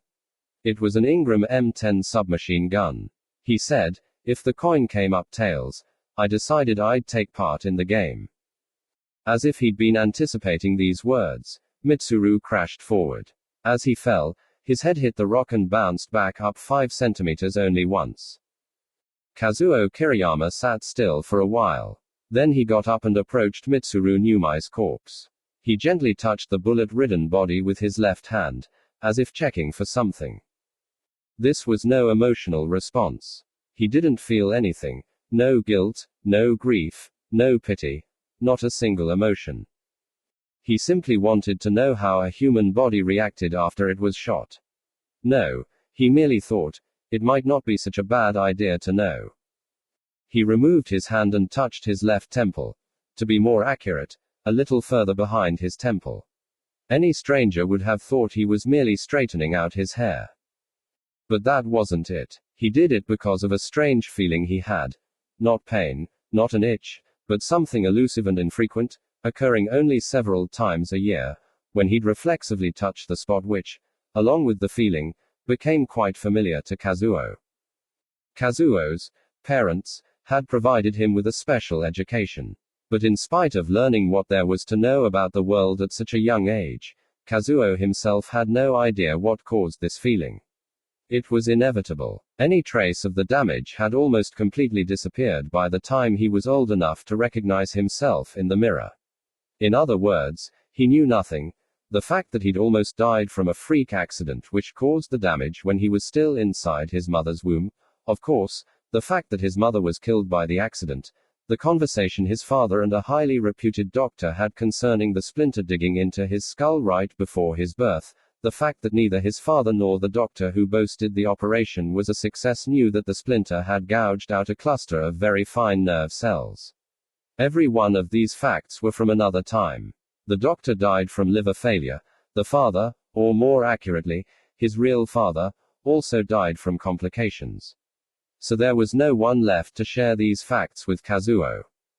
One thing was absolutely certain. It was a given for Kazuo. Although he might not have particularly realized it, or more appropriately, perhaps because he was incapable of coming to such a realization, this was what it came down to. He, Kazuo Kiriyama, felt no emotion, no guilt, no sorrow, no pity, towards the 4 corpses, including Mitsuru's, and that ever since the day he was dropped into this world the way he was, he had never once felt a single emotion. 34 students remaining. 12. On the northern side of the island, opposite from where Kazuo and the others were, a steep cliff hung over the sea. It was over 20 meters high. On the cliff was a small field with a crown of wild grass. The waves crashed against the cliff and exploded into mist that drifted into the mild wind. Sakura Ogawa, female student number 4, and Kazuhiko Yamamoto, male student number 21, sat together at the edge of this cliff. Their legs hung over the edge. Sakura's right hand gently held Kazuhiko's left hand. Their day packs and bags, along with their compasses, were scattered around them. Just as Kazuo had assigned the others to meet at the southern tip of the island, Sakura had scribbled, at the northern tip, on the piece of paper, right beside, "We shall kill each other," she passed on to Kazuhiko. At least they were lucky enough to meet somewhere that didn't coincide with Kazuo's meeting place. Despite their circumstances, they were lucky enough to spend some time alone. There was a Colt .357 Magnum tucked into Kazuhiko's belt, but he already knew he wouldn't be using it. "It's quiet," Sakura murmured. Beneath her hair, which was cut short for a girl, her pretty profile, beginning with her wide forehead, seemed to be forming a smile. She was tall, so she looked slim, and as always, she sat up straight. Kazuhiko had only recently arrived. As they hugged each other, her body trembled slightly like a wounded little bird. "Yeah, it is," Kazuhiko said. Aside from the bridge of his nose, which was slightly wide, he was good looking. He turned away from her to look at the view. The dark sea spread out under the moonlight, the black outlines of the island scattered, and beyond them there was land. The lights were shining brightly on the islands and what appeared to be the Honshu mainland in the distance. It was a little before 3:30 a.m. In between those lights floating in the dark, most people were sleeping peacefully. Or maybe there were kids like him studying late into the night for their high school entrance exams. It didn't look terribly far, but it was a world beyond their reach now. Kazuhiko confirmed the existence of the small black dot approximately 200 meters out at sea. It appeared to be one of the ships, there to kill anyone attempting to escape by sea, that Sakamoki had mentioned. Although the Seto Inland Sea was always busy with boat traffic, even at night, not a single ship passed by to send out its lights. The government prohibited all traffic here. It was chilling. Kazuhiko peeled his eyes off the black dot. He'd seen the corpses of Mayumi Tendo and Yoshio Akamatsu when he left the school. He also heard the sound of gunshots in the distance before he arrived here. The game had begun, and it would continue until the end. He and Sakura had already observed this, and this too no longer seemed to matter anymore.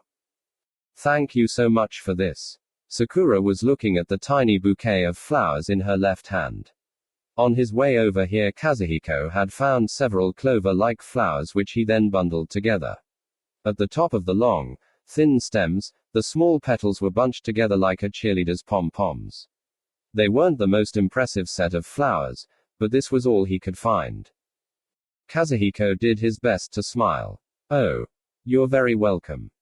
Sakura looked down at the small bouquet, then finally said, so we'll never be able to go home together.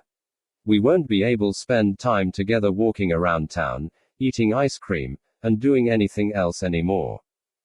Well. Sakura interrupted Kazuhiko. It's futile to resist. I should know. I heard my father was against the government, and then one day. Kazuhiko could tell from her hand that she was trembling.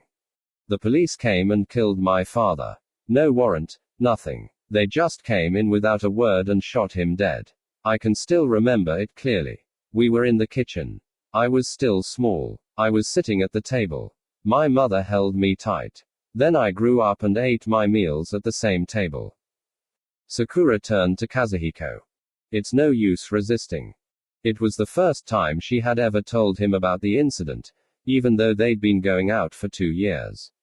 The first time they slept together, just a month ago at her house, she hadn't mentioned it. Kazuhiko felt there must be something else to say, but all he could muster up struck him as incredibly trite. Wow, that must have been hard. But Sakura broke into a smile. You're so kind, Kazuhiko. You're so kind. That's what I like about you. I like you too. I love you so much. If he weren't so inarticulate, Kazuhiko could have said so much more. How much her expressions, her words, her gentle manner, and untainted pure soul meant to him. How important, in short, her existence was to him. But he wasn't able to put it in words. He was only a third-year student in junior high, and worse yet, composition was one of his worst subjects. Well, Sakura closed her eyes and took in a deep breath, as if a little relieved. Then she breathed out. I really wanted to make sure I saw you. Then she went on. Horrible things are going to happen. No. According to what you said, they've already begun. Just yesterday we were all friends. And now we're going to kill each other. Putting this thought into words, she trembled again. Again Kazuhiko could tell from her hand. Sakura gave him a weary smile that betrayed fear along with the terrible irony of the fate awaiting them. I couldn't take that. Of course not. Sakura was kind. Kazuhiko didn't know anyone else kinder. Besides, Sakura spoke again, we can't go back together. Even if by some miracle one of us could go back, we still wouldn't be together. Even if I were to survive, I couldn't bear being without you. So. Sakura stopped. Kazuhiko understood what she was getting at. So I'm going to kill myself here. Before anyone gets me. Right in front of you. Instead of finishing what she had to say, she said, but you have to live. Kazuhiko smiled grimly, then squeezed her hand tightly and shook his head. No way. I'm with you. Even if I were to survive, I couldn't stand being without you. Don't leave me alone. Tears came streaming out of Sakura's eyes, which were fixed on Kazuhiko's eyes. Sakura turned away from Kazuhiko. Wiping her eyes with her left hand that was holding the bouquet of clovers, all of a sudden she blurted out, did you see the final episode of Tonight, at the same place, which airs every Thursday night at 9? Kazuhiko nodded. It was a TV drama broadcast by the national DBS network. It was a superfluous love story produced by the Republic of Greater East Asia Television Network, but it was quite good, topping TV ratings for the last several years. Yeah, I saw it. You wanted me to watch it. Yes, I did. So what I was thinking. As she spoke, Kazuhiko thought, this is exactly how we'd always talk. It was always about something really ordinary and meaningless, but there was something so blissful about these conversations they had. Sakura wants us to stay the way we've always been. The thought suddenly made Kazuhiko want to cry. Well, I was all right about the two main characters ending up together. That's how it's supposed to be. But I don't know about Miki's friend Mizue, the one played by Anna Kitagawa. How could Mizue have given up on the guy she loved? I know I would have gone after him. Kazuhiko grinned. I knew you'd say that. Sakura laughed bashfully. I can't hide anything from you. Then she said happily, "I still remember when we became classmates in junior high.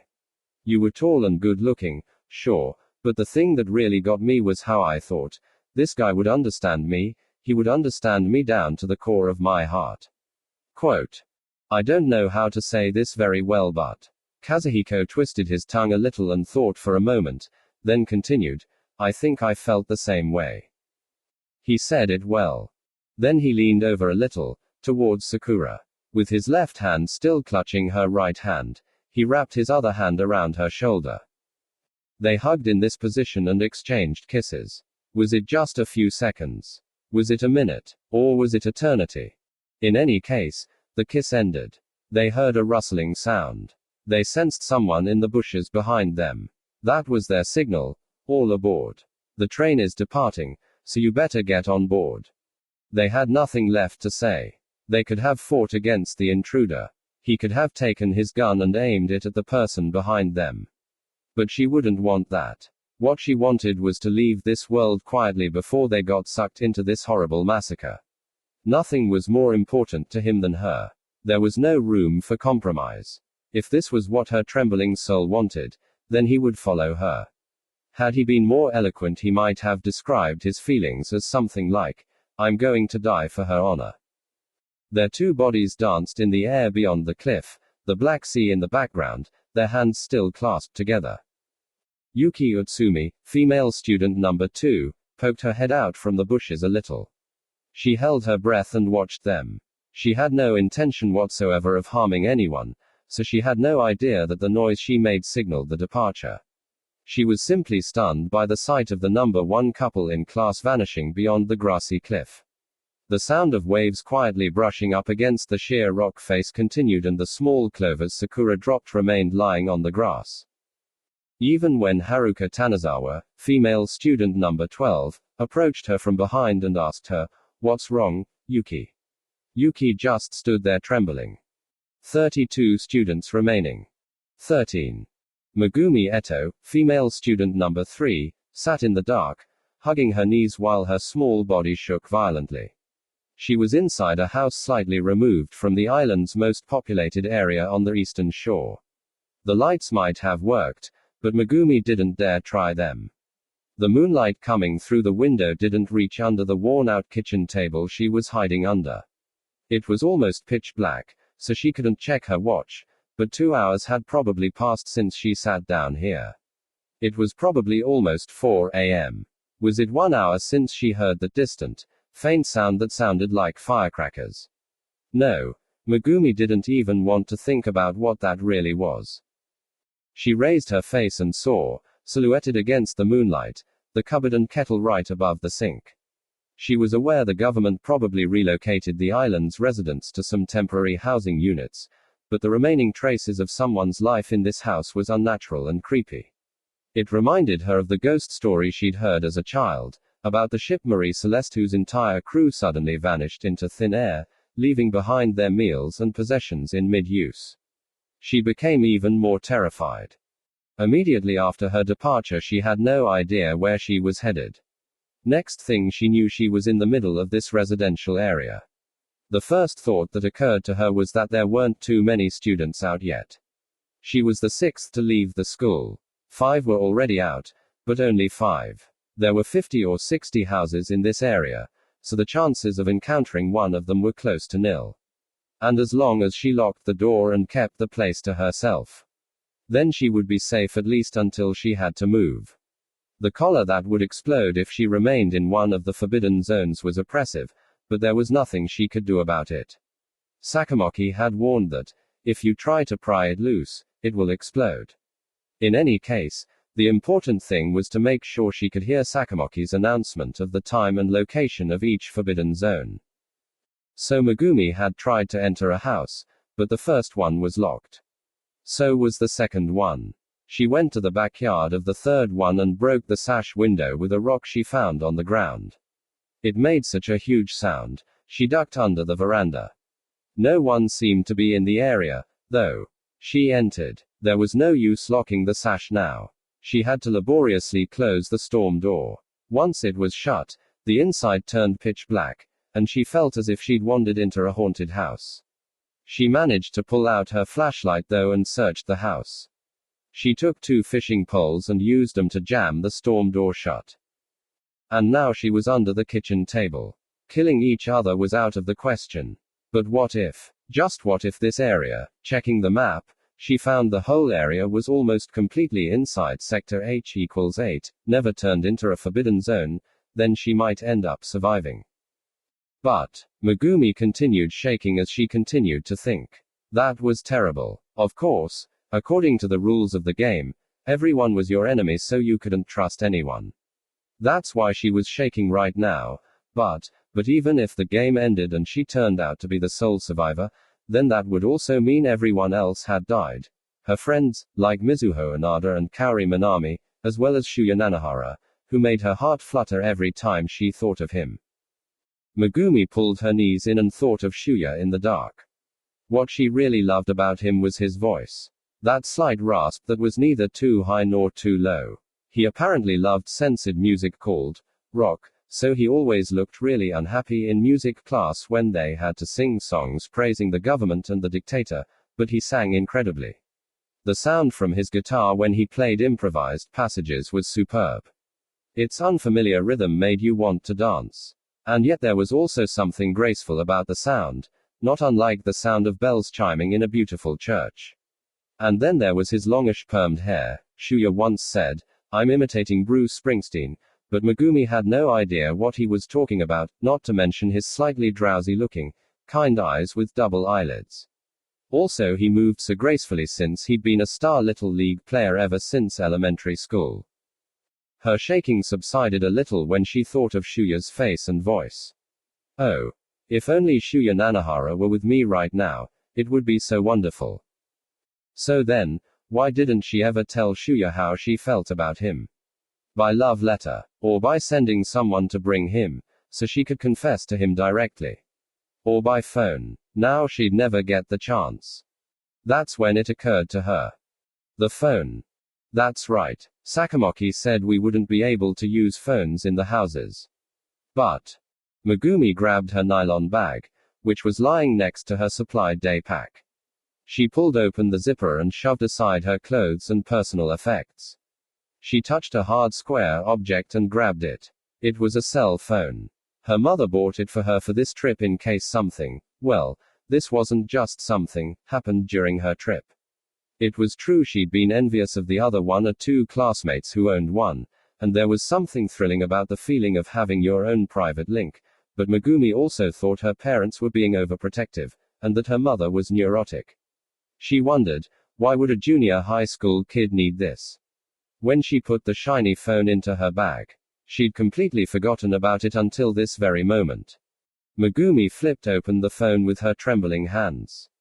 The phone automatically switched from receive mode to send mode, and the small LCD panel and dial buttons lit up with a green glow. Her knees under her skirt and bags were now visible. But more importantly, there, without a doubt, was the antenna and air wave symbols lighting up on the display panel, indicating it was ready for a phone call. Oh, God. Megumi frantically pressed the dial buttons. The numbers for her home in Shiro were 0, 8, 7, 9, 2. After a moment of silence, the phone on the other end began to ring in her ear, and her chest filled with hope. 1, 2, 3 rings. Please answer it. Dad. Mom. I might be calling at an unreasonable hour, but you must be aware your daughter is in an emergency situation. Hurry. The ringing was interrupted by a voice answering, "Hello." Oh, Dad. In her cramped position, Megumi closed her eyes. She thought she would go crazy from relief. I'm going to be saved. Saved. Dad. It's me. Megumi. Oh, Dad. Please help me. Please. Save me from here. She shouted into the phone in a frenzy, but she came to herself because there was no response. Something was wrong. What? Why won't Dad? No. This was. Finally, the voice at the other end spoke. I'm not your dad, Megumi. This is Sakamoki. I told you the phones wouldn't work, Megumi. Megumi shrieked and tossed the phone to the floor. Then she hurriedly slammed the end button. Her heart thumped frantically. Once again Megumi was overcome with despair. Oh. No. So it failed. So I am going to die here. I'm going to die. But then Megumi's heart leaped. It was a shattering sound. The sound of broken glass. Megumi turned towards the origin of the sound. It came from the sitting room which she had checked to make sure it was locked. Someone was coming. Someone. Why? Though, of all the houses here, why this one? Megumi panicked and closed the cell phone panel, which had been still glowing green. She put it in her pocket, took the weapon from her day pack, and pulled the double-bladed diver's knife from its plastic sheath. She gripped it tightly. She had to escape as quickly as possible. But her body was frozen and she couldn't move. Megumi slowed her breathing. Please, please, please God, make sure they can't hear my pounding heart. She heard the sound of a window opening, then closing, then the sound of careful, quiet footsteps. They seemed to be moving around the house, but then they headed directly towards the kitchen and Megumi. Megumi's heart pounded even louder. A thin ray of light shot through the kitchen. The ray glided over the kettle and cupboard above the sink. Someone sighed with relief and said to herself, "Good, there's no one here." The footsteps entered the kitchen. As soon as Megumi heard the voice, though, Megumi was aghast. Any minuscule hope that she could work something out in case the intruder turned out to be a friend had been completely shattered. Because, it was the voice of her, Mitsuko Suma, female student number 11, the meanest girl in the entire school. Even though she had the cutest, most angelic face, a single glance from her was enough to intimidate any teacher. Mitsuko Suma was more frightening to Megumi than any of the ill-reputed boys, Kazuo Kiriyama and Shogo Kawada. It might have been because, like Megumi, Mitsuko Suma was a girl, and also, yes of course, because Megumi herself had been harassed by Hirono Shimizu, who was in Mitsuko's gang, when they first became classmates in second year. If they were in the same hall, Hirono would trip her or slash her skirt with a razor. Lately, maybe because she'd simply lost interest in Megumi, Hirono had stopped harassing her. She was still disappointed though when she learned that her third-year class was to be the same as her second-year class. Mitsuko herself didn't pick on Megumi, but Mitsuko was someone even Hirono couldn't defy. Mitsuko Suma would relish killing someone like her. Megumi's body began trembling again. Oh. Please no, don't shake. If she hears me. Megumi wrapped her body tightly with her arms to keep her arms from shaking. From beneath the table Megumi could see Mitsuko's hand holding a flashlight and the belt of her skirt glowing behind it. She heard the sound of Mitsuko rifling through the drawers of the sink. Please hurry. Hurry up and get out of here. If you could at least just get out of this room, then I could go to the bathroom. I could lock it from inside and escape through the window. Please hurry. Breeing. The electronic signal rang, and Megumi felt her heart leap out of her mouth. Mitsuko Suma also seemed to quiver, slightly. The beam from her flashlight suddenly disappeared along with the belt. She seemed to be approaching the corner of the room. Megumi realized the sound was coming from her pocket. She frantically pulled out the cellular. Her mind went blank and she automatically flipped it open and randomly pressed the buttons. A voice leaked out, "Hey, it's Sakamoki again. I just wanted to remind you, Megumi, to turn off your cell phone. Otherwise, if I call you like this, everyone will know where you are, right?" So. Megumi's fingers found the end button, cutting off Sakamoki's voice. The suffocating silence continued for a while. Then she heard Mitsuko's voice. "Megumi." She asked. "Megumi, is that you?" Mitsuko seemed to be in the corner of the dark kitchen. Megumi carefully placed her cell phone on the floor. The only thing in her hands now was her knife. Her hands were shaking even more, and the knife felt like a fish wiggling loose, but she gripped it as tight as she could. Mitsuko was taller than Megumi, but she couldn't have been much stronger. Mitsuko's weapon. Could it possibly be a gun? No. Then Mitsuko would have aimed it over here and fired. If Mitsuko didn't have a gun, then Megumi might have a chance. Yes, she had to kill. If she didn't kill, Mitsuko would surely kill her. She had to kill. There was a clicking sound, and once again the flashlight beam appeared. It lit up the bottom of the table, and Megumi squinted for an instant. Now was the time. All she had to do was get up, run toward the source of the light with her knife out. But Megumi's intentions were about to be abruptly undermined by an unexpected turn of events. The flashlight beam fell on a lower spot, and Mitsuko Suma sank down on the floor into the light, staring at Megumi. Tears were streaming down Mitsuko's cheeks. "I'm so glad." Her trembling lips finally parted, and she managed to say in a feeble voice, I'm so scared." Mitsuko's voice was half shrieking. She thrust both of her hands forward as if seeking Megumi's protection. Her hands were empty. Then she continued, "I can trust you, right? I can trust you. You wouldn't think of killing me, would you? You'll stay with me, won't you?" Megumi was stunned. This was Mitsuko Suma crying. "She's asking for my help." Oh. As the shaking in her body subsided, Megumi felt an indescribable emotion well up inside her. So that's how it was. It didn't matter how bad her reputation was, Mitsuko Suma was just another third-year junior high school student like her. Even Mitsuko Suma couldn't take part in something as horrible as killing other classmates. She was just lonely and scared out of her wits. And, oh, how terrible, I'd actually considered it. I thought of killing her. I'm so horrible." Megumi burst into tears, overwhelmed by self-loathing along with the security that she now felt she was no longer alone, she was with someone. The knife slipped through Megumi's hands.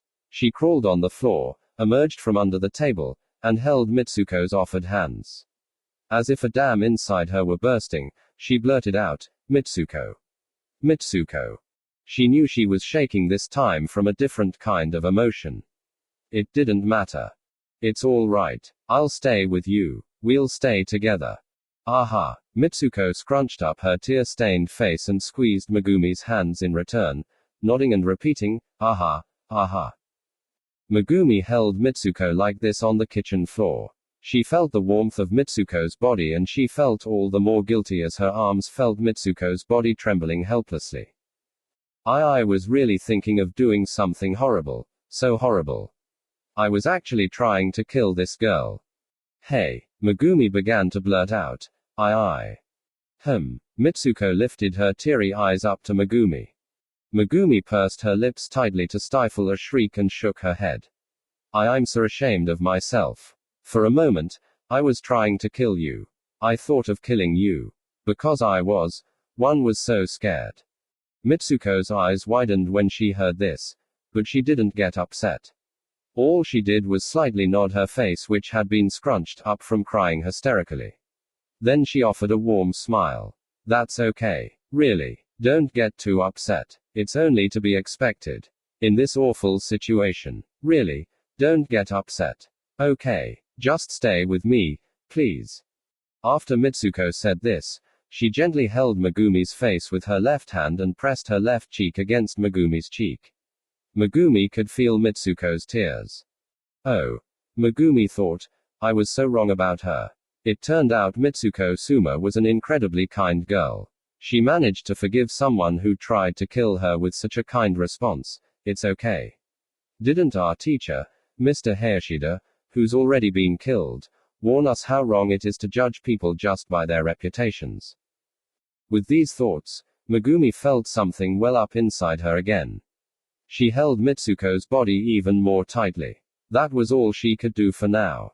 I'm so sorry, I am such a horrible person, I am really.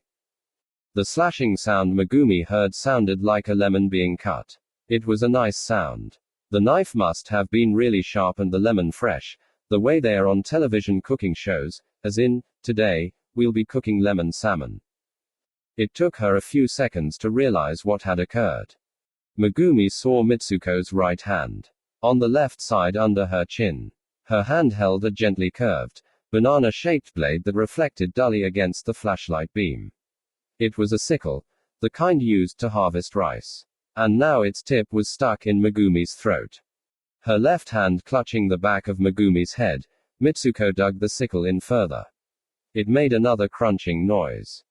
Megumi's throat began to burn, but it didn't last very long. She couldn't say a word and lost consciousness as her chest warmed over with blood. She expired, unable to form any idea of what it meant exactly to have a blade stuck in her throat. Betrayed in the arms of Mitsuko, she died without any thoughts concerning Shuya Nanahara or her family. Mitsuko let go of Megumi, who collapsed onto the floor right beside her. Mitsuko quickly turned off her flashlight and stood up. She wiped away the annoying tears, which she could produce any time. It was in fact one of her special talents. Holding the sickle in her right hand up to the moonlight, she whipped the blood off onto the floor. The blood drops made a splattering sound against the floor. Not bad for starters, Mitsuko thought. She was hoping for a knife that was easier to use, but it turned out a sickle wasn't so bad. She hadn't been careful enough though in entering a house that might already be occupied. From now on I'll have to be more careful. Looking down at Megumi's corpse, she spoke slowly and quietly, I'm sorry. I was also trying to kill you. 31 students remaining. Part 2. Middle stage. 31 students remaining. 14. Their first night broke into a bright dawn. Shuya Nanahara looked up and watched the blue sky gradually turning white through the thicket. The branches and leaves of oak, camellia, some kind of cherry, and other kinds of trees wove an intricate net around them and hid them. Shuya realized several things as he re-examined the map. The island was roughly diamond-shaped. The hills rose upward on the south and north end of the island. They were now located at the south side of the northern mountain, near the slope on its west side. According to the map coordinates, the location seemed to be in Sector C4.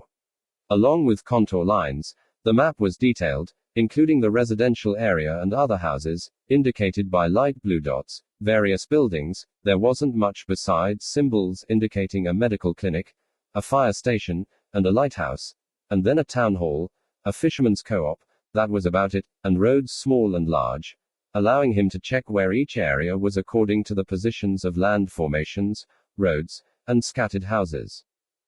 At night he'd already confirmed as soon as they were higher up the hill that the map faithfully represented this island.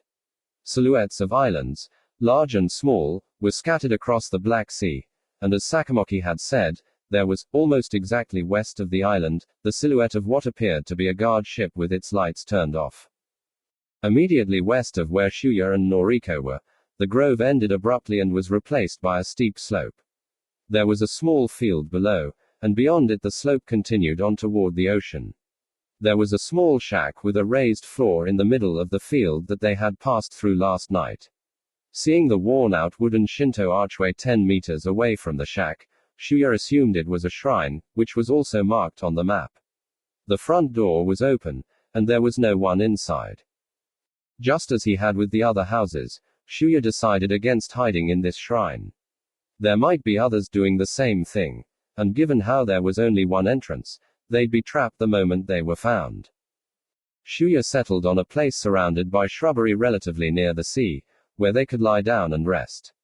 Higher up the hill the shrubbery seemed thicker, but he thought that would also attract others, and in case they met someone who turned out to be an enemy, he thought they were better off somewhere not too steep, where it was hard to run. After all, Noriko's leg was injured. Shuya sat down against a tree, which was approximately 10 centimeters wide. Noriko sat immediately to his left. She leaned against the tree, her injured right leg limply stretched out. They were completely exhausted by now. Noriko slowly closed her eyes. Shuya discussed their course of action with Noriko, but they couldn't come up with much.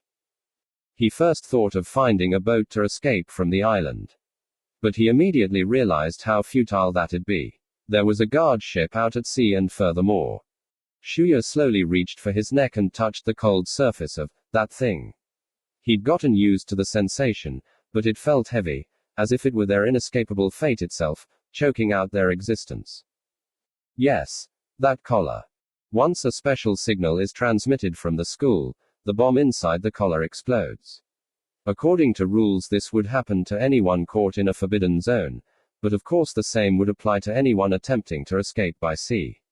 In fact, these collars rendered those guard ships unnecessary. Even if they managed to find a boat, it was impossible for them to escape as long as these collars were on their necks. The only way out was for them to attack Sakamoki at the school and disable the collar locks. But even with that, the G7 sector where the school was located had become a forbidden zone since the game started, so it was impossible to approach it. Besides, their locations were constantly being monitored. He continued to think this through while the area was lit up by morning. It would be dangerous for them to move in the sunlight. He thought they should wait again for nightfall. But here again there was another problem, the time limit. If no one dies within 24 hours. The last time Shuya saw someone die was when he left the school, which was over 3 hours ago. If everyone remained alive, in a little more than 20 hours everyone would be dead. Even if they made an attempt to escape, by nightfall it might be too late to get their act together. Ironically, more classmates dying would buy them more time to survive. Shuya tried to shake this thought off. They were trapped. Shuya kept on wishing, if only they could meet up with Shinji Mimura. With his wide range of knowledge and accompanying broad expertise to apply it, a guy like Shinji could come up with a solution to their situation. He also kept on regretting not taking the risk of waiting for Shinji after Yoshio Akamatsu's attack. Did I really do the right thing? Would I have been attacked as an enemy there? Maybe Yoshio Akamatsu had been the only exception. No. That wasn't necessarily true. There might be a lot more enemies. It was impossible to determine who your enemy was in the first place. Who was still normal and who wasn't anymore. But, maybe we're the ones who aren't being normal anymore. Maybe we're insane. He felt like he was going crazy. In the end we have no choice but to sit here and see what'll happen. But will we come up with a solution? If that doesn't work, we can wait until night to look for Shinji Mimura. But will we even be able to do that? Even though the island was small, with a diameter of 6 kilometers, finding someone under these conditions wouldn't be easy. Besides, will we even have enough time between nightfall and the expiration time? Furthermore, let's assume by some stroke of luck, what an expression, we end up hooking up with Shinji, or it's just the two of us, and we somehow manage to escape, we would be considered fugitives. Unless we emigrate somewhere, we'll spend the rest of our lives as fugitives. And then one day we'll end up being assassinated by a government agent in some abandoned alley, leaving our bodies for the fat mice that come out and nibble at our fingers. In the end, you might be better off going crazy. Shuya thought of Yoshitoki Kuninobu. He was shaken by Yoshitoki's death, but maybe Yoshitoki was better off insofar as he didn't have to experience this insanity. This situation that seemed absolutely hopeless. We might be better off committing suicide. Would Noriko agree to killing ourselves? Shuya glanced over at her and for the first time closely observed Noriko's profile in the peaceful, dawning light. She had well-defined eyebrows, eyelashes soft against her closed eyes, a cute nose with its flat tip, and full lips. She was a very cute girl. He could see why Yoshitoki had a crush on her.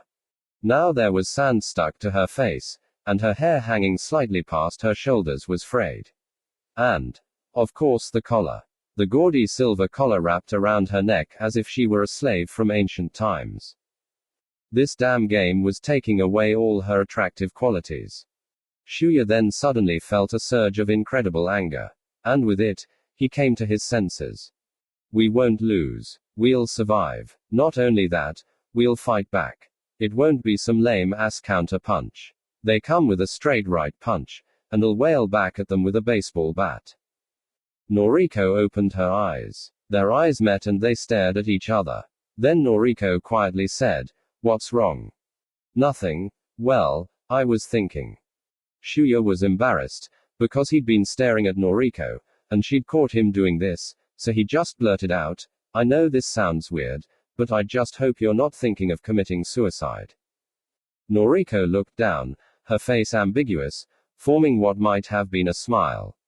Then she said, "No way. Although what?"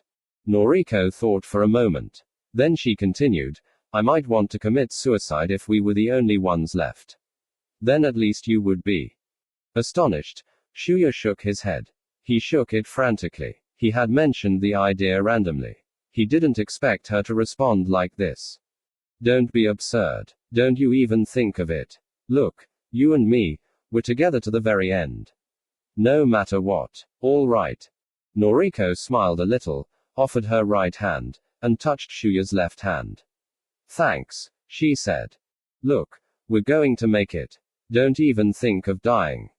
Noriko smiled a little again. Then she said, you haven't given up then, Shuya. Shuya nodded with some force. Of course not. Noriko nodded and said, I've always thought this, but you've always had this positive force. Positive force. Noriko smiled. I don't know how to say this, but you have this positive attitude about living. Like right now you're totally determined to live. And, she still had a faint smile on her face as she looked directly at him. That's what I really like about you. Shuya felt a tinge of embarrassment and replied, that's because I'm an idiot. Then he said, even if we could escape, you know, I mean it wouldn't matter to me, because I don't have any parents. But, you won't be able to see your mother or your father, or your brother. Would you be all right with that? Noriko smiled a little again. I can deal with that. I made up my mind ever since this game began. She paused, then added, what about you? What do you mean? Noriko continued, you won't be able to see her anymore. Shuya hesitated. It was true, Noriko knew a lot about Shuya. As Noriko herself said, I've been watching you for so long now. He'd be lying if he said it didn't matter. He'd been so into Kazumi Shintani all this time. The thought of never seeing her again was. But Shuya shook his head. It's not a big deal.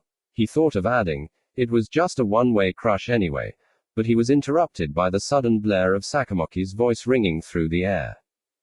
31 students remaining. 15. Good morning everyone. It was Sakamoki's voice. The speakers were impossible to locate, but his voice came through loud and clear, aside from some metallic distortion. The speakers were probably installed not only in the school but also all over the island. This is your instructor Sakamoki. It is now 6 a.m. How are you all doing? Before he could grimace, Shuya's jaw dropped, astonished by Sakamoki's cheerful tone. Well then, I will now announce the names of your dead friends. First, Yoshio Akamatsu. Shuya's cheeks stiffened. Yes, it was another death, but the announcement of Yoshio's name also meant more to Shuya. Yoshio Akamatsu wasn't dead at that moment. Then, was he killed in an attempt to kill someone else? Or, no, did he remain unconscious, lying there, and then blown to bits by this nice collar we're wearing because the school was now a forbidden zone? Regardless, the fact that Shuya had knocked him out didn't make him feel very good. This line of thought immediately evaporated though, with the announcement of other names of the dead. Next, number 9 Hiroshi Kuronaga, number 10 Ryuhei Sasagawa, number 17 Mitsuru Numai, number 21 Kazuhiko Yamamoto. And then, let's see, the girls. Number 3 Megumi Eto, number 4 Sakura Ogawa, number 5 Azumi Kanai, number 14 Mayumi Tendo. This list of names meant that their chances of survival were slightly increased, but this thought didn't even occur to Shuya. He felt dizzy. The faces of his dead classmates drifted through his head and disappeared. They were all killed, which meant that there were killers out there. Unless some of them had committed suicide. It was continuing. The game was undeniably in progress. A long funeral procession, a crowd of people wearing black. A man in a black suit with a somber know-it-all face addressed them, oh, Shuya Nanahara and Noriko Nakagawa. You too, that's right, you're a little early. But you did just pass by your own graves right here.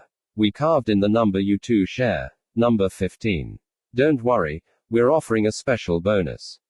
Good going everyone. I'm very impressed. Now then, the forbidden zones. I will announce their areas and times. Take out your maps and mark them. Still shocked by the number of dead classmates and angered by Sakamoki's tone of voice, Shuya nonetheless reluctantly pulled out his map. First, an hour from now. At 7 a.m. in Sector J2. Get out of J2 by 7 a.m. Got that? J2 was slightly to the west of the southern tip of the island. Next, in 3 hours, F1 at 9 a.m. F1 was on the west shore of the island, but it was a remote area in the south. Next, 5 hours later, H8 at 11 a.m. Most of the residential area on the eastern shore was in H8. That's all for now. Now then, I want you all to do your best today. Shuya and Noriko's location wasn't in Sakamoki's forbidden zones. Sakamoki claimed the zones were randomly selected. In any case, they'd made the right move avoiding the residential area. But their location could be included in the next announcement. Sakura and, as Noriko spoke, Shuya turned to her. Sakura and Kazuhiko's names were mentioned. Yeah, Shuya moaned deep down in his throat. I wonder if they killed themselves. Noriko looked down at her feet. I don't know, but they must have been together, knowing those two, until the very end. They somehow managed to meet each other. Shuya had seen Sakura pass a note to Kazuhiko. He and Noriko were only making hopeful observations, though, for all they knew, the two might have been killed separately, in separate places by insane classmates. Dismissing the image of her slipping the note to him as their hands touched, Shuya pulled out his student list from his pocket. It came with the map in the day pack. It was in bad taste, but he had to mark the information down. He took out his pen, and then as he was about to cross out the names, he decided not to.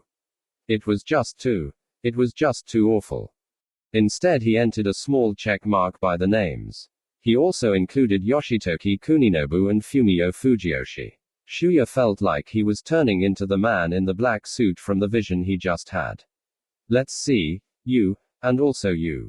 And you. What's your coffin size? It's a tight fit, but we can offer our popular number 8 model to you at a specially reduced price.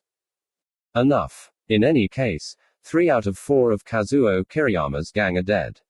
Hiroshi Kuroniga, Ryuhei Sasagawa, and Mitsuru Numai. The only ones who weren't mentioned were Sho Tsukioka, nicknamed Zuki. He was a little weird. And Kazuo Kiriyama himself. He recalled Mitsuru Numai's smug face when Kazuo Kiriyama left the classroom. Shuya had assumed Kazuo would organize his gang and attempt an escape. So what did these results mean? Maybe, even though they'd agreed to meet somewhere, they turned suspicious and turned against each other. Then Sho Tsukioka and Kazuo managed to escape. Would that mean Sho Tsukioka and Kazuo were still together? No.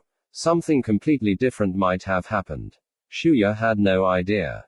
Then he recalled the faint sound of guns going off. He'd only heard it once. If that had been gunfire, then which one of these 10 did it kill? His thoughts were interrupted all of a sudden by a rustling sound. Noriko's face stiffened. Shuya immediately stuck the pen and list into his pocket. Shuya listened closely. The sound continued. In fact, it was approaching them. He whispered to Noriko, "Be quiet." Shuya grabbed his day pack. They had to be able to move at any moment, so he'd put everything he needed in it. He left some of his clothes in his sports bag, but it wasn't a big deal to toss it. Noriko had also packed her bags the same way. He hoisted the 2 day packs on his left shoulder. He offered Noriko his hands to help her up. They waited in a crouched position. Shuya pulled out his knife. His right hand held it in a reverse grip. I might know how to use a guitar pick, he thought, but I don't know a thing about how to use this. The rustling became increasingly louder. It was probably only a few meters away. He was overwhelmed by the same tension he felt outside the school. He held Noriko's shoulder with his left hand and pulled her back. He stood up and stepped back. The sooner the better. As soon as possible. They made their way through the bushes and came out onto a foot trail. It winded up the hill. Trees loomed above them, branches bunched together, and the sky was blue. Still holding Noriko, Shuya treaded backwards with her for several meters along the trail. The rustling sound continued in the bushes they'd just left. The sound grew and then Shuya's eyes widened. A white cat jumped out of the bushes and landed on the trail. It was scraggly, and its hair was frayed, but in any case, That's what it was. A cat. Shuya and Noriko looked at each other.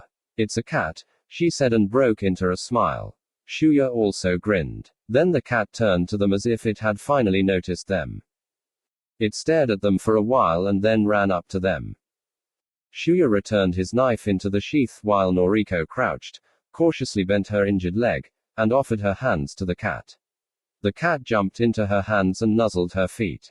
Noriko slipped her hands under the cat's front feet and hugged it towards her. Poor kitty. Look how thin it is. Noriko said as she pursed her lips towards the cat, as if to kiss it. The cat responded enthusiastically, purring, meow. It must be a domestic cat. It's so friendly. I don't know. The government had relocated all the residents of this island for the sake of this game. Because the program was a secret operation until it was over, they must not have been informed. As Noriko said, maybe this cat had been owned by someone here and abandoned after its owner left. There weren't any houses in the area, so did it get lost in the hills? Shuya wondered as he casually looked away from Noriko. He turned. In shock. There was someone wearing a school coat 10 meters away, standing on the trail as if his feet were glued to it.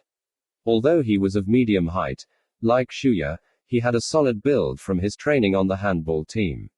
His skin was tanned, and he had a buzz cut. His hair stood up at the front. It was Tatsumaki Oki, male student number 3. 31 students remaining. 16. Noriko followed Shuya's eyes and turned around. Her face suddenly grew tense. What was going on with Tatsumaki? Was he an enemy or not?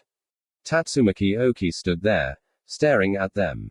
Shuya felt his field of vision grow narrow from the tension, the way it might in a speeding car, but in the corner of his eye he could still make out the large hatchet in Tatsumaki's right hand. Shuya reflexively raised his hand to the knife tucked in his belt. That set it off. Tatsumaki's hand, the one holding the hatchet, twitched, and then he began running towards them. Shuya shoved Noriko, who was still holding the cat, into the bushes. Tatsumaki was already right in front of him. Shuya quickly lifted up his day pack. The hatchet went right into it, splitting it open so its contents spilled to the ground. Water sprayed out of the bag from the broken water bottle. The blade reached Shuya's arm.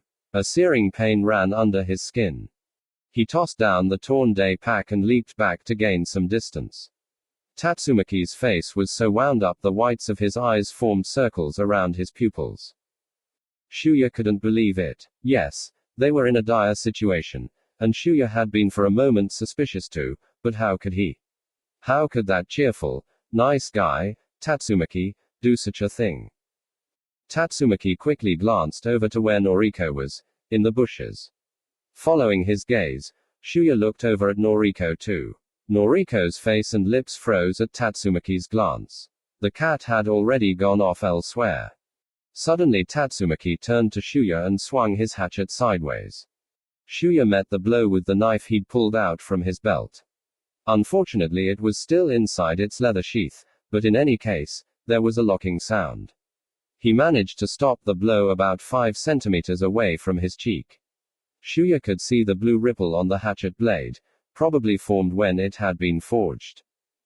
Before Tatsumaki could swing back, Shuya tossed his knife out and grabbed Tatsumaki's right arm, which was holding the hatchet. But Tatsumaki forced a swing, which although slow managed to hit the right side of Shuya's head. Some of the slightly wavy long hair above his right ear fell, and a sharp tear ran through his earlobe. It didn't hurt much. A silly, inappropriate thought crossed his mind. Well, it's no big deal, Shinji had his pierced, after all. Tatsumaki switched the hatchet from his right hand to his left, but before he could swing at Shuya again, Shuya swept his left leg under Tatsumaki's feet. Tatsumaki's legs swayed. All right now, fall. But he managed to stay up, teetered, and then spun around. He fell on top of Shuya. Shuya moved back into the shrubbery. The sound of crushed branches surrounded them. Shuya continued moving back. Forced by Tatsumaki's awesome strength, he was now practically running backwards. Noriko's face was vanishing from his sight. In this unreal situation, another absurd thought crossed his mind. He recalled Little League practice. Shuya Nanahara, backwards running champion, yeah. Then his feet felt funny. He suddenly recalled how there was a steep slope towards the field with the shrine. I'm falling. The two of them tumbled down the slope covered with shrubbery. The clear early morning sky and greenery spun around and around. But he still managed to hold on to Tatsumaki's wrist. He felt as if they'd fallen from a great height, but it was probably only 10 meters or so. Their bodies crashed with a loud thump, and they were still. The area was bathed in sunlight. They'd fallen into the field. Shuya was crushed under Tatsumaki. He had to get up before Tatsumaki could. But that was when Shuya felt something strange. Although Tatsumaki had come at him with the force of an air compressor, the strength in his arms had completely gone. They'd gone limp. His face under the lower part of Tatsumaki's chest, Shuya saw why, as he looked up. Right above him, the hatchet was lodged into Tatsumaki's face. Half of the blade stuck out from his face like the top layer of chocolate on a Christmas cake. The hatchet had landed on his forehead, neatly split open the left eyeball, a gooey liquid leaked out with his blood, and a pale blue light reflected off the blade inside his mouth. Tatsumaki still held onto the hatchet, but Shuya was the one holding his wrists. Shuya felt a horrible sensation running at the speed of light from Tatsumaki's face to his wrists. As if tracing the course of this sensation, blood slid down the blade, flowing from Tatsumaki onto Shuya's hands holding Tatsumaki's wrists. Shuya let out a low groan, released his hands, and got out from underneath Tatsumaki's body. Tatsumaki's body rolled over, face up, his horrific dead face thrust into the morning light. Huffing and puffing, Shuya felt a numb urge to vomit. The incomparable horror of Tatsumaki's face wasn't a trivial matter, but for Shuya something even more important concerned himself. Yes, he had killed someone. Worse yet, a fellow classmate. It was no use convincing himself it was an accident. After all, he had done everything he could to deflect the blade, and therefore direct it towards Tatsumaki by twisting Tatsumaki's wrists as far back as possible. He felt incredibly nauseous, but Shuya gulped and held back the urge to vomit. He lifted his head and looked up at the slope he'd just tumbled down. He couldn't see beyond the shrubbery covering the slope. He'd left Noriko alone. The important thing now was to protect Noriko. He had no time to puke. He had to hurry back to Noriko, Shuya told himself as if these thoughts would calm him down. He stood up and stared down at Tatsumaki's face and the hatchet for a while. He hesitated but then pursed his lips together and pried Tatsumaki's fingers loose from the handle of the hatchet that split his face.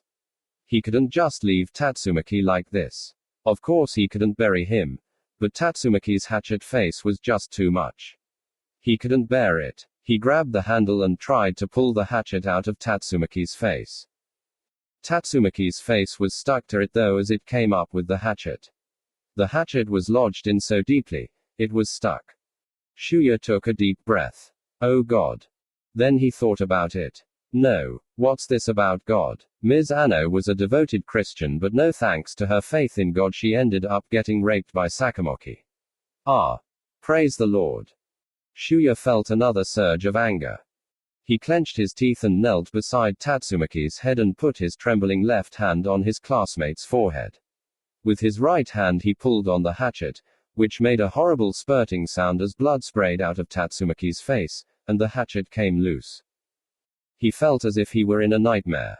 Cracked in the middle, Tatsumaki's head was now asymmetrical. It looked too unreal. It looked like a plastic fake. Shuya realized for the first time in his life how malleable and fragile the human body was. He gave up trying to close Tatsumaki's eyes. His left eyeball and eyelid was split, the eyelid shriveled and swollen so badly it couldn't be shut. His right eye was probably manageable, but who'd want a winking corpse? It was in bad taste given the circumstances. He felt sick again. But he stood up again and turned around. To get back to Noriko he'd have to take the long way around up the foot trail. Shuya's eyes opened wide again though now because there was a boy wearing glasses and a school coat in the middle of the field, the male class representative, Kyoichi Motobuki. And this representative was holding a pistol. 30 students remaining. 17. Behind his silver-framed glasses, the class representative's eyes met Shuya's. His hair that was always so neatly parted at a 7:3 ratio was now a complete mess. The lenses of his glasses looked smudged, and the eyes behind them were bloodshot and wide open the way Tatsumaki's eyes were. His face was incredibly pale, as it was inside the classroom, once again resembling a Warhol print. It didn't look human anymore. As the gun flinched, Shuya twisted his body and ducked backwards. With an explosive pop, the gun set off a small flame. Something hot grazed the top of his head. Of course he might have just imagined it. Anyway, the bullet missed him. Still on his back, Shuya didn't have time to think. He just tried to retreat. The tall grass made a rustling sound under his back. He was too close. He couldn't escape. Kyoichi Motobuki was only several meters away from Shuya, aiming directly at his chest. Shuya's face grew as stiff as a plaster sculpture. More than protecting Noriko, more than anything, it was real fear that caught him now, welling up inside. The next tiny lead bullet that gun spits out will kill me. Kill me. Stop it. Another voice yelled. Kyoichi suddenly turned in a diagonal direction. Shuya also followed Kyoichi's glance. A large figure stood in the shade of the shrine. Buzzed hair? No, the head was practically bald, the prominent scars above his brows, the tough face of a thug. It was Shogo Kawada, male student number 5. He held a pump-action shotgun, a sawed-off Remington M31. Without any warning, Kyoichi shot at Shogo. Shuya saw Shogo quickly duck. As he heard the explosion from the shotgun that Shogo held in his kneeling position, sparks flew from the muzzle like a flamethrower, and the next moment Kyoichi's right arm was gone. Bloody mist shot into the air. Kyoichi gazed blankly at the half-sleeve of his school uniform. The rest of his sleeve, from his elbow to the hand that was holding the gun, was now lying on the grass. Shogo quickly pumped the shotgun and loaded the next shot. A red plastic shell flew out to the side after spitting out its pellets. Aieeeee. Kyoichi screamed like an animal as he suddenly realized what had happened. Shuya thought he would fall to his knees. But he didn't. The representative instead ran for his arm. He pried the gun loose from his right hand with his left hand. Like a one-man baton relay. Great. Shuya once again felt like he was watching a bad horror flick. Or better yet, reading a bad horror novel. Damn, this was bad. Stop it, Shogo shouted, but Kyoichi refused and pointed his gun at Shogo. Shogo shot again. Kyoichi's body bent over into a triangle shape, with his waist pointing out like a long jumper, but blown backwards. He landed feet first, and as if in time-lapse photography the next moment he was falling on the ground face up. He sank into the overgrown grass and remained still. Shuya scrambled to his feet. He could see Kyoichi's body between the blades of grass. There was a gaping hole in the stomach of the school coat, and the contents inside looked like a trash bin in a sausage factory.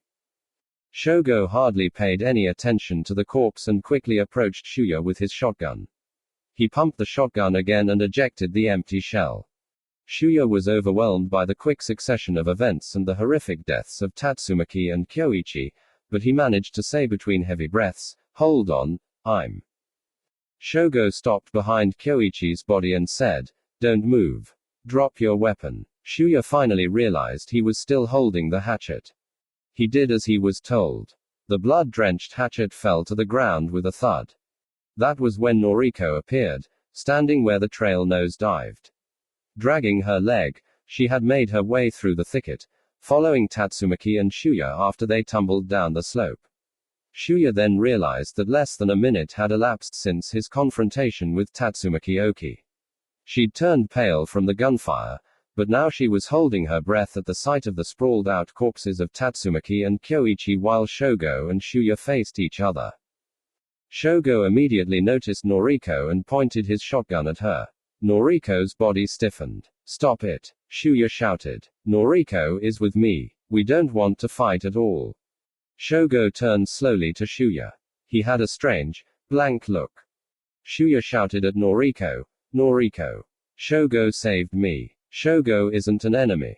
Shogo looked at Noriko and then returned his gaze to Shuya. Then he lowered the muzzle.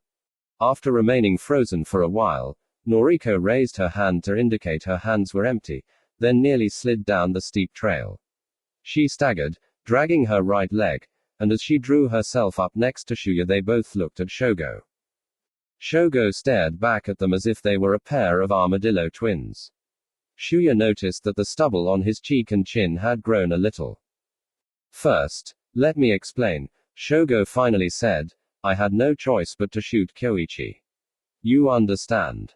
Looking over at Kyoichi's body, Shuya considered Shogo's words and realized that maybe the representative had totally lost control. He might have seen me beat Tatsumaki Oki and gotten the wrong impression. Noriko wasn't around, so it would have been natural. As Shogo said, Shuya had no right to fault Shogo for his actions. If Shogo didn't kill Kyoichi, then Kyoichi would have killed Shuya. After all, he had also killed someone. Tatsumaki Oki. He looked back at Shogo. Yeah. I know. Thanks. You saved me. Shogo shrugged. I was just trying to stop Kyoichi, but I guess I ended up doing that as well. Adrenaline was still rushing through his body, but Shuya managed to blurt out, I'm so glad. I'm so relieved we've met someone else who's normal. In fact, Shuya was surprised. Back in the classroom, he thought if anyone was going to play the game, it'd be Shogo. But not only was he not playing along, he'd managed to save Shuya's life. Shogo stared at them for a while, as if he were thinking through something. Then he said, so you two are together? Shuya raised his brow. That's what I said. Then Shogo asked, why are you two together? Shuya and Noriko looked at each other. Then they looked at Shogo. Shuya was in the middle of saying, what do you mean? But then stopped as Noriko asked the same question, but she stopped in mid-sentence too, realizing Shuya was asking the same thing. Shuya and Noriko looked at each other again. Shuya thought Noriko was giving him the green light to speak first, but then as soon as he began speaking, his words overlapped with hers. That's because. Once again Shuya and Noriko exchanged glances. They ended up facing Shogo without saying a word. A quick grin ran across Shogo's face. If he was smiling, it was the first time Shuya had ever seen him smile. Shogo said, all right. In any case, we have to hide out. We don't want to be standing out here in the open. 29 students remaining. 18. Yuko Sakaki, female student number 9, was wading through the thicket. It was dangerous for her to run so recklessly, but she had to escape. That was her priority. She played back the scene she had just witnessed in her head. The incident she saw from the bushes. Tatsumaki Oki's head split wide open. Shuya Nanahara yanking out the hatchet from his head. She was horrified. Shuya Nanahara had killed Tatsumaki Oki. He did it flawlessly. Until Shuya pulled out the hatchet from Tatsumaki's head, Yuko was so transfixed she couldn't take her eyes off the scene. But as soon as she saw the red on the hatchet, fear took over. She grabbed her day pack and held her mouth shut because it would have shrieked on its own. Tears welled up in her eyes. The sound of gunfire followed behind her, but she could hardly hear it given the state she was in. 29 students remaining. 19. After Shuya and Noriko returned to the thicket where they'd settled last night and picked up the bags, Shogo remarked their view was no good here. Shuya thought he'd been thorough choosing this location, but Shogo seemed abnormally adept in this environment, so they did as he said and moved towards the mountain. The dirty cat was gone. Hold on. I'm going to find Kyoichi's and Tatsumaki's bags. Shogo left them in the nearby shrubs. Noriko sat down to rest, and Shuya sat next to her. He was holding the revolver, Smith & Wesson .38 Chief Special, Shogo had given him after retrieving it from Kyoichi's body. It made him feel uncomfortable, and he didn't want to carry it. He'd seen the grotesque one-man baton handoff, but he managed to hold it. Shuya, here. She held out a pink band-aid. She must have found it in the day pack Tatsumaki Oki's hatchet had torn through. Shuya touched his right ear with his left hand. The bleeding seemed to have stopped, but he felt a stinging pain. Hold still. Noriko drew near him and opened the band-aid seal. As she carefully wrapped it around his earlobe, she said, I wonder why so many of us came here. 5 students, if we include Shogo and us. Shuya looked back at Noriko. The thought didn't even occur to him thanks to all those action scenes, but she was right. He shook his head. I don't know. We came here to get as far away as possible, right? We avoided climbing the hill and avoided the shore, where there's too much visibility. Maybe we were all thinking the same thing and ended up at the same place, thinking we'd be safe here, including the representative, and Tatsumaki. The moment he mentioned Tatsumaki, he felt a nauseous pain in his stomach again.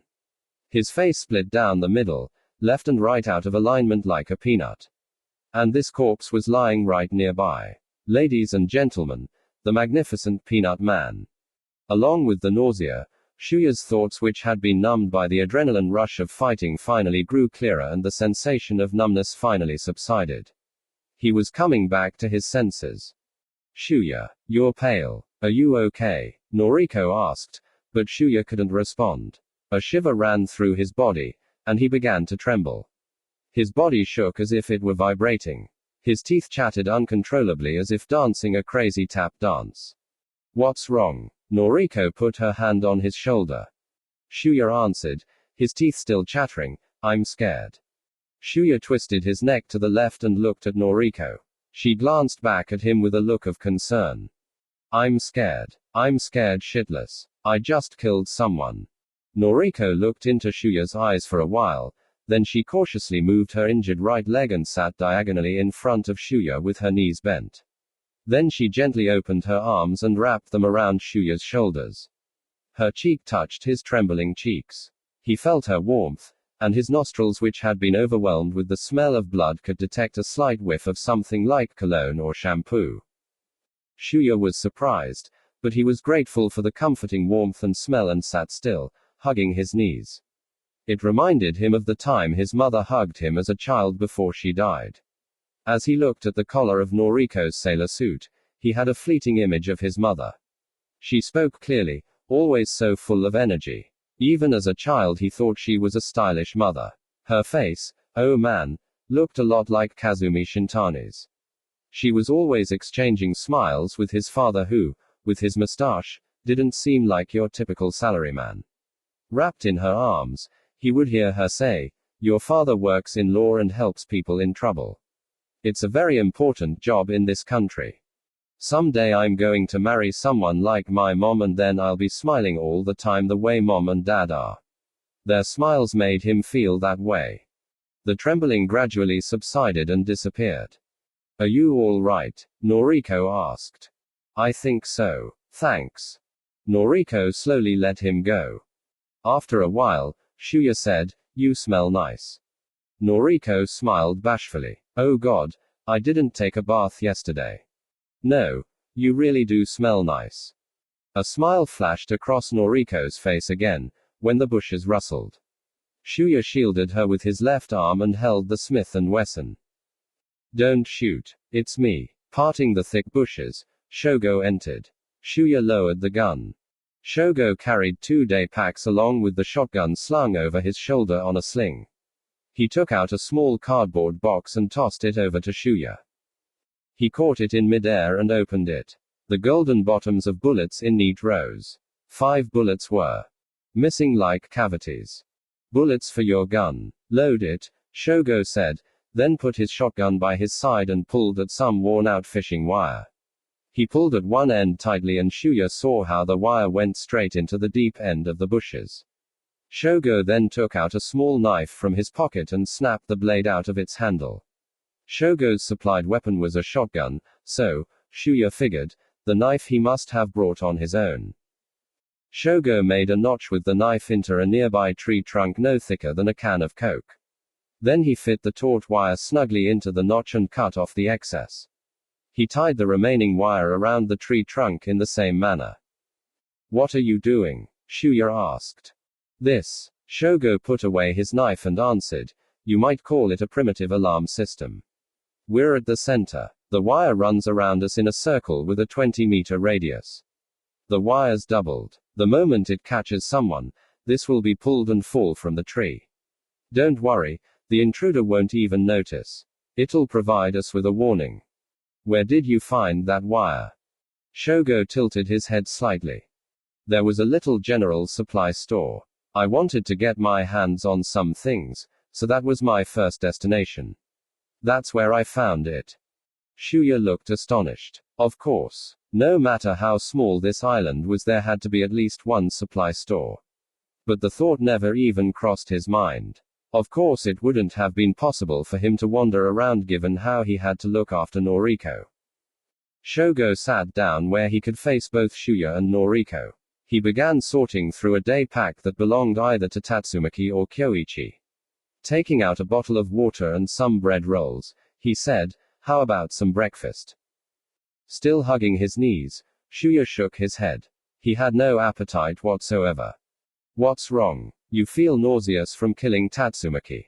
Shogo examined Shuya's face and said casually, "Don't let it get to you. Let's say each person kills one person. The game's like a tournament.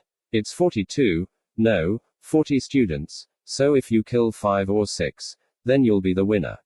4 or 5 more, that's all you'll need." Shuya knew he was joking, but no, it was all the more offensive because he was joking. He glared at Shogo. Sensing Shuya's anger, Shogo drew back. "Sorry man, I was just kidding." Shuya asked in a hostile tone, "So you don't feel nauseous? Or did you already kill someone before Kyoichi?" Shogo merely shrugged. "Well, this time, it was my first." It was a strange way to put it, Shuya thought, but he had no idea what was so odd about it. He felt confused. If Shogo was the rumored delinquent he was said to be, then he might be bold in a way Shuya could never be. Shuya shook his head and changed the subject. "You know, there's something I don't get."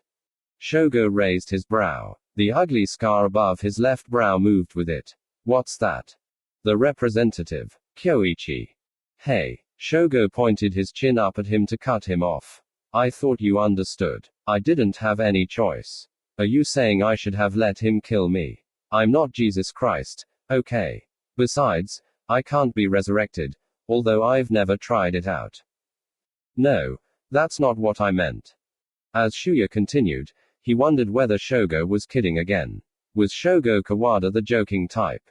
"I think the reason Kyoichi tried to shoot me was that he saw me kill Tatsumaki up close. I killed Tatsumaki. And that was because he attacked me." Shogo gave a light nod. "So it was only natural that Kyoichi would try to kill me." "That's true. Maybe. But even so No." Shuya interrupted Shogo. "Forget about that. What I mean is that Tatsumaki came after me even though I didn't do a thing. And besides, I was with Noriko. Why did he have to attack us?" Shogo shrugged and put his water bottle and bread by his feet. "Tatsumaki was up for it. That's all. What's to understand?" "No, well, theoretically, yes, but I just don't get it. How Tatsumaki could." Shogo cut off Shuya's hesitant words. "There's no need to understand." "Ha." Shogo's lips twisted slightly as if grinning, then he went on, "I'm only a transfer student, so I don't know much about you and your classmates. But what do you know about Tatsumaki? Maybe there's someone really ill in his family, so he felt he had to survive. Or maybe he was just being selfish. Or maybe he went insane from fear and lost his capacity for reason. Or there's even this possibility. You were with her. He might have thought you teamed up with her. How can he tell whether he's invited? You and her might have decided he's a threat. Or if you were actually playing the game, then you could use this same excuse to kill him. Hey, did you provoke him at all?" "No." Shuya stopped, recalling how he'd reflexively touched his knife when he faced Tatsumaki. Shuya himself had also been afraid. He'd been afraid of Tatsumaki. Was there something? "I touched my knife." He looked at Shogo. "But that's not enough too." Shogo shook his head. "Oh yeah it is, Shuya. Tatsumaki might have thought, I have to beat you, since you're holding a weapon. Everyone's fuse in this game is pretty short," he said, as if to conclude the topic, But in the end Tatsumaki was up for it. That's the best way to understand it. Look, there's no need to understand. What it comes down to is this. Once your opponent attacks you with a weapon, you don't hesitate. Otherwise you'll die. You can't afford to think about it. The first thing you do is anticipate your opponent. You shouldn't trust people too much in this game. Shuya took a deep breath. Did Tatsumaki really want to kill me? Then again, as Shogo said, it might be pointless to think too much about it. Shuya looked up at Shogo again. That's right. What? That's what I forgot to ask. So what is it? Come on. Shuya continued. Why are you here with us? Shogo raised his eyebrows. He licked his lips. Good point. I might be against you too. That's not what I mean. Shuya shook his head. You saved me. No. You also risked your life trying to stop Kyoichi. I'm not suspecting you. Well, you got it wrong, Shuya. You don't seem to understand this game yet. What do you mean? Shogo continued. In order to survive, being in a group gives you an advantage this game. Shuya considered this, then nodded. He was right. You could take turns being on the lookout, and you were stronger in case of an attack. So, think about it. Shogo nudged the shotgun resting on his knees with his hand. Do you think I was risking much to stop Kyoichi? Do you think ordering him to stop would have actually stopped him? Maybe I was already planning on killing Kyoichi. Did I really have to kill him? Kyoichi never struck me as the type who'd attract a group, but maybe I ordered him to stop just to put on an act for you guys to join me. Wouldn't it be in my best interests to join you guys and then kill you off later? Shuya stared at Shogo's face, surprised by this series of clear and logical explanations. It was true Shogo was a year older than them. But he talked like an adult. A wise, mature adult. In this sense he resembled Shinji Mimura. Shuya shook his head. There'll be no end to it if I start getting suspicious. You're not against us. He glanced over at Noriko. That's what I think. Me too. Noriko nodded. If we can't trust anyone we'll lose. That's a noble thought, girl, Shogo nodded. If that's the way you want it. I'm just telling you that you got to be careful in this game. Then he asked, so what is it? Shuya all of a sudden remembered he was the one with the questions. You. Why do you trust us? Teaming up with you doesn't necessarily rule out that one or both of us is against you. You said so yourself. You have no reason to trust us. I see, Shogo responded, as if amused. An applied question. You're getting the hang of it, Shuya. Come on, I want an answer. Shuya waved his hand still holding the revolver. Shogo drew back as if to warn him it was dangerous. Well, Shuya insisted. Shogo raised his brow again. Then he revealed that faint smile on his face. He looked up at the branches looming above them and then looked back at Shuya and Noriko. He looked serious. First of all, Shuya saw something intense run across Shogo's calm eyes. He didn't know what it meant, but it was intense. I have my reasons. I have a problem with the rules. No, the game itself. Shogo stopped for a moment and then continued. You're absolutely right, but, you see, I'm embarrassed to admit this, but I've always based my decisions on my conscience. So. Shogo grabbed the barrel of his shotgun standing between his knees as if it were a cane and looked at them. A bird was chirping deep in the woods. Shogo looked solemn. Shuya listened nervously. You two make a nice couple. That's what I thought when I saw you this morning, and I still think so now. Shuya stared at him, his mouth agape. Couple. Noriko spoke first. Her cheeks were bright red. You have it all wrong. We're not. I'm not. Shogo looked at Shuya and Noriko and grinned. Then he broke out laughing. It was an unexpected, friendly laugh. He continued chuckling. That's why I trust you. Besides, you just said so yourselves. There's no end once you start getting suspicious. Isn't that enough? Shuya finally grinned. Then he said sincerely, thanks. I'm so glad you trust us. Shogo continued smiling. Oh no, the honor's mine. I knew you were an individualist the day you transferred to our school. Easy with the fancy terminology. Sorry, but I was born with these looks. I can't help it if I don't look friendly. Noriko gave him a warm smile and said, I'm so glad. Now we have one more on our side. Responding to Noriko, Shogo rubbed his finger against the stubble under his nose and made an unexpected gesture. He turned to Shuya and offered his right hand. I'm glad too, now that I'm not alone. Shuya squeezed his hand. Shogo's palms were thick. In keeping with his appearance, it felt like the hand of a fully mature man. Shogo stretched past Shuya and offered his hand to Noriko. You too. Noriko squeezed his hand. Then he looked down at Noriko's leg wrapped in bandanas and remarked, I'd forgotten about this. Show me your leg wound first, then we'll talk about our plans. 29 students remaining. 20.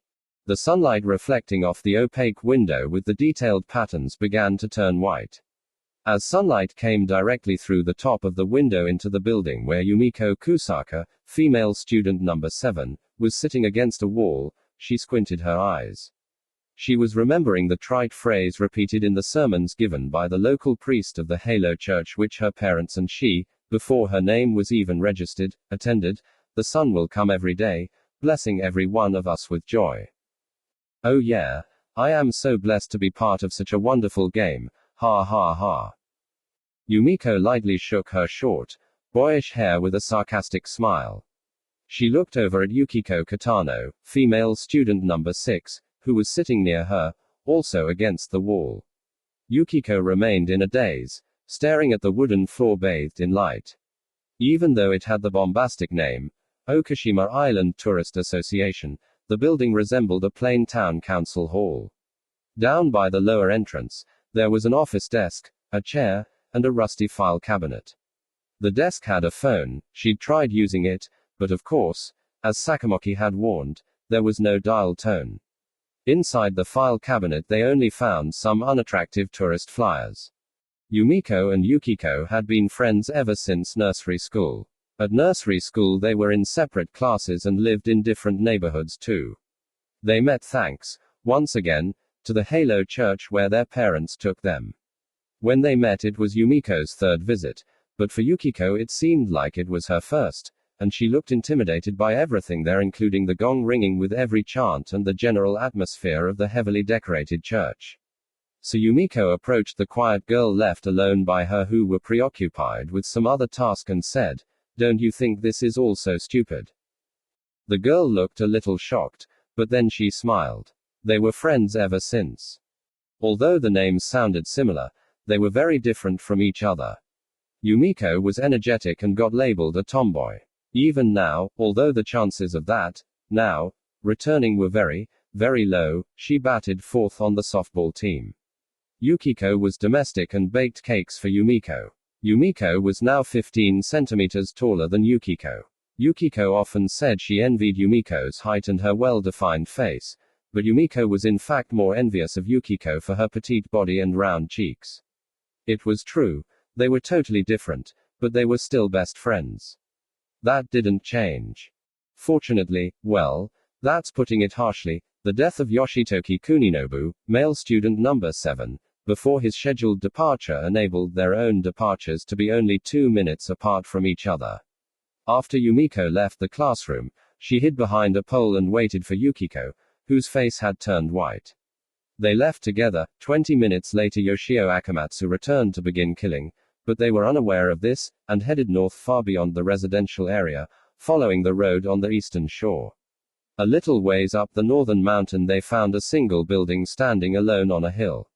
They locked themselves inside here. Over 4 hours had passed since then. They were exhausted from the extreme tension and remained sitting next to each other as time flew by. Yumiko looked away from Yukiko and along with her stared at the floor. Even though she was in a daze, she continued to think. What in the world were they supposed to do now?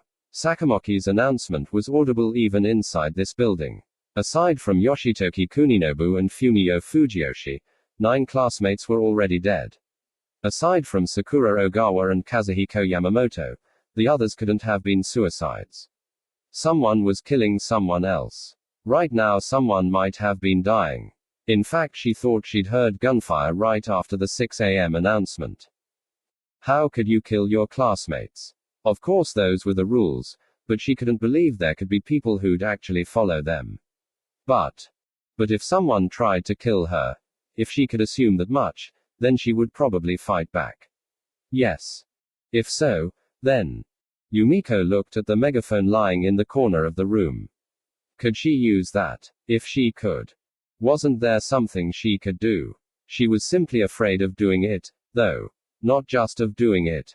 Because while she couldn't believe anyone was playing the game, she also couldn't rid herself of this overwhelming fear. That's what made her seek shelter here with Yukiko. What if someone really did? But she recalled something from when she was in elementary school, the face of her best friend. It wasn't Yukiko. The friend was crying. For some reason, the only clothes she could remember on her friend was her pink sneakers. Yukiko said and interrupted Yumiko's thoughts. She faced Yukiko. Let's eat our bread rolls. We won't come up with any good ideas if we don't eat. Yukiko provided a kind smile. It felt slightly forced, but it was still her usual smile. Okay, Yukiko repeated, and Yumiko returned her smile and nodded. All right. They took out the bread rolls and water from the day packs. Yumiko looked at the 2 cans inside. The cans were a greenish silver, and at the top a cigar-sized stick stuck out, attached to a lever and a metal ring approximately 3 centimeters in diameter. She assumed it was a hand grenade. Yukiko's weapon was a set of darts. It must have been some kind of joke. It even came with a wooden target board. After she finished half of her roll and took a sip of her water, Yumiko said, "You feel a little better now, Yukiko." As Yukiko chewed on her bread, her round eyes grew wider. You've been shaking all this time. Oh. Yukiko broke into a smile. I think I'm fine now. I mean, with you by my side. Yumiko smiled and nodded. She wondered whether she should bring up what they should do while they ate, but decided against it. She just wasn't feeling confident enough about her idea. It could be extremely dangerous. To go through with it wouldn't only endanger herself but Yukiko as well. But on the other hand, it was this kind of danger that was forcing everyone to panic over the deadline. What was the right thing to do? Yumiko just wasn't sure yet. They remained quiet for a while. Then Yukiko all of a sudden said, "Hey, Yumiko." What? You might think this sounds stupid, but Yukiko lightly bit on her small but full lips. What is it? Yukiko hesitated but then finally let it out. Did you have a crush on anyone in our class? Yumiko's eyes suddenly grew wide. Wow, this was exactly the kind of topic you discussed at night when you're on a study trip. After going through the rituals of playing cards, pillow fighting, and checking out the inn, late at night you could bitch about your teachers, or talk about the future, but none of those were in the same league as this topic. It was the holy topic. And of course she'd expected to have this kind of conversation during their study trip, until they'd fallen asleep on the bus. You mean, a guy? Yes. Yukiko's downcast eyes bashfully looked over at Yumiko. Yumiko hesitated a little but then replied honestly, "Yes, I did." I see. Yukiko looked down at the knees of her pleated skirt and said, "I'm sorry I never told you, but I like Shuya." Yumiko nodded without saying a word. She already had a hunch. In her mind, Yumiko pulled out her file on Shuya Nanahara. He was 171 centimeters tall, weighed 58 kilograms, his eyesight was 1.2 in the right eye, 1.5 in the left, and although he was thin, he was muscular. In elementary school he was a little league shortstop and batted first, but he quit and now preferred playing music. He was an excellent singer and guitarist. Because of his status as the team's best player during his little league days, combined with the fact that the first kanji character to his last name meant 7, he had the baseball nickname of Wild 7, just like the cigarette brand. His blood type was B, and he was born, just as the first character of his first name indicated, in the fall. He lost his parents when he was young, and now he lived in a Catholic orphanage called the Charity House. He was best friends with Yoshitoki Kuninobu. Oh god, and now he was dead. Who also lived in the charity house. His strongest subjects were in the humanities, literature, and English, so he was a decent student. He had a unique face, his lips were slightly curved, but his double eyelids were sharply defined and kind-looking, so he wasn't bad-looking at all. His hair was slightly wavy and long, covering his neck and touching his shoulders. Yumiko's file on Shuya Nanahara was filled to bursting. She was pretty confident hers was more thorough than Yukiko's. One of the more important subjects in the file was his height. Because, she thought, if Shuya didn't grow any taller then she wouldn't be able to wear high heels with him, because that would make her taller than him if they walked together. But now that she was sure about Yukiko, she wouldn't be able to share these thoughts with her. Yumiko tried to look as calm as possible. Really? Yes. Yukiko looked down. Then she made the point she'd wanted to make all along. I really want to see him. I wonder what he's doing. As she sat with her hands glued to her thighs, she burst into tears. Yumiko gently touched Yukiko on the shoulder. Don't worry. Knowing Shuya, no matter what happens.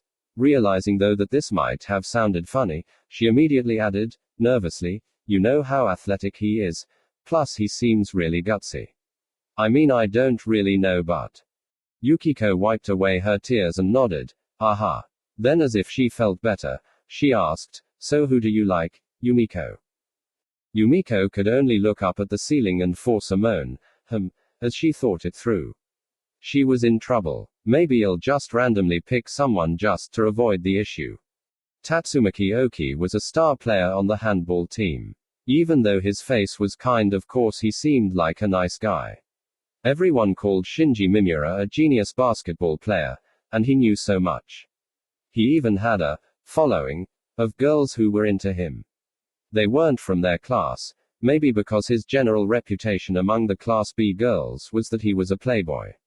Mitsuru Numai acted like he was a badass, but he didn't really seem so bad. He was kind to girls. Oh god, but he's dead too now. Hiroki Sugimura seemed to have a brooding quality that was kind of cool. Some girls were afraid of him because he practiced martial arts, but to Yumiko that was attractive. But he was close to Takako Chigusa. Takako would get on my back if she ever found out. She can be so harsh. But she's a good girl. Come to think of it, everyone was, both boys and girls. I'm back to the same question. Should I not trust them? So who is it? Yukiko asked again.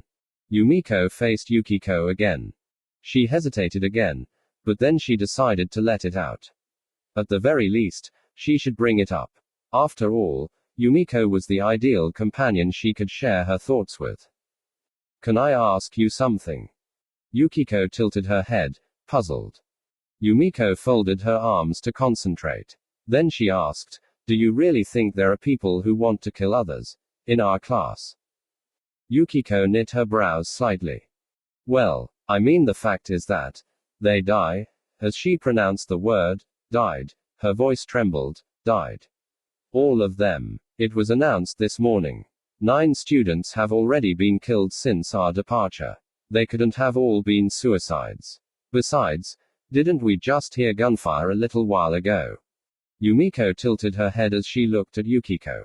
She spread out her hands. She noticed for the first time that her left cuff was slightly torn. Now look, you see how terrified we are here. The 2 of us, right? And I think the others are in the same state. Everyone must be terrified. Don't you think so? Yukiko seemed to mull over her point. Then she said, yes, maybe. I've been so preoccupied with my own fear, that thought didn't even occur to me. Yumiko nodded once and continued, and because we were lucky enough to end up together, it's probably nowhere near as bad as being alone, which I'm sure would be absolutely terrifying. Yeah, you're right. And what would happen if you encountered someone in that state of fear, Yukiko? I'd run away. What if you couldn't? Yukiko seemed to consider the situation carefully. Then she spoke slowly. I just might fight. If I had something I might throw it, or if I had something like a gun I just might shoot it, Of course, I'd try to talk. But if it happened quickly and I didn't have any choice. Yumiko nodded. Exactly. That's why I think no one here really wants to kill anyone. I think it's because we're so terrified we become deluded that everyone else is out to kill us, and so we resort to fighting. And in that state, even if no one attacked, we might even end up attacking others on our own. She interrupted herself, unfolded her arms, put her hands on the floor, and continued, I think everyone's just terrified. Yukiko pursed her small, full lips together. After a while, she looked down at the floor and said in a halting voice, I don't know. I just can't trust some of them, like Mitsuko Suma's gang, and Kazuo Kiriyama's. Yumiko forced a smile and moved her sitting position by shifting her legs under her pleated skirt. I'll tell you what I think, Yukiko. We're going to die the way things are going. Time limit. If no one dies in the next 24 hours. Even if we survive that long, we'll still end up getting killed. Yukiko nodded. She looked scared again. That's true. So the only thing we can do is have everyone cooperate to find some way out of here, right? Well, yes, but I have to tell you something. Yumiko interrupted Yukiko and then tilted her head slightly. I once had a horrible experience because I didn't trust someone. I was in elementary school. Yukiko stared at Yumiko. What happened? Yumiko glanced up at the ceiling. She recalled the face of her friend crying. And the pink sneakers. Yukiko looked back at Yumiko. Do you remember the egg cats? They were such a big fad. Everybody loved them. Yeah, they were character figures. I had a plastic board with them on it. And I had an Egg Cats tri-tip ballpoint pen. The limited edition. I mean, it seems like such a silly thing now, but at the time I absolutely adored it. Aha. Well, it disappeared. Yumiko looked down. I suspected my friend of stealing it. She wanted it so badly. On top of that, I realized it was gone after first period gym class and she'd excused herself from gym because she wasn't feeling well and returned to our classroom. And, this is really awful, she didn't have a father and her mother worked at a bar, so she didn't have a good reputation. Yukiko nodded slowly. Aha. I bombarded her with questions, but she said she didn't know. And I even told the teacher about it. Our teacher, come to think of it, the teacher must have been biased too. The teacher told her to tell the truth.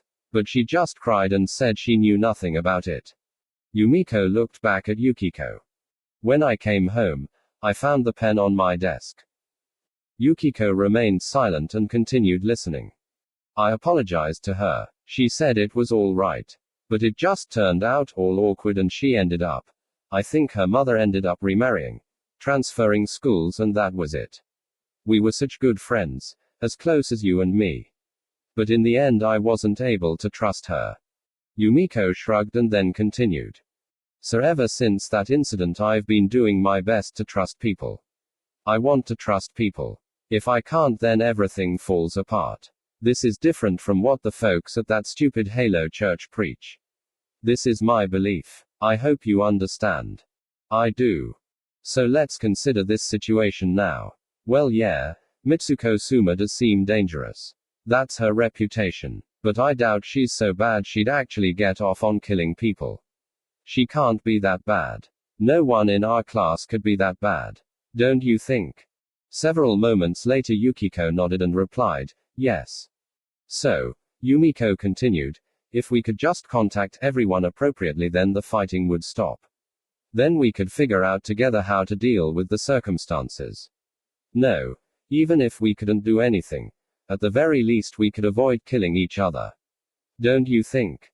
Yes, Yukiko nodded, but she sounded hesitant. A little worn out from talking, Yumiko took a deep breath and shifted her legs again. In any case, that's my opinion. Now let me hear yours. If you're against it, then I won't do it. Yukiko looked down at the floor in contemplation. After 2 full minutes she mumbled, remember how you once told me that I'm always too worried about other people's opinions? Did I say that? Yumiko examined Yukiko's face. Yukiko looked up and their eyes met. Yukiko smiled gently. I think you're absolutely right. That's my opinion. Yumiko smiled back at her and said, thanks. She felt grateful towards Yukiko for seriously considering the idea on her own before sharing her thoughts. And now it seemed that her response confirmed the validity of her idea. We have to do this. I don't want to die without putting up a fight. If there's a chance, then let's go for it. Just as I said to Yukiko, I want to trust people. Let's try it. Then Yukiko asked, but how are we going to do this? How can we contact everyone? Yumiko pointed at the megaphone lying in the corner of the room. We have to figure out how to use that. Yukiko gave several small nods and looked up at the ceiling. Then she uttered, if all goes well, I'll be able to see Shuya. Yumiko nodded. Yes, I'm sure we will, she said hopefully this time. 29 students remaining. 21. All right. Shogo tossed the needle and thread onto the day pack beside him and said to Shuya, I need the whiskey again. Noriko's bent right leg rested on its side. The wound on her calf was sewn up with coarse cotton thread. Shogo had managed to stitch it up. Of course they had no anesthetic, but Noriko managed not to cry during the 10-minute operation. Shuya offered the flask to Shogo. Next to them was a small rock pit. The empty can rested on top of the charcoal, and the water inside was boiling. Shogo had explained how he'd found the charcoal along with the needle and thread at the supply store. He disinfected the needle and thread with the boiling water, but applying it directly to her wound was out of the question. Shogo had already soaked her wound with whiskey before he began stitching. He was going to disinfect again. Noriko, who'd managed to relax a little, now grimaced again. Shuya looked at his watch. Because of the time it took to boil the water, it was already past 8 a.m. Okay, Shogo said as he pressed the disinfected bandana on her wound. Then he quickly wrapped another bandana around Noriko's leg. We're done. He added with a note of concern, I hope the wound hasn't been infected. Noriko tucked in her leg and showed her gratitude to Shogo. Thank you. That was impressive.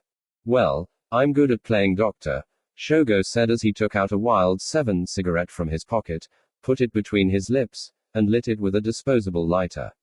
Did he get those from the store, or did he bring them along for the trip? Like Buster and High Night, they were a popular brand. Shuya gazed at the package, illustrated with silhouettes of motorcycle riders. He had no idea what they were referring to. The cigarettes piqued his curiosity, because Shuya's baseball nickname was the same as this cigarette brand. The name came naturally. Shuya was the star player of his little league team. He was a great clutch hitter with men in scoring position, and once he was on base, and no one else could get any hits, he could create his own scoring opportunities by stealing a base. He held the impressive record of stealing home 3 times in one season. When the bases were loaded, and their pitcher was in a pinch, he'd make the play to get them out of the jam, and if the pitcher was too tired, he'd switch from shortstop to pitcher. Wild card Nana, 7, yes sir. In his second year of junior high he became classmates with the star shooting guard of the basketball team, Shinji Mimura. Shinji's nickname was the third man, which he got during his first year when he sat on the bench as the second backup guard. But with 5 minutes left and their team trailing by 20 in the district finals, this third man came onto the court and single-handedly brought his team to victory. Ever since then Shinji was a fixture in the starting lineup, and Shiroiwa Junior High turned into one of the prefecture's top-ranked basketball teams. But because of that game, and because of the kanji character of 3 in his last name, the third man name stuck. For this year's class games, the girls as a joke made a pair of uniforms stitched with the numbers 7 and 3. Shuya and Shinji wore these uniforms during the games. It felt like a remote world. Shuya wondered again where Shinji was. Shinji would have been a big help. As if the thought suddenly occurred to him, Shogo searched his pockets and pulled out a small leather pouch. He took out a sheet of white pills wrapped in aluminum foil and plastic and gave it to Noriko. Pain relievers. You should take some. Noriko blinked. But then she took the pills. Shuya said to Shogo, Hey. What? Shogo slowly blew smoke out his mouth and looked at Shuya. Don't stare at me. It's not that uncommon to see a junior high kid smoking. Anyway, I'm old enough to be in high school. And you're the one who brought your own supply of whiskey. So high school students are allowed to smoke. Well, that wasn't his point anyway. Shuya shook his head. That's not what I meant. Did you find those pills at the store too? Shogo shrugged. Well, yeah. It wasn't exactly merchandise. I took it out of the first aid kit behind the cash register. It's not a big deal. Just some aspirin called Gomez. What an obnoxious name for aspirin, huh? Anyway, it'll stop the pain. Shuya pursed his lips. Well, he might be telling the truth, but I don't get how you can be so well prepared. And where'd you learn to stitch up a wound? Shogo's mouth broke into a wide grin. He shrugged and replied, my dad was a doctor. What? He ran a small dump, a clinic in the slums of Kobe. I've seen him sew people up ever since I was a kid. In fact, I was a pretty good nurse. I even did some work myself. My dad couldn't even afford to hire a nurse. Shuya was speechless. Was he telling the truth? Shogo held up the cigarette between his fingers, as if to cut off Shuya's response. It's true. Just think about it and you'll see how important medicine is in these circumstances. Shuya kept quiet for a moment, but then recalled something else that puzzled him. Oh yeah. What? You mind if I ask? Skip the formalities, Shuya. We're in this together. Shuya shrugged once and then rephrased what he had to say. Back on the bus, you were trying to open the window. You must have realized there was sleeping gas. Hearing this, Noriko gave Shogo a puzzled look. This time Shogo shrugged. So you saw me. You should have lent me a hand. I couldn't. How did you know what was going on, though? I mean, there was no smell or anything. Oh yeah, there was, Shogo replied and rubbed his half-finished cigarette into the ground. It was faint, but if you've smelled it once you'd recognize it. How did you recognize it? This time Noriko asked. My uncle actually worked at a state chemical lab and... Come on, Shuya interrupted him. Shogo grimaced and said, if I have to, I'll explain it later. As far as I'm concerned, I blew it big time. I should have noticed sooner, and I certainly didn't expect this to happen, but we should be focused on the present. Do you have any plans? If I have to, I'll explain later. That statement bothered Shuya, but Shogo was right. Their priority was to come up with a plan for their escape. He put his questions on hold and said, we're planning on escaping. Shogo lit another cigarette and nodded. Then, as if suddenly remembering what he had to do, he tossed dirt onto the charcoal inside the rock pit. Shuya heard the sound of Noriko swallowing a pill with water. Shuya continued. How hard do you think it'll be? Shogo shook his head. The question is whether it's possible at all. My answer would be, extremely remote. So what then? Well, even if we escaped. Shuya lifted his hand up to his neck, to the object that was wrapped around Shogo's and Noriko's necks as well, we'd be immediately discovered because of these collars. Yep. And we can't get near that school. Sakamoki had said that, 20 minutes after your departure this school will become a forbidden zone. Bastard. True. But maybe there's a way to lure him out here. Then we take Sakamoki hostage. That's how we get him to disable the collars. Shogo raised his brow. And Shuya licked his lips and continued, before doing that we locate a ship and escape by taking Sakamoki with us. Even as he was saying it, Shuya knew his plan was hopeless. He hadn't even figured out how they were going to lure Sakamoki out from the school. No, you couldn't even call it a plan, just an idea. That's it? Shogo asked. Shuya could only nod. Shogo once again puffed on his cigarette. Then he said, first of all, there aren't any ships. Shuya bit his lip. You never know. Shogo briefly smiled and blew out more smoke. I told you how I went to that supply store by the harbor. There weren't any boats. Not one. Not even damaged ones left on the shore. Every single boat's been taken away. I mean, they were absurdly thorough. Then the guard ship will do. As long as we can hold Sakamoki hostage. That's impossible, Shuya, Shogo interrupted him. You saw how many special defense forces soldiers they had. Besides, Shogo pointed to the silver collar around his neck. They should be able to send the command to ignite these at any time regardless of what zone we're in. Anytime, anywhere. The odds are stacked against us. Even if we manage to capture Sakamoki, I'm sure as far as the government's concerned, he's expendable. Shuya fell silent again. Do you have any other ideas? Shogo asked him. Shuya shook his head. No. What about you, Noriko? Noriko also shook her head. But she had something else to say. That's why I suggested we gather as many people as we can, even if they're only the ones we trust, to come up with a plan together. I thought if we met together as a group we might come up with a good idea. That's right, Shuya thought. That's what I forgot to say. Shogo only raised his scarred left brow. And who are the ones you trust? Shuya replied enthusiastically. There's Shinji Mimura. Then there's Hiroki Sugimura. Let's see, as far as the girls go, there's our class representative, Yuki Utsumi. Shinji is really amazing. He knows a lot. He knows so many different things. He's good with machines too. He'd come up with something. Shogo rubbed his stubbly chin with his left hand as he stared at Shuya. Then he said, Shinji, huh?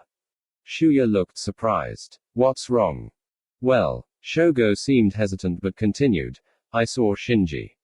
What? Where? Shuya raised his voice. He exchanged looks with Noriko. Where did you see him? Shogo pointed his chin to the east. It was at night, west of the school. He seemed to be searching for something inside a house. He had a gun, and I think he noticed me. Why didn't you call out to him? Shuya raised his voice scornfully. Shogo gave Shuya a puzzled look. What do you mean? Well, come on, he helped Noriko get back to her seat in the classroom. You saw that. Besides, Shogo predicted the rest. He tried to have the game postponed for Noriko's injury, right? So that there'd be a chance for everyone to escape. Shuya nodded. Shogo shook his head. You expect me to trust him on account of those acts? No way. Besides, he might have been trying to con everyone into believing he was a trustworthy guy. It'd suit him fine if he planned on getting rid of everyone later. That's ridiculous. Shuya raised his voice. How cynical can you get? He's not that kind of guy. He's. Shogo silently extended both of his palms forward and Shuya fell silent. He was right. Raising your voice was not a good idea. In fact, it was a very bad idea. Then Shogo said, cut me some slack. I don't know Shinji. Like I said before, the rule is to suspect, not trust, everyone in this game. And you have to be all the more suspicious of someone who's smart. Besides, even if I invited him to join me, he probably would have refused. Shuya was about to say something, but then exhaled and decided against it. Shogo had a point. In fact, it was odd how Shogo could trust him and Noriko at all. Shogo did say though that it was because they made a nice couple. Well then, Shuya continued, we should at least go where you saw Shinji. We can definitely trust him. I guarantee it. He'd come up with a good idea. But once again he was interrupted. Shogo shook his head and said, if Shinji is so smart, then do you think he'd stay where I saw him? He was right. Shuya sighed. It was a very long, deep sigh. Hey, Noriko spoke up. Shogo, I was wondering if there was any way we can contact others like Shinji. Shogo shook loose another cigarette and shook his head. I doubt it. If we were trying to reach a general, unspecified number of people, well maybe, but contacting a particular party or person would be difficult. They fell silent for a while. Shuya stared at Shogo, who had his cigarette stuck between his lips. The tip of the Wild 7 crackled and grew shorter. Then, Shuya said, nearly speechless, there's nothing we can do. Shogo responded flatly, oh but there is. What? I have a plan. Shuya stared again at Shogo's face wrapped in a cloud of smoke. Then he suddenly became excited and asked, what do you mean? Is there a way out? Shogo looked over at Shuya and Noriko. Then he looked up at the sky in contemplation, his cigarette still dangling from his lips. His right hand touched the smooth surface of the collar around his neck, as if it annoyed him. The smoke slowly drifted by. Shogo said, "There might be a way." Then he continued, "On one condition, though." "What's that?" Shogo shook his head slightly and then brought his cigarette closer to his lips. "We have to be the only survivors." Shuya knit his brows. He didn't understand. "What do you mean?" "It should be obvious." Shogo looked back at them. "Meaning the three of us have to be the only ones alive. The others would have to be dead."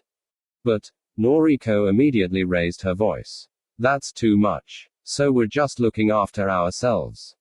Shogo held his cigarette held between his fingers over his crossed legs and raised his brow. Shuya's escape plan would amount to the same thing, though.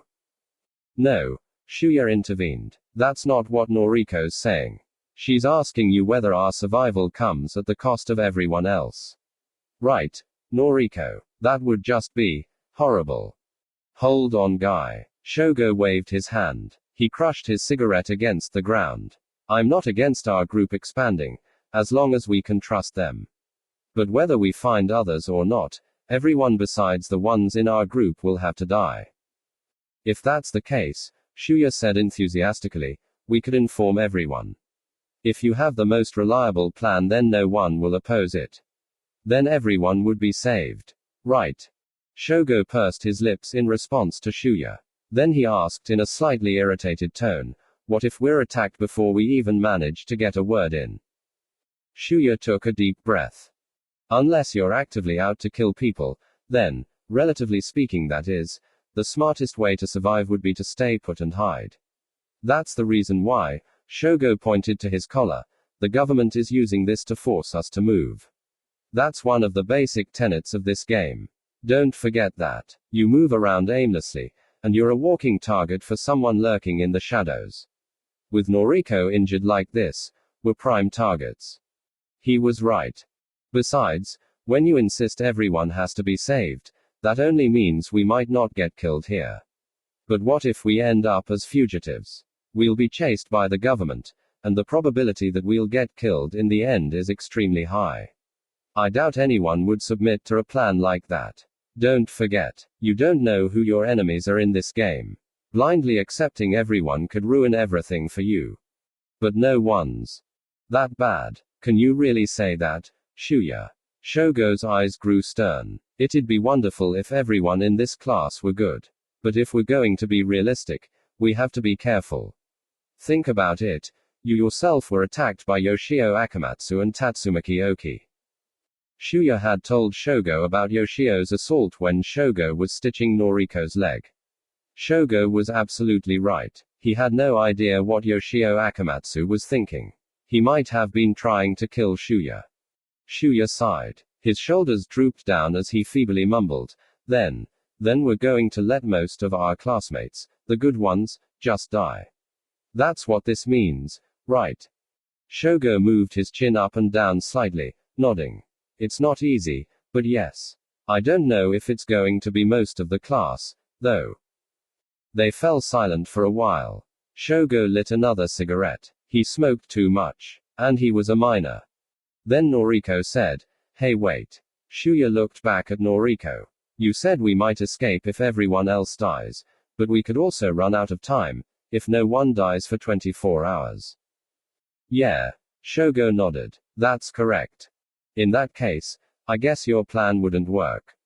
"That's right. But I highly doubt that'll happen. Besides, if everyone can really get along and agree to my plan, then they're totally welcome. But I doubt that'll happen. So there's really no need to worry about it. Apparently only 0.5% of the national programs have ended due to time expiration." Shuya blurted out, "Apparently. How would you know?" "Hold on." Shogo again made a pushing gesture with his hands to stop Shuya. "We have more urgent matters at hand. You haven't asked me what my plan is." Shuya fell silent. Then he asked, "What is it?" Shogo shrugged. Through the corner of his mouth, which was still holding the cigarette, he curtly replied, "I can't tell you." Shuya knit his brows. "What? Not yet." Why? I just can't.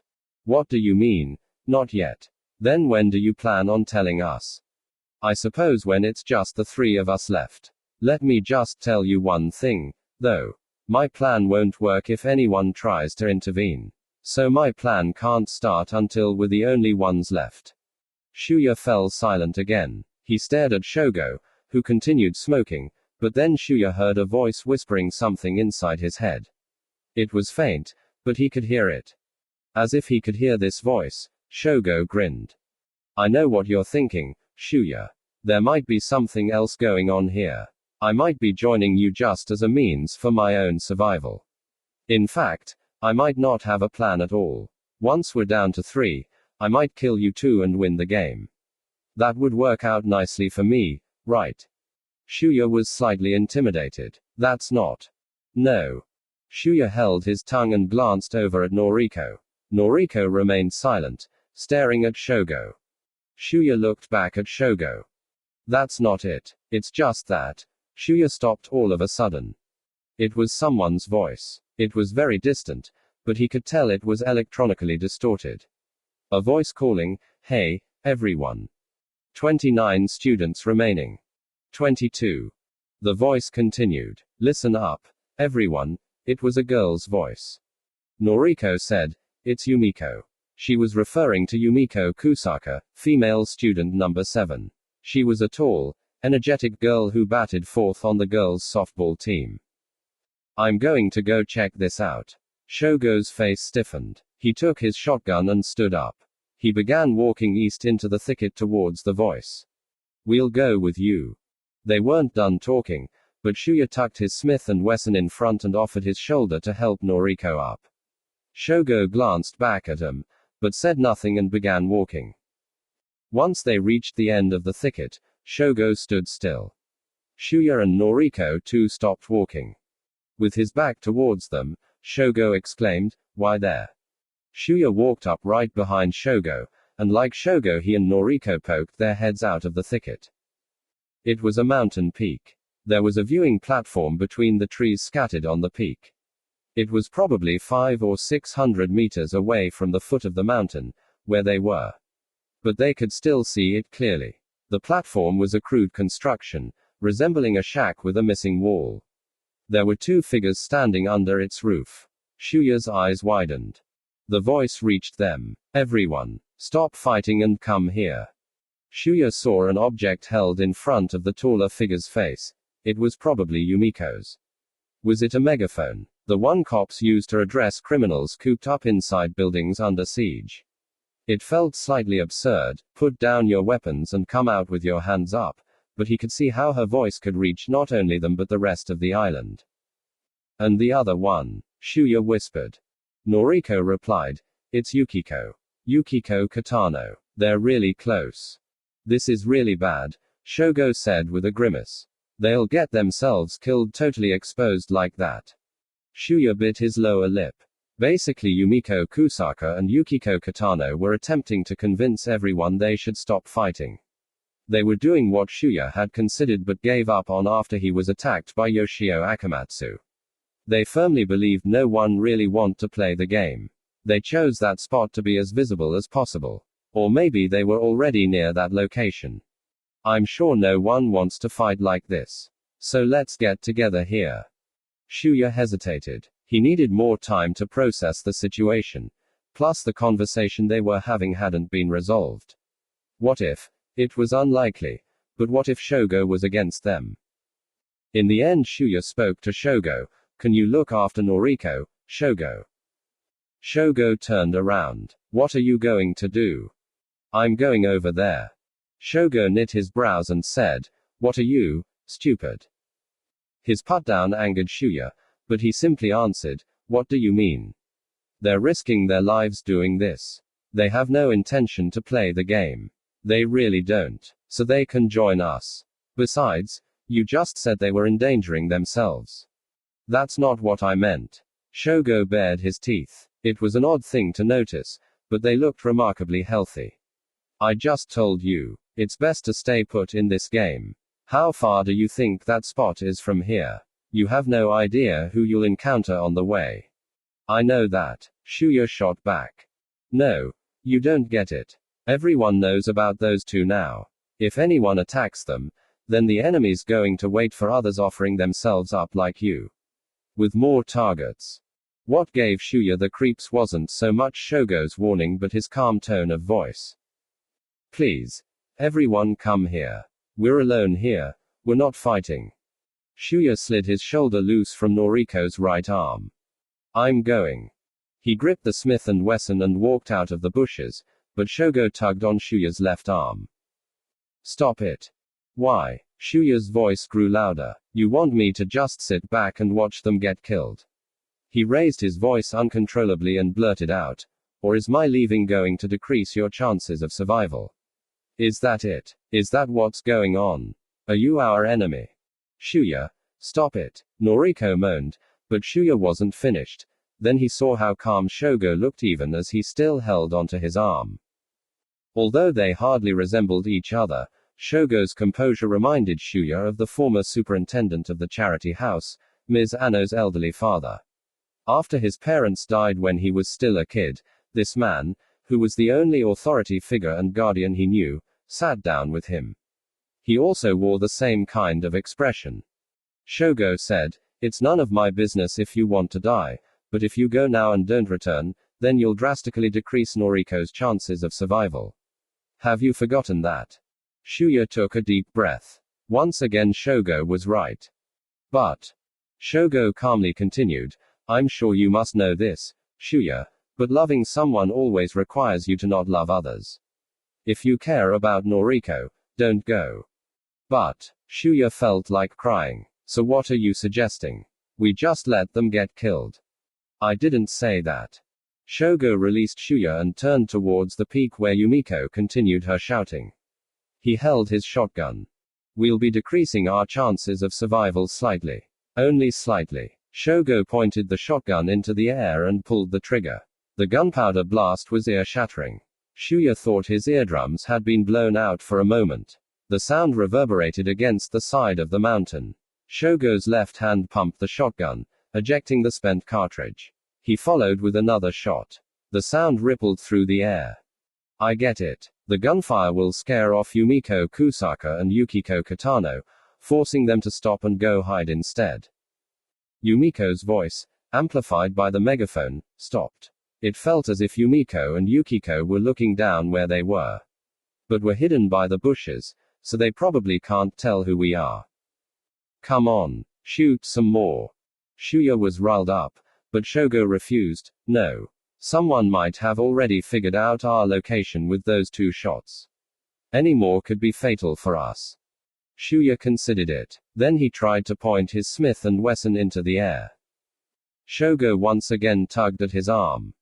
Stop it. How many times do I have to tell you? But, we can only hope they've hidden themselves now. Shuya looked over at the peak. Then he heard it again.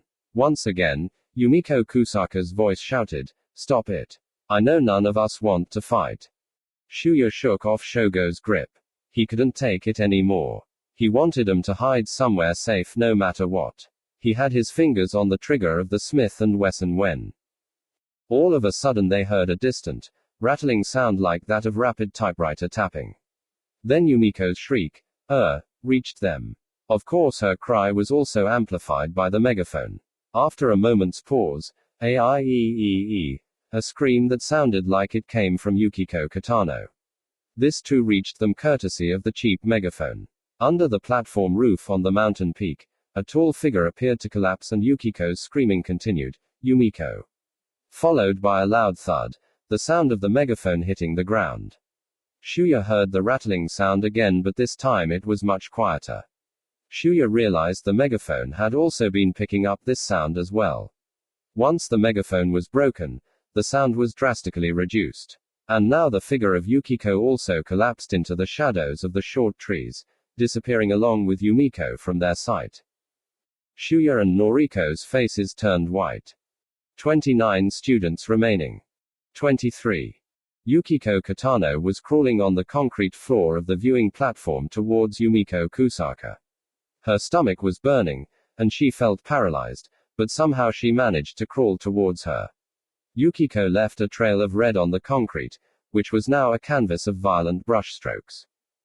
Yumiko. Yukiko let out a shriek that tore through her stomach, but she didn't care. Her best friend had fallen and was now motionless. That was what mattered to her now. Yumiko had fallen forward, facing Yukiko, but her eyes were closed. A gooey red pond began to ooze out from under her body. Once Yukiko reached Yumiko, she struggled to lift her forward. Then she shook her by the shoulders. Yumiko! Yumiko! As she shouted, a red mist sprayed into Yumiko's face, but Yukiko didn't even realize it was coming from her mouth. Yumiko slowly opened her eyes and gasped, Yukiko! Yumiko! Wake up! Yumiko grimaced. Then she finally managed to utter, I'm so sorry, Yukiko. I was stupid, you should hurry and escape. No, Yukiko cried and shook her head. We have to go together. Come on. Yukiko frantically looked around. There was no trace of the assailant. They were probably shot at from a distance. Hurry. She tried to raise Yumiko's body, but it was impossible. She immediately realized she could barely support her own body. The pain was much worse now, attacking her stomach as she shrieked and fell forward again. She still managed to face Yumiko. Yumiko's face was right in front of her eyes. Her glazed eyes stared at Yukiko. She asked in a feeble voice, You can't move, Yukiko. Nope. Yukiko did her best to form a smile. I guess not. I'm so sorry, Yumiko quietly apologized again. That's all right. We did what we had to, right? Yumiko. She could tell Yumiko was about to cry. Although Yukiko thought she wasn't seriously injured, she was now beginning to rapidly fade. Her eyelids grew heavy. Yukiko. Yukiko was brought back by Yumiko's voice. What? There's something I didn't tell you when we were talking. Yumiko smiled a little. I also had a crush on Shuya. For a moment Yukiko didn't understand what Yumiko was talking about. She couldn't tell whether this was because it was so unexpected or because she was fading. Finally though Yumiko's words knocked at the door of Yukiko's heart and entered. So, that's how it was. Then as her mind sank into the mist, Yukiko remembered a scene. She and Yumiko had gone shopping together. It was a cheap 3,000 yen bargain sale item, but they'd found a pair of beautiful earrings, and although they hardly ever shared the same tastes, they ended up fussing over who really deserved these earrings. Finally they agreed to split the cost so that both of them would end up with one earring each. That was the first time they actually bought jewelry. And now, as always, that earring was tucked away in the drawer of her desk at home located near the border between Shiroiwa and the neighboring town. For some reason, Yukiko felt incredibly content. It was strange, given how she was dying. Really? Yukiko said. Really? Yumiko again smiled faintly. Yukiko opened her mouth just once more. She could say one last thing. It was true, she wasn't sure about religion, but if the Halo Church had ever offered her something beautiful it was Yumiko. We met at the church, and we've been together ever since. Yumi-ko, I'm so happy that we've been. As Yukiko was about to say, friends, Yumiko's head shook with the sound of a bang. A red hole formed in her right temple, and now Yumiko merely gawked at her. The faraway look she had might have been unintentionally appropriate given their location, the viewing platform. Yukiko opened her mouth in shock and horror when she heard another pop, this time accompanied by a blow to her head. It was the last sensation she ever felt. Kazuo Kiriyama, male student number 6, remained crouched so no one outside the platform could see him. He lowered the Walter PPK that had belonged to Mitsuru Numai and picked up the girls' day packs. 27 students remaining. 24. After the two shots were fired, Shuya and Noriko remained frozen. Above them, a hawk cried. After checking the premises, Shogo turned back and said to them, It's over. Let's go back. As Shuya held up Noriko by her arm, he looked at Shogo standing above them. His lips trembled uncontrollably. What do you mean, it's over? You could be a little more considerate. Shogo shrugged his shoulders. Look, This is the way I talk. I'm not good at expressing myself. In any case, now you see, right? Some of our classmates are really up to the task. And let me just add that this wasn't something Sakamoki and his crew cooked up. They don't want to die either, so they're cooped up in that school. Shuya still wanted to say something back, but he managed to restrain himself and began walking, holding Noriko's arm. As they walked, Noriko said in a hoarse voice, "It's so terrible. How awful can it get?" Once they reached their location, Shogo said, "We have to get ready, just in case. We're going to move about 100 meters. I thought you said it was best to stay put." Shogo puckered his lips and shook his head. "You saw what happened. Whoever it was, that bastard is merciless. On top of that, he has a machine gun. He probably figured out where we are. If he does, then we're better off moving away from here." He added, "Just a little. We'll move over just a little." 27 students remaining. 25. Yutaka Seto, male student number 12, was running frantically down the slope. He was on his hands and knees, so he was actually crawling through the bushes. His size S black school coat covering his small body had nearly turned white from dirt. His large eyes had a childish innocence to them, but right now the class clown's face was contorted with fear. After he'd left the school building and up until a few moments ago, Yutaka Seto had been hiding out in the bushes near the northern peak, in other words approximately 50 meters below from where Yumiko Kusaka and Yukiko Katano were calling to everyone with their megaphone. Although he was at an angle from them, Yutaka could see them clearly.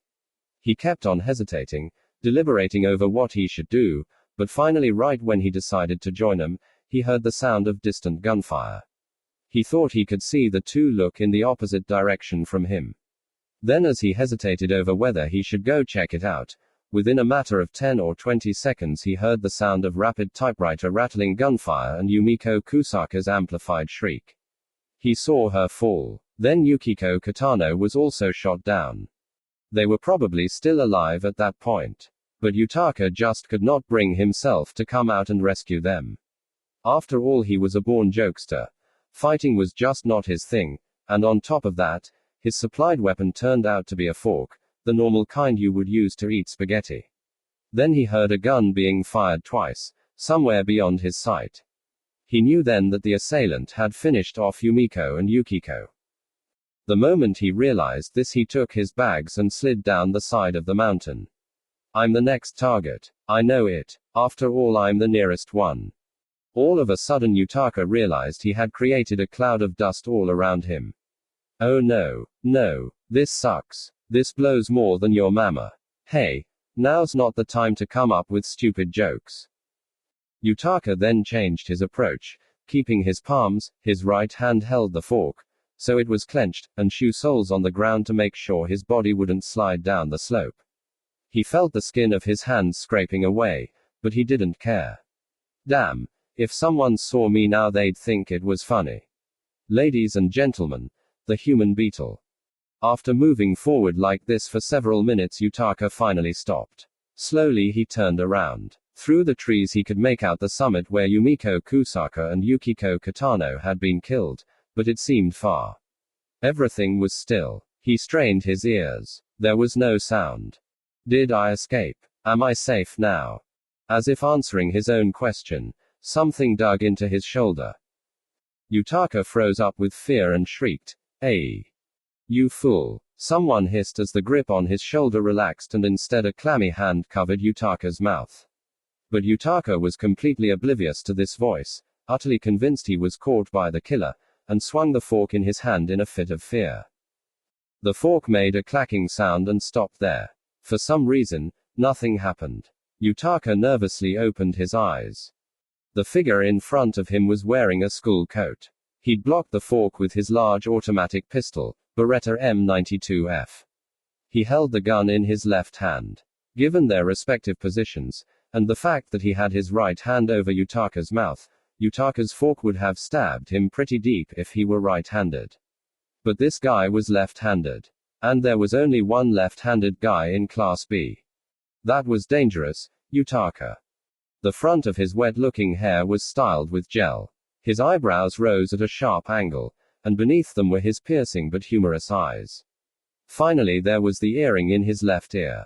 It was Yutaka's best friend, the third man, Shinji Mimura, male student number 19, grinning at him and gently removing his hand from his mouth. Stupefied, Yutaka lowered his fork. Then he finally yelled out, "Shinji. It's you, Shinji. You idiot." Shinji Mimura hissed at Yutaka, and once again shut Yutaka's mouth while he shouted from relief. Then he let go and said, "This way. Don't say a word. Just follow me," and walked ahead of him into the low bushes. As Yutaka followed him, dazed, he gradually saw how he had descended from the top of the mountain to the more level area below. Within a matter of minutes he'd covered a good distance. Yutaka then glanced at Shinji Mimura's back. But then he was suddenly overwhelmed by a horrible idea and felt weak in the knees. Maybe Yumiko Kusaka and Yukiko Katano were killed by Shinji. Then the killer chasing Yutaka would be him. But then why hasn't he killed me yet? I mean, come on, I always thought of him as my best friend, and Shinji knows that. If we're together, Shinji could, for instance, have me keep watch and help him increase his chances of survival. Then, when we're the last two left, Shinji could kill me. Wow, what a great idea. If this was a video game, that's what I'd do. You jerk. What are you thinking? Yutaka shook off the thought. Shinji didn't have a machine gun, and nothing else could have made that sound. He was certain he didn't have one, and besides, most of all, this was Shinji. He was his best friend. He would never kill those girls off like that, as if they were flies. What's wrong, Yutaka? Shinji turned around and whispered. Hurry up. Once again Yutaka followed Shinji in a daze. Shinji continued to walk carefully. Once they covered a distance of approximately 50 meters he stopped. With his gun in his right hand, he pointed down toward his feet. You have to step over this here, he warned Yutaka. Yutaka narrowed his eyes and noticed a thin, dull piece of thread stretched tightly between the trees. Is this? It's not a trap, Shinji said after stepping over the thread. There's an empty can tied to it over there. Once it's tugged, we can hear it fall. Yutaka nodded, eyes opened wide. Shinji had been hiding out. And this was a kind of tripwire alarm. Impressive. The third man was more than just a star athlete. Yutaka stepped over the thread. They reached a thicket 20 meters away. Shinji stopped walking. He said to Yutaka, "Let's sit down." Yutaka sat down, facing Shinji. He realized he was still holding his fork. He put it on the ground when all of a sudden he felt a stinging pain from his left palm and right fist. The skin had peeled off, revealing red flesh on his knuckles. Seeing this, Shinji put down his gun and pulled out what appeared to be a day pack from a nearby bush. He took out his water bottle and towel, doused one end with water, and said, "Give me your hands, Yutaka." Yutaka held them out, and Shinji wiped them thoroughly, but gently. Then he tore the dry part of the towel into thin shreds and wrapped them around Yutaka's hands. Yutaka said, "Thank you." Then he asked, "So you've been hiding here?" "Yeah." Shinji smiled and nodded. "I caught a glimpse of you from here moving around in the bushes. You were pretty far away, but I could tell it was you. So even though it was a little risky, I went in your direction." Yutaka choked up. "Shinji risked his life for my sake. It's dangerous if you don't move carefully."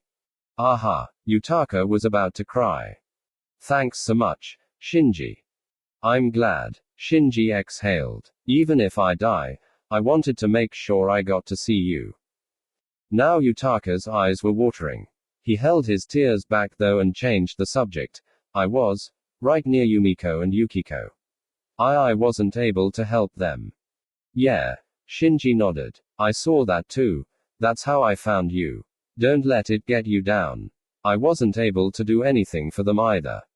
Yutaka nodded. Recalling how Yumiko Kusaka and Yukiko Katano were killed only moments ago, he trembled. 27 students remaining. 26. Shuya, Noriko, and Shogo ended up moving approximately 100 meters southwest of their previous position. By the time Shogo was done tying the wire around the bushes again, it was already 9 a.m. The sun was high in the sky, and the air smelled like a forest in May. The sea, which was visible as they moved through the trees, glistened a brilliant blue. Islands were scattered across the Setu Inland Sea. If they were hiking, this would have been a prime spot. But they weren't. Every single boat that passed by circled around the island at a great distance, tiny as dots, and the nearest one was the Grey Guard ship in charge of the western region. Even that ship was pretty far, but you could see the machine gun installed at its head. After Shogo was done setting the wire, he took a deep breath and sat down in front of Shuya and Noriko. Once again he placed his shotgun between his feet. "What's wrong? You're both so quiet now," Shogo asked. Shuya looked up at Shogo. He hesitated, and then asked, "What made them do that?" Shogo lifted his brows. "You mean Yumiko and Yukiko?"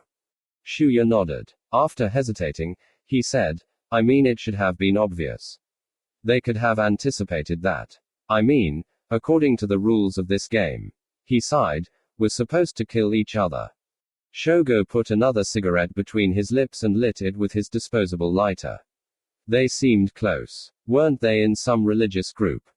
Shuya nodded. "They were very normal girls, but there was always something that separated them from the other girls, like Noriko and the neutral faction that included Yuki Utsumi and her friends. He thought it was because of their religion. They were part of some Shinto religious group called the Halo Church. They have a church located on the Yodo River bank, off the state highway when you're heading south." Shogo exhaled and suggested, "Maybe that was part of it. You know, love thy neighbor." Quote. "No, I don't think so," Noriko said. "They weren't, especially Yumiko, very committed. They said they didn't really get it, that it was just a social thing." Shogo mumbled, "I see," and looked down. Then he continued, "Well, the good aren't always saved, and this game is no exception. It can be the irresponsible ones that end up making it. But I respect anyone who stands by their conscience, even at the risk of failing and being rejected by everyone." He stared back at them. They tried to believe in their classmates. They must have believed, if we could all get together, then we might end up being saved. We should commend them for that. We couldn't do that. Shuya took a deep breath. Then he agreed, "Yeah." After a while, Shuya looked up at Shogo again. "I don't think you're an enemy. So I want to trust you." Noriko joined in, "Me too. I don't think you're a bad person." Shogo shook his head and grinned. "I have to tell you, I have no talent cheating girls." Shuya grinned back. Then he said, "So why won't you tell us?" "No. If you can't tell us how we're escaping, that's fine. But why not? Is it in case we meet up with other people and tell them too much? Is it because the others can't be trusted? Or that you can't trust them? Hold off on the interrogation. I'm not that smart. I don't believe you." Shogo rested his elbows against his knees, held his chin, and looked to his side in contemplation. Then he looked back at them. "Shuya, you're right. I don't want the others to find out about my plan, and even if you two didn't tell them, I wouldn't want the others to even know that you two knew what it was. So I can't tell you." After Shuya thought about it, he exchanged glances with Noriko and nodded. "Okay then, I understand. We'll trust you. But something else bugs you." Shuya shook his head. "It just seems like there's no way out of this situation. So I'm perplexed." Shuya nodded. Shogo blew out some smoke and rubbed his cigarette into the ground. He ran his hand through his short hair and said, "Nothing is perfect. Most things have flaws." "Flaws?" "Yeah. A weak spot. I'm going to aim for that weak spot." Shuya didn't understand. He squinted his eyes. Shogo continued, "I know this game better than you two do." "How's that?" Noriko asked. "Don't stare at me with those big eyes, girl. I'm shy." Noriko gave a blank stare and then smiled a little, asking again, "How?" Finally Shogo said, "Do you know what happens to the survivor of this game?" Shuya and Noriko looked at each other and shook their heads. That was right. There was one survivor in the program. After you manage to make it through this absurd game, the Special Defense Forces soldiers shove you in front of the news cameras so they can have an image of the victor. Smile. You must smile. But they had no idea what happened to the survivor after that. Shogo looked at Shuya and Noriko and continued. The winner's forced to transfer to another school where he or she is ordered not to mention the game and is instructed instead to lead a normal life. That's all. Shuya felt his chest well up inside and his face froze. He stared at Shogo and realized that Noriko was holding her breath. Shogo said, I was a student in 3rd year Class C, 2nd District, Kobe, Hyogo Prefecture. He added, I survived the program held in Hyogo Prefecture last year. 27 students remaining. 27. Shogo's face softened as he continued, they even gave me a card autographed by the dictator. What an honor that was. It looked like some kid scribbled on it, though I can't remember the details, since I tossed it into recycling. In sharp contrast to Shogo's cheery voice, Shuya took a deep breath. It was true any third-year junior high school student could get thrown into the program, but how could you end up in it twice? Of course, if he didn't have to stay back, it would never have happened, but even so the chances were as slim as winning the lottery. But now it all made sense how Shogo was so familiar with the game, how he noticed the sleeping gas, and of course, the scars all over his body, but if it was true it was completely outrageous. Shuya said, that's outrageous. Shogo shrugged. The game was in July, but because I suffered heavy injuries, I was hospitalized for a long time. It gave me time though to study a bunch of things including stuff about this country, but only while lying in bed. The nurses and staff were really generous and brought me books from the library. I guess the hospital was my school. In any case, that was how I ended up repeating 3rd year all over again. But Shogo looked at them. I have to say, even I didn't expect I'd be in this game again. Of course. Shuya recalled their recent, actually it was already 3 hours ago, conversation. When Shuya asked, did you already kill someone before Kyoichi? And Shogo had answered, well, this time, it was my first. Noriko then asked, so those who've been selected? She rephrased the question, perhaps thinking that it sounded too much like winning a sweepstakes prize, so the ones who've been in it already aren't exempt. Shogo grinned. I suppose not, since I'm here. From what we're told, classes are chosen randomly by computer, right? My experience gives me the upper hand, but I guess the computer doesn't exclude me. So here's another case of perverted equality. Shogo cupped his hands around the lighter and lit another cigarette. Now you understand how I detected the gas odor. Not to mention, he pointed at the scar above his left brow, this scar. How could they? Noriko said, as if she were about to cry. It's too awful. Come on, Noriko. Shogo broke into a smile. Now I get the chance to save you guys. Shuya offered his hand to Shogo. What's this? I can't read your palm. Shuya smiled and shook his head. Then he said, I'm sorry I suspected you. A handshake. We're sticking together till the very end. Shogo replied, all right. He gripped Shuya's hand and shook it. Noriko smiled in relief. 27 students remaining. 28. Kinpatsu Sakamoki, supervisor, was sitting at his faculty desk, rummaging through some scattered documents. To the north and south of him, a Special Defense Forces soldier stood by steel-plated windows equipped with gun ports. The lights inside stayed on because the building let hardly any sunlight in. 5 or 6 soldiers were sitting at a desk facing Sakamoki, staring at a row of desktop computer monitors. Another 3 soldiers were wearing headphones connected to another machine that wasn't a computer. On the west wall was a large generator powering the lights, computers and other equipment. The generator's low hum filled up the room over the sound insulation. The other soldiers were taking a break in the room the students had been in. Now then, Yumiko Kusaka died at 8:42 a.m. and, Yukiko Katano, she also died at 42 minutes after the hour. He combed his long hair back behind his ears. Ah. I'm so busy. The old black phone on the desk rang, and with his pen still in hand, Sakamoki distractedly picked up the receiver. Yes, this is Okushima Island School, 3rd year Class B, Shiroiwa Junior High School Program Headquarters, Sakamoki answered haphazardly, when all of a sudden he stood up straight, cradling the receiver with both hands. Yes, sir. This is Sakamoki, Superintendent. I appreciate all you've recently done for us. Yes, sir. My second kid just turned 2. Yes. And the wife's getting bigger by the day with the third. Oh. No. Well, we just want to contribute to our nation, joining the fight against its dwindling youth population. And how can I help you, sir? Sakamoki listened for a while, and then smiled. Aha.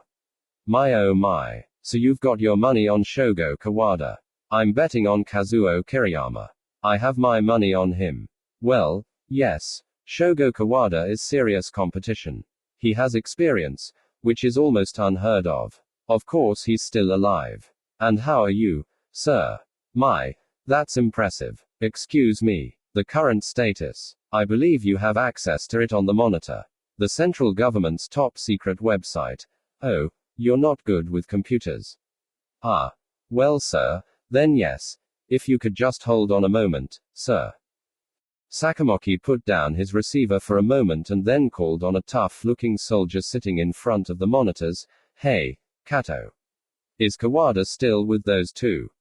The soldier named Kato tapped silently on his keyboard and curtly replied, he is. The radar in the students' collars enabled them to plot out each student's location on a map on the monitor. Sakamoki was about to frown at Kato's gruff attitude, but then realized how Kato was only one of the many problem students he'd had ever since he was a junior high school teacher, so it was nothing new. He picked up the receiver. Sorry to keep you waiting, sir. Let's see. Shogo Kawada is proceeding with 2 other students. That's Shuya Nanahara and Noriko Nakagawa. Let's see. Well, they're actually talking about escaping together. Would you like to hear our recording of their conversations? Oh yes, sir. I'm not sure if he is sincere. I mean, it's hard to say, but I'd say it's a bluff. Probably. I mean, it's impossible to escape. Oh. And yes. Hold on, one moment, sir. Documents. Yes. Shogo Kawada, right. He didn't appear to have been the controversial type at his previous school. No anti-government actions or statements. Yes. His father died during the previous game. Looks like his father got drunk and provoked the government, but apparently Kawada himself said, good riddance. He was a bastard anyway. They probably didn't get along. Maybe his father insisted on some compensation. Yes, sir. If that's so, then he's better off with those 2 than fighting alone. Shuya Nanahara is an excellent athlete, so he'll be useful. Although Noriko Nakagawa is injured. Yes. Tahara shot her. Yes. Of course. They totally trust Shogo Kawada. Helping an injured girl. I mean, how brilliant. His conversation has been most impressive. Offering a subservient smile, Sakamoki raised his brow in response to his caller. He combed back the hair over his right ear with his free right hand. Fart, he replied. That can't be. I mean, that occurred in March. I did receive the report. But if that's true, then right now, yes sir. The central government officials are always prone to exaggeration. Besides, these are junior high school kids. Then they would have known we were listening in on them. Right now there are no signs that any of these students know this. Yes sir. So, yes, sir. Very well then. Oh no, please, I couldn't possibly accept. Well, if you must insist then, thank you very much, sir. Yes. Well then, goodbye. Sakamoki took a deep breath and hung up the phone. He held up his pen again and exclaimed, I'm so busy. He combed back his hair and began to write frantically on his documents, as if he were clinging to them. 27 students remaining. 29. When Shinji first found Yutaka Seto, he seemed on edge from the shock of witnessing the deaths of Yumiko Kusaka and Yukiko Katano, but after a while he seemed to calm down. In a spot beyond the thick branches, where the warm sunlight poured in, Shinji Mimura was listening closely again. There didn't seem to be anyone else around. Only the sound of a little bird chirping. Whoever killed Yumiko and Yukiko didn't seem to have noticed Yutaka and Shinji. Still, he had to be careful. Relax when you have to. But also be on your toes when you have to. The point is, make no errors of judgment. His uncle had told him this. He was the one who taught him everything. Starting with basketball, he was the man most responsible for the education of the boy known as the third man. His uncle had also taught him computer basics. When his uncle showed him how to access foreign internet connections, he warned Shinji, "You can never be too careful." And now was one of those times he had to be on his toes. That much was certain. "Hey, Shinji." Shinji looked back at Yutaka. Yutaka was leaning against a tree, hugging his knees, staring between them. "Come to think of it, I should have been waiting for you in front of the school. Then we could have been together from the start." He looked up at Shinji. "But I was too scared." Shinji crossed his arms with his beretta in his left hand. "I don't know about that. That might have been dangerous." That's right, Shinji realized. Yutaka probably didn't know that Mayumi Tendo and Yoshio Akamatsu were killed in front of the school. Besides, that was when he realized Yutaka was crying. His eyes were filled with tears which began to flow down his cheeks, tracing two thin, white lines down his dirty face. "What's wrong?" Shinji asked kindly. Yutaka lifted his wounded fist and wiped his eyes with a strip from the towel Shinji had wrapped around his hand. "I'm so pathetic. I'm a fool and a coward." He stopped and then said, as if spitting up something stuck in his throat, "I wasn't able to save her." Shinji lifted his brow and glanced at his friend. This was something he didn't bring up, but since Yutaka did. Shinji said slowly, "You mean Azumi Kanai?" Yutaka nodded, still hunched over. Shinji remembered being in Yutaka's room when Yutaka told him, with a mix of pride and embarrassment, "I like Azumi Kanai." And Azumi Kanai ended up being one of the first to die. They were informed of her death by the 6 a.m. announcement. He had no idea where she died. He only knew she died somewhere on the island. There wasn't anything you could do, though, Shinji said. "Azumi left before you did." "But Yutaka continued, his head still hunched over. "I couldn't even find Azumi. I was so scared. I thought, no, it couldn't happen to her, she's all right. I tried convincing myself. Then at 6 o'clock she was already." Shinji listened without saying a word. He heard the chirping again up in the treetops. There might have been another bird. The chirping overlapped, as if the birds were talking to each other. Suddenly Yutaka looked up at Shinji. "I made up my mind," he said. "About?" His eyes still wet, he directly looked at Shinji. "Revenge. I'm gonna kill that bastard Sakamoki and the rest of the fucking government." Shinji was surprised. He stared at Yutaka. Of course he was also totally pissed off at this game and the government that ran it.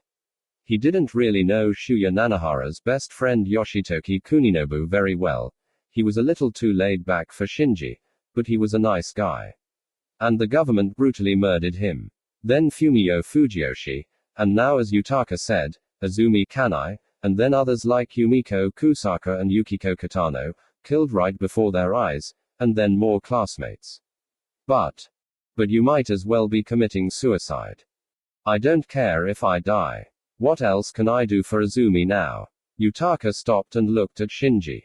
Is it ridiculous for a wimp like me to be saying this? No. Shinji paused a bit and then shook his head.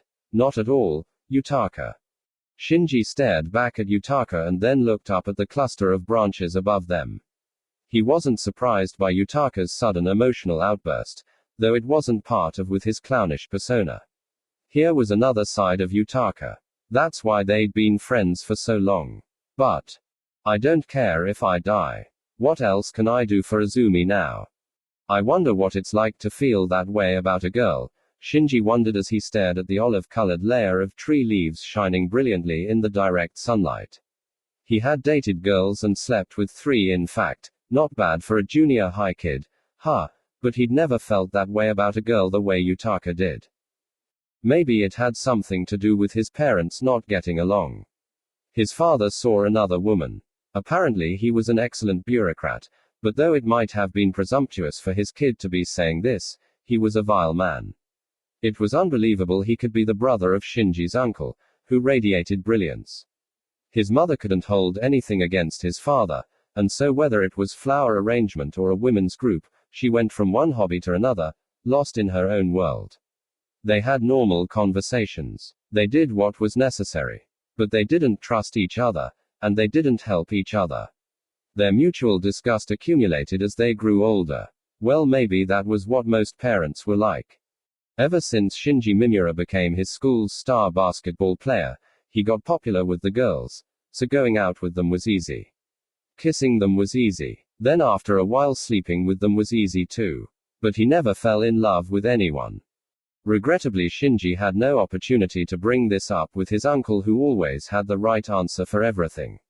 It only concerned him recently, and it was already 2 years since his uncle's death. The earring in Shinji's left ear came from him. His uncle always had it with him. He told Shinji, "The woman I loved wore this. She died a long time ago though." It was one of Shinji's prized possessions. After his uncle's death, he took it as a keepsake without anyone's permission. He could hear his uncle saying, "You'll end up becoming jaded at that rate. It's not a bad thing to love someone and be loved by someone. Hurry up and find yourself a nice girl." But he still never found someone he could really fall for.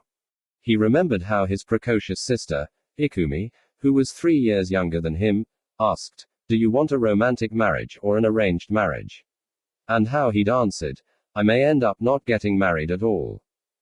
Ikumi. Shinji thought of his sister. "I hope you fall in love with someone nice and have a good marriage. I might end up dying without knowing what it's like to be in love." Shinji looked back at Yutaka. "Can I ask you something, Yutaka?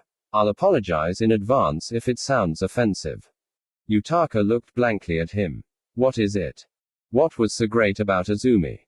Yutaka stared at Shinji and then his tear-drenched face broke into a smile. Maybe this would be his way of offering his bouquet of flowers to the dead. "I don't know how to say it, but she was so pretty."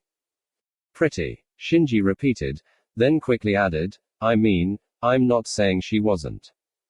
"Azumi Kanai, well, she wasn't a dog for sure, but as far as pretty girls went, there was Takako Chigusa, oh, I guess she's my type. Sakura Ogawa, well, she had Kazuhiko Yamamoto, and those two are gone, and Mitsuko Suma, well, she's out of the question, no matter how pretty she is." Yutaka then smiled a little again and said, "When she looked drowsy and rested her cheeks on her hands, she was pretty. When she was watering flowers by the classroom window, the way she touched the leaves, she was pretty. When she dropped the baton at the annual field day and burst into tears afterwards, she was pretty. When she was hanging out during our breaks, listening to Yuka Nakagawa, holding her stomach as she burst out laughing, she was so pretty." Ah. As he listened to these observations, Shinji suddenly felt like he totally understood. Yutaka's observations didn't explain anything, but it felt right. "Hey uncle, I think I actually might begin to understand what this is all about."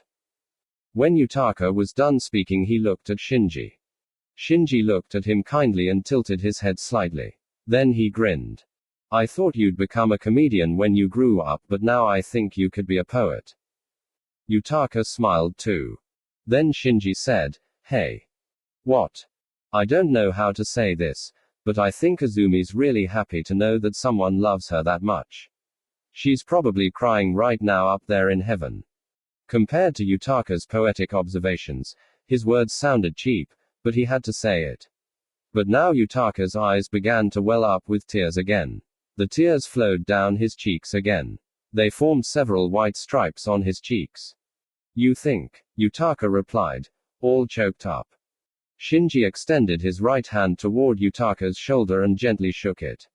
"Of course." Shinji took in a breath and continued, "And as for your revenge, I'm in." Still filled with tears, Yutaka's eyes opened wide. "Really?" "Yep." Shinji nodded. Yes, it was something he'd been wondering about. No, not the stuff about girls. He wondered about his future in this shitty Republic of Greater East Asia. He'd brought this kind of thing up with Yutaka once before. Yutaka said something like, "I don't have a clue," and then added, "At the very least I'll probably become a comedian." Shinji had laughed at Yutaka's facetious reply.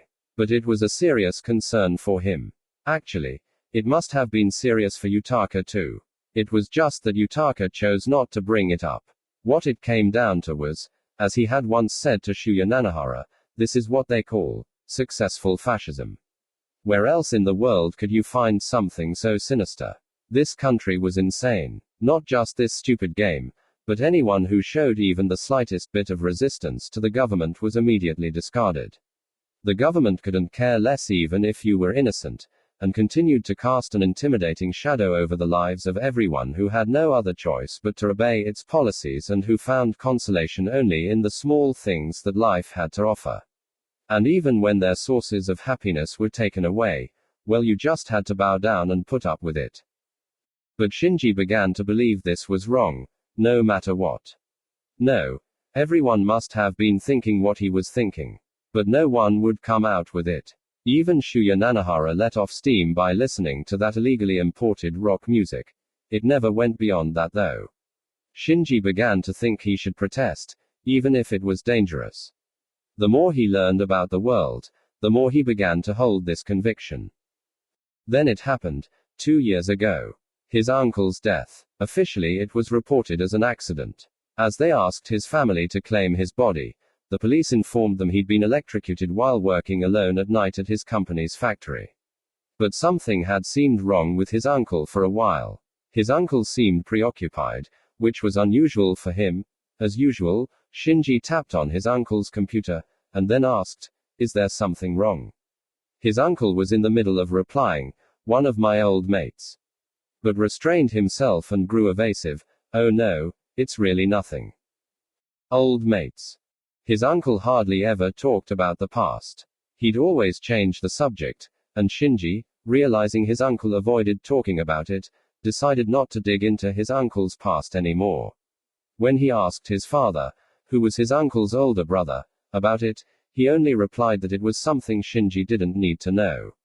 Nevertheless, at the core of his wide range of knowledge that went beyond making legal and illegal distinctions, at the core of every explanation his uncle provided about the world or society, Shinji detected a profound disgust if not hatred towards their nation.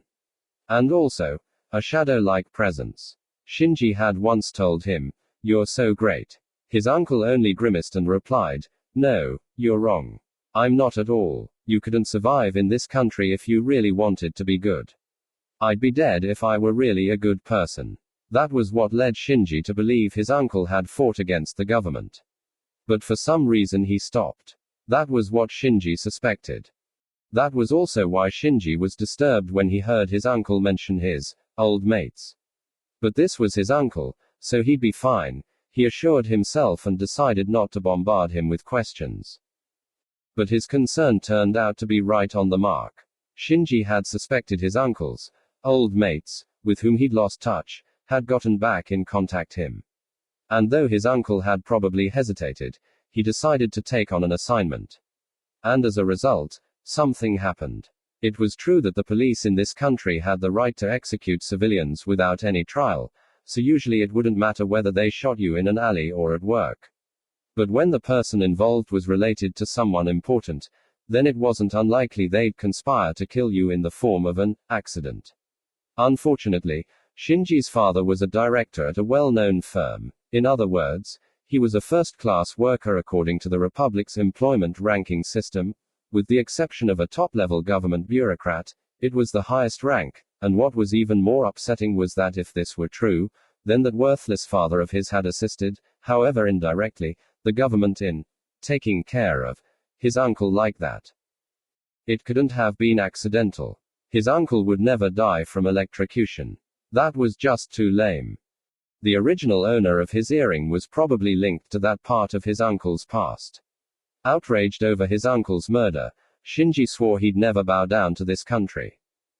Of course he knew that his uncle's statement, you couldn't survive if you really wanted to be good, was also a warning, which turned out to be true in the case of his uncle's own death. After all you've taught me, Shinji thought, I'm going to figure out how to do what you gave up on a long time ago. I want to be good. That's what I learned from you after all. But he had no clear ideas and he hadn't really taken any action.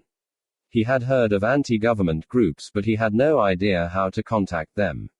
Besides, his uncle told him, it's best not to trust groups and movements. They're not very reliable. He also thought he was a little too young. And above all he was scared. But now even if he were lucky enough to escape this stupid game he'd become a fugitive. Then, he came to the ironic conclusion. Didn't that mean he could do as he pleased? Whether he did it in a group or on his own wouldn't matter. What mattered was that he could give all he had against this government now. This determination welled up inside him. And now, after talking to Yutaka, he was absolutely certain of it. Leaving aside this complicated stuff for the moment though, he decided to share his honest feelings on the other topic with Yutaka. I really envy you for being in love with someone like that.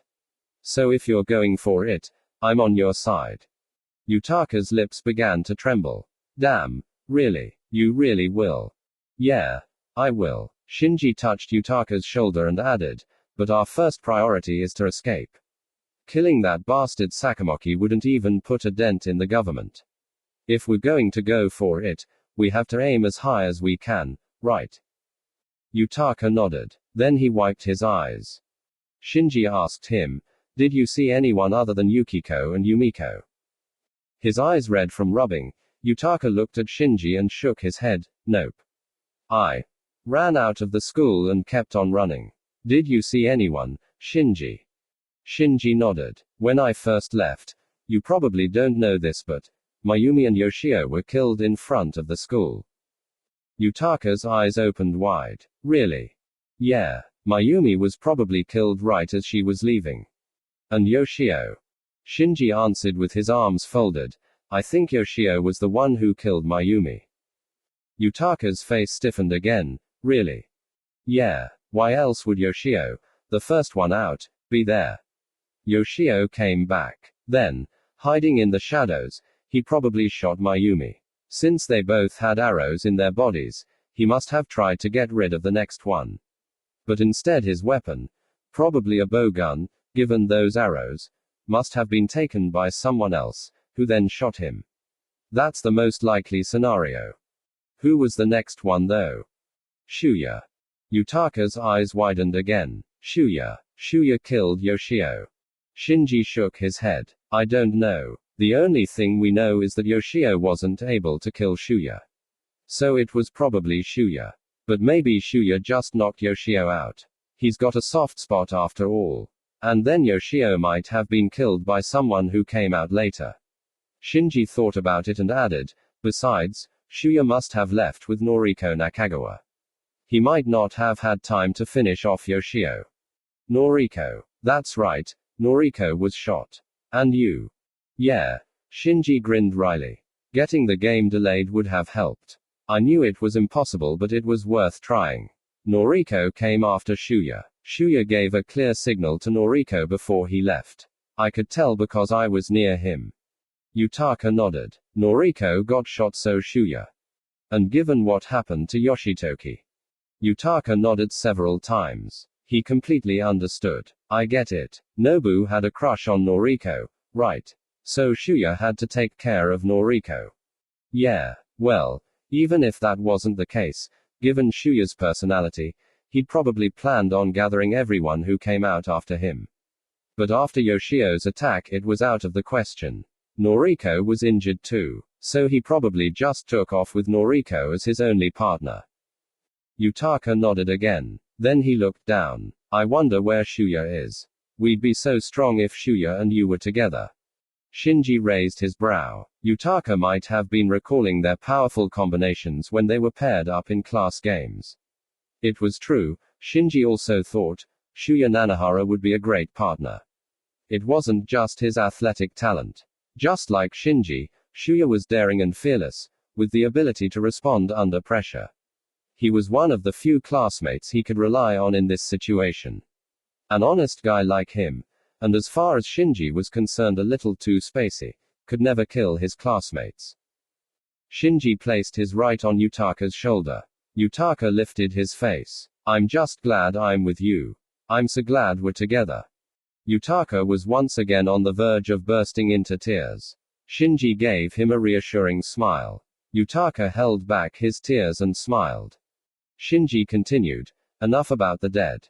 I noticed something. You know how the woods are right in front of the school athletic field? Yeah. There was someone there. A group of students. Really? Yeah. I think they were waiting for someone. Of course, there were only 5 students left after me. Kyoichi Motobuki, Kazuhiko Yamamoto, Chisato Matsui, Kaori Minami, and Yoshimi Yahagi. Anyway, they didn't make any attempts to call out to me. It was a group, so I doubt they would have been hostile right off, but I didn't have any particular reason to seek them out and join them, either. You just said you should have waited, but under the circumstances that would have been impossible. The fact is that Yoshio probably came back and killed Mayumi. I was thinking that if someone came back there and found that group in the woods they'd be finished. Of course, they might have been armed. Anyway, I booked out of there. Shinji stopped. After moistening his lips with the tip of his tongue, he went on, I also saw 2 other students. Yutaka's eyes opened wide again. Really? Shinji nodded. I moved around a lot last night.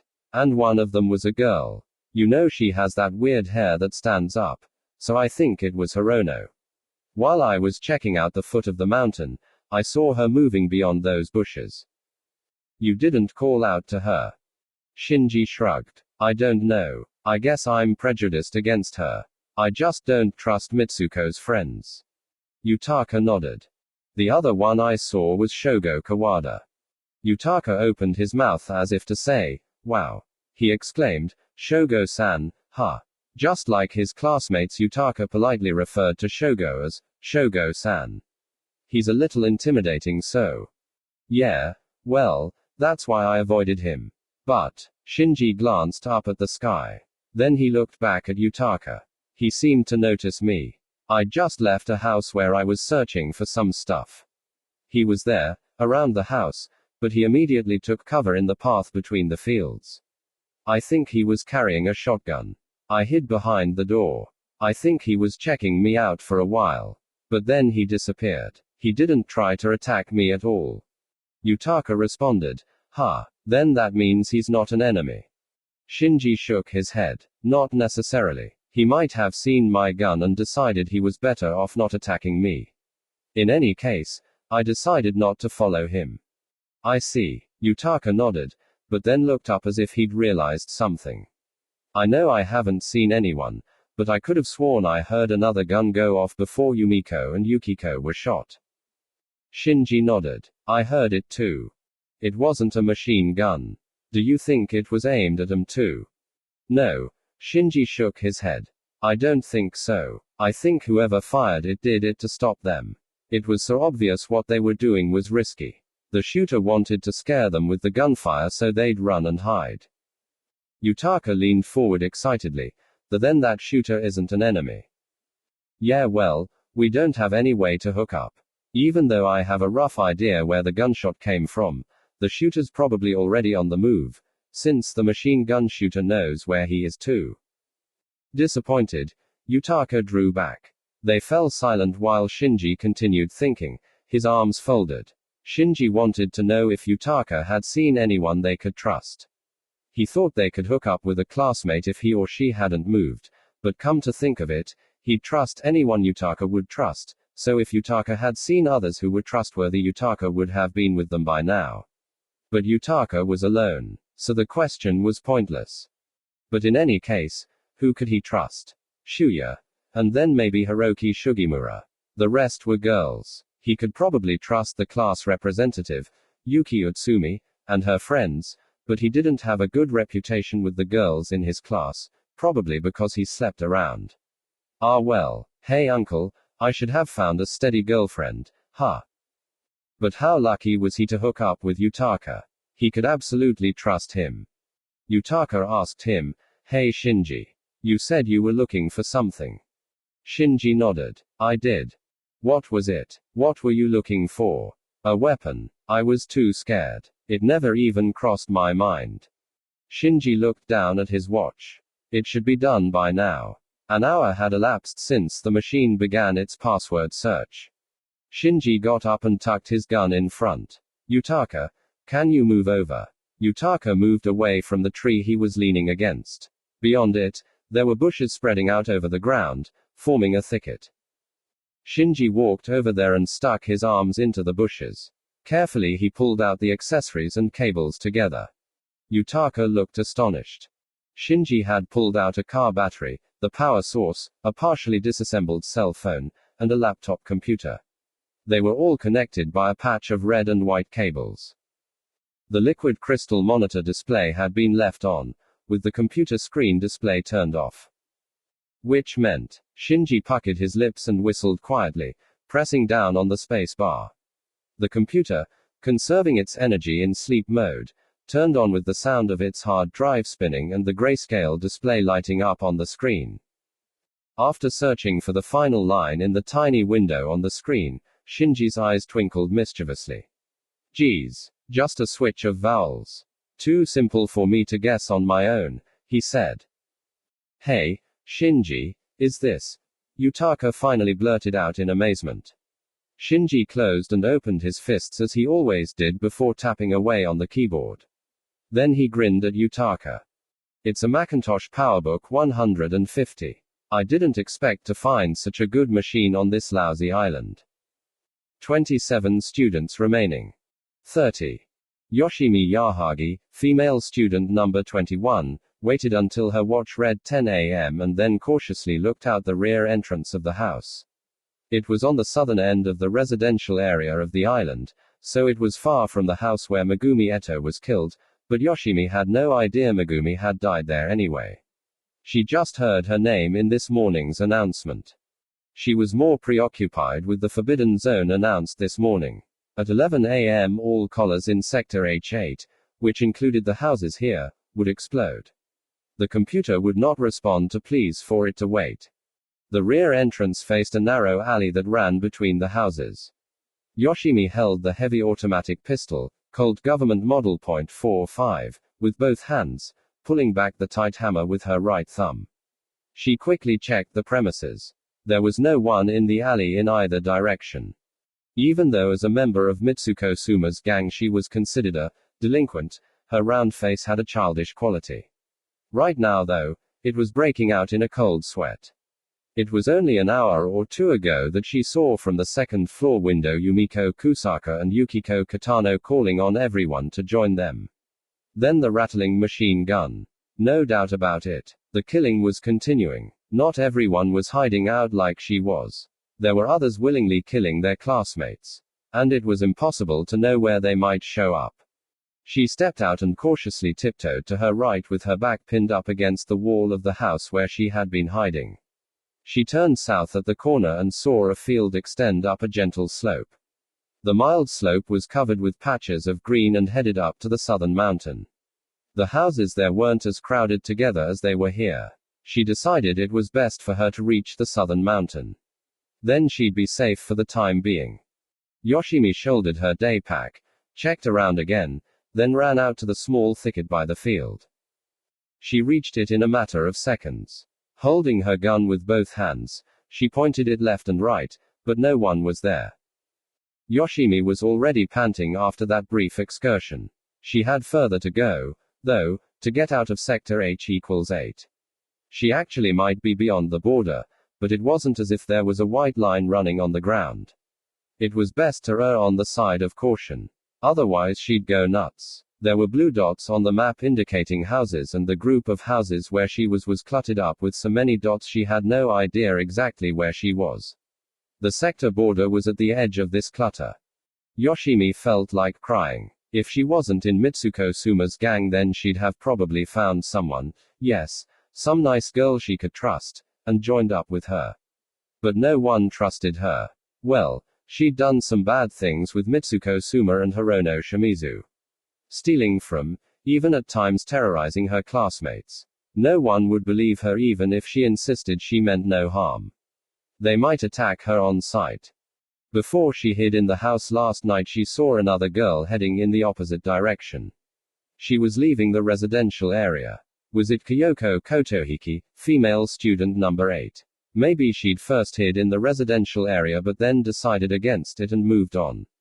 Her decision proved a good one, since the area became the game's first forbidden zone. It was a perfect opportunity to contact someone, given the timing and proximity, but Yoshimi just couldn't bring herself to do it. And what about Mitsuko Suma and Hirono Shimizu? It was true they were bad, but they were her friends after all. If she could find them, would they trust her? And could she trust them? No, she probably couldn't. Overwhelmed by despair, she thought of a certain boy's face again. It was the same face she'd been thinking of ever since the game began. The one who said he didn't care she was with Mitsuko Suma, he still liked her. He kissed her gently on the bed and kindly warned her, stay out of trouble. The boy who made her believe she could actually change. When she left the school building, she thought he might be waiting for her. But of course there was no one there. Of course there wouldn't be. There were the corpses of Mayumi Tendo and Yoshio Akamatsu lying on the ground, though. Chances were if you stuck around you'd end up like them. She had no idea where their killer had gone. Where could he possibly be right now? Or was it too late? She felt her chest tighten. Her eyes filled with tears. She wiped her eyes with the sleeve of her sailor suit and moved through the thicket towards its edge. She had to move a little further ahead. Still holding the gun, she looked for her next source of shelter. Now there were several tall trees bunched together on her right with dense, tall weeds all over. She ran across the field again. Her face was scratched by a small branch as she slid into the edge of the thicket. She got up slowly and looked around. She couldn't see completely through the thick green shrubbery, but no one was in sight. Yoshimi still kept low as she crept forward in the thicket. It was all right. It was all right, no one was in the area. She reached the edge of the thicket. Now the greenery of the southern mountain was right in front of her. Large and small trees and also a dense grove of what looked like bamboo. It looked like there were plenty of places to hide there. All right, then I just have to get there. Suddenly, she heard a rustling sound behind her. Her heart leaped. Yoshimi lowered herself, holding the Colt .45 in her hands, and slowly turned around. The hair on the back of her neck was standing straight up. She caught a glimpse of a black school coat moving between the trees approximately 10 meters away. Her eyes opened wide with fear. Someone was over there. Someone. Yoshimi clenched her teeth to contain her fear and lowered her head. Her heart was pounding. She heard another rustling sound. There wasn't anyone in the thicket just a moment ago. Someone had come here after her. Why was this person after her? Yoshimi turned pale. No, not necessarily. The student might just be on the move like her. If she'd been noticed, he or she would have come right after her. She hadn't been noticed yet. Then it was best to let him pass. Don't move. Just don't move. There was the rustling sound again. The person was moving again. Crouching, Yoshimi could see between the dense leaves the figure moving through the woods. Revealing its profile, it moved from Yoshimi's right to her left. Oh yes, he's not headed towards me. As she sighed though, she suddenly did a double take. The figure was too far into the trees to see. The rustling sound gradually became distant. She couldn't be wrong. Was she just hallucinating out of panic? No, that couldn't be. Yoshimi stood up, hunched over, and proceeded to follow the sound. Moving several meters ahead, she looked toward the source of sound in the shade of the dense leaves. In her narrow field of vision she was able to make out the school coat. Yoshimi put both of her hands on her chest. Had it not been for the gun she held in her hands, she would have looked like she was praying. But Yoshimi was praying, no doubt. If there were a god who could bring about such a miraculous turn of events, then she was thanking it. She held no particular religious beliefs, but it didn't matter which god it was. She was grateful. Oh God, thank you. I love you. Yoshimi blurted out as she stood up. Yoji. Yoji Kuramoto, male student number 8, trembled for a moment, but then turned around slowly. His face had a Latin look. His thick lashed eyes opened wide and then returned to their normal size. For a split second his face seemed to turn blank, but she was convinced it was just her mind playing tricks on her. The face then formed a smile. The smile of the boy who loved her more than anyone else. Yoshimi. Yoji. Holding her day pack and Colt .45 in her right hand, Yoshimi ran toward Yoji. Her eyes filled with tears. Yoji held Yoshimi in his arms, gently, but also with reassurance in the tiny space of the thicket. Then without saying a word Yoji kissed her on the lips. He kissed her eyelids. The tip of her nose too. It was how Yoji always kissed her. It might not have been appropriate, given the circumstances, but she was ecstatic. After kissing her he looked into her eyes and said, "So you were safe. I was worried about you." Remaining in each other's arms, Yoshimi responded, "Me too, me too." Tears came rolling out of the corners of her eyes and down her cheeks. When Yoji left the classroom before her, he took a glance at Yoshimi, who was on the verge of crying as she watched him leave. She had left too, and dawn came. And she had been terrified every single moment until now. But now she was with someone she thought she'd never see alive again. It's a miracle, Yoji said, somewhat belatedly, as if he were in shock. It really is. I can't believe it. I thought we'd never see each other again. In this horrible. Yoji gently brushed his hands through Yoshimi's hair while she cried. It's going to be all right now. We'll stay together no matter what happens. Yoji's words sounded reassuring and tears came gushing out from her eyes. The rules only allowed one survivor, but I get to be with the one I love most. There was something about a time limit, but we'll just stay together until time runs out. If someone attacks us, Yoji will protect us. Oh God, tell me I'm not dreaming. Yoshimi remembered everything that happened between them since she met Yoji in their second year, when they ended up classmates.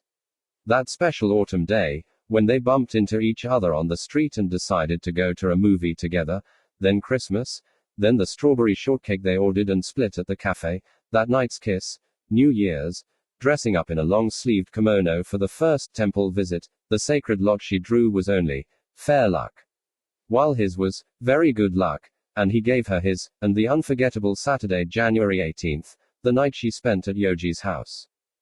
Where have you been? Yoshimi asked. Yoji pointed to the group of houses. In a house over there. But you know this collar. If I stay there, it's supposed to explode. So. Yoji looked serious, but Yoshimi thought it was funny. They were right near each other. She'd been wondering ever since the game began where could he be, only to find out he was right nearby. What's up? I was hiding in one of those houses too. We were probably right next door to each other. They laughed. Yoshimi realized how wonderful it was to share a laugh with someone you loved. It might be considered trivial, but no, it was essential. And now it was hers once again.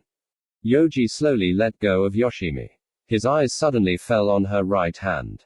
Realizing she was still holding the gun, she burst out, "Ha ha ha. I forgot."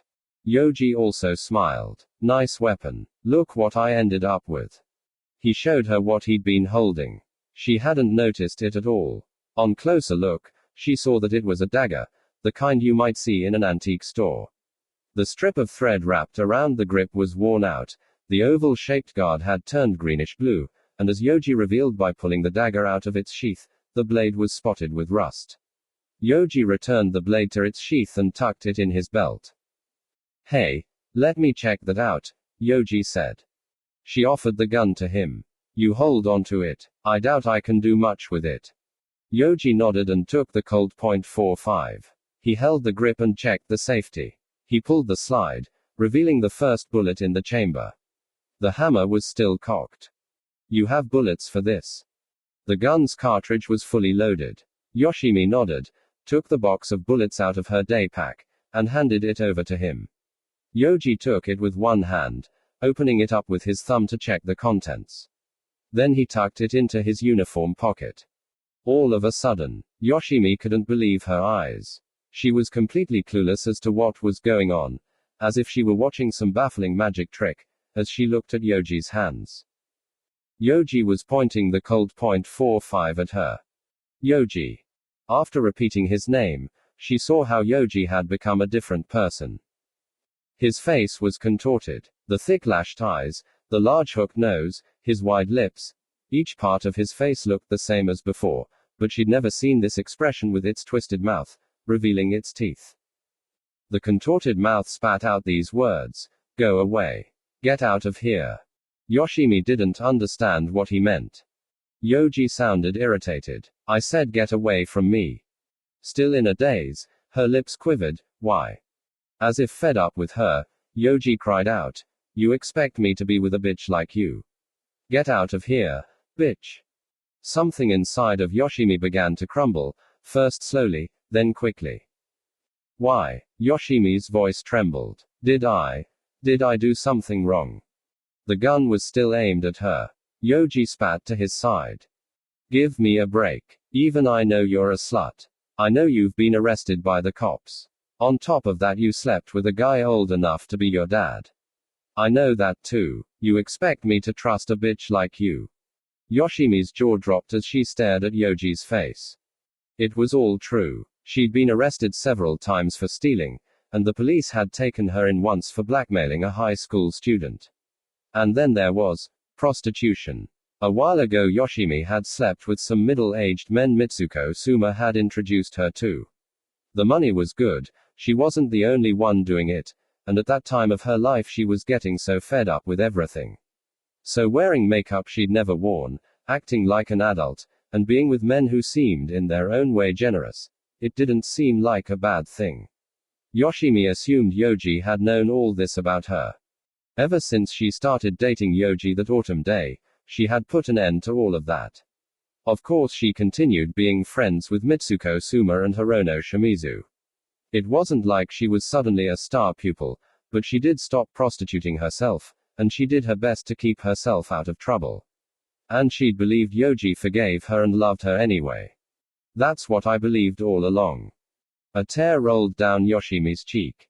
I stopped doing that. Different tears began streaming down her cheeks.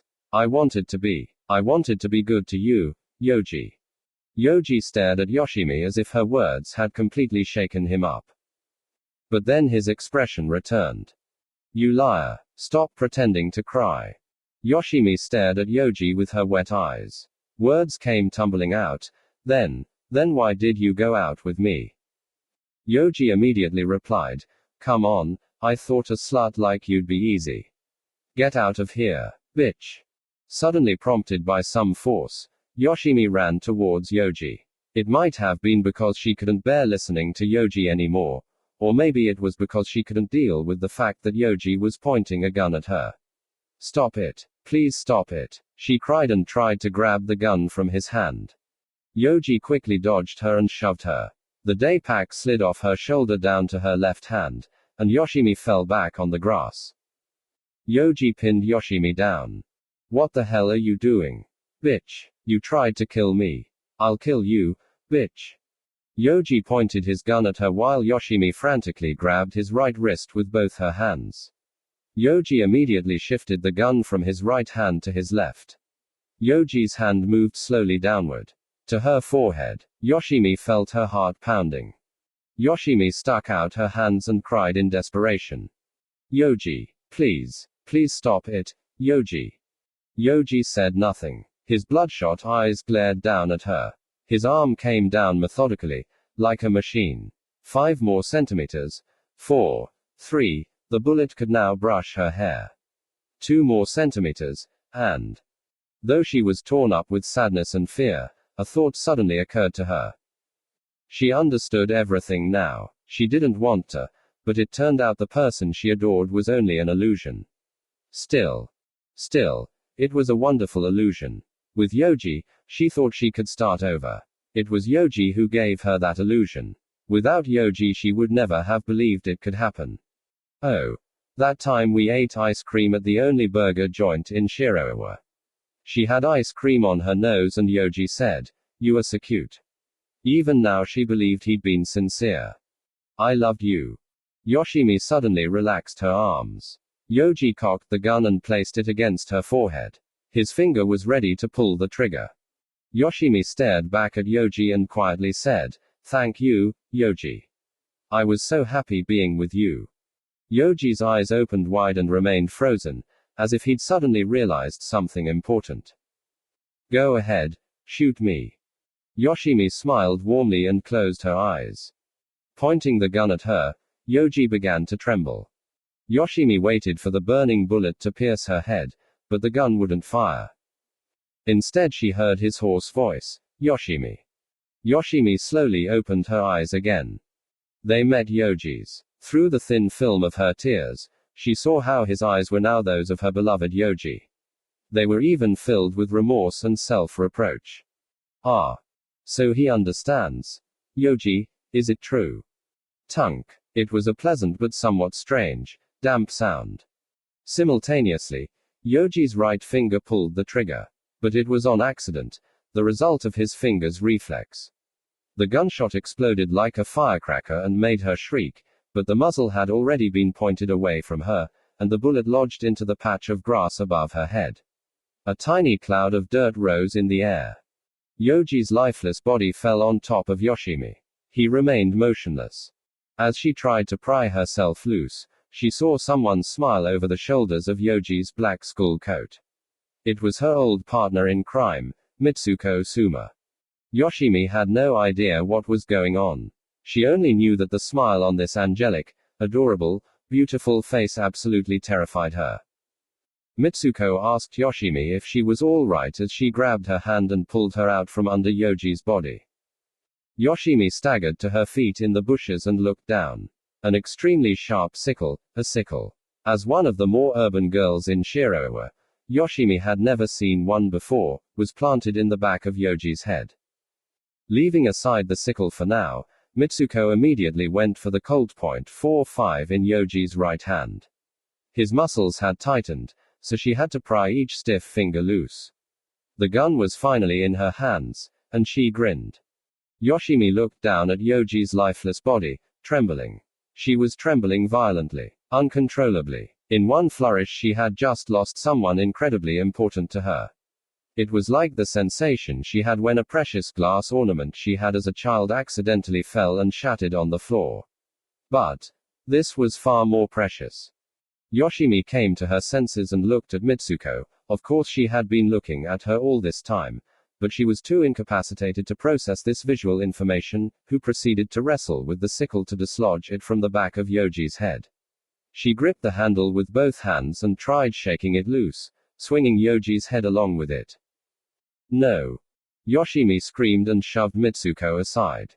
Mitsuko fell back onto the grass, exposing her well-formed legs, from the hem of her pleated skirt up to her thighs.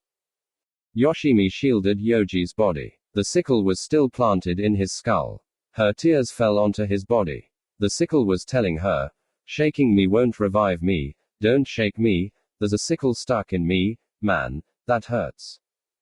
Her chest tightened with waves of remorse. She felt as if she were drowning, as if the world were coming to an end. She thought of the cause behind all of this, and her tear-stained eyes glared fiercely at Mitsuko. If looks could kill, her glare would have. Yoshimi couldn't care less now what kind of game this was or who her enemies and allies were. If anyone was her worst enemy, it was Mitsuko Suma, who'd killed her love. "Why'd you kill him?" The words sounded empty to Yoshimi. She felt as if she had become a hollow bag in a human shape. But the words came pouring out. The human body could do strange things. Why'd you kill him? It's horrible. It's just too awful. You're evil. Why'd you have to kill him? Why? Mitsuko contorted her mouth in an expression of dissatisfaction. "You were about to get killed. I saved you."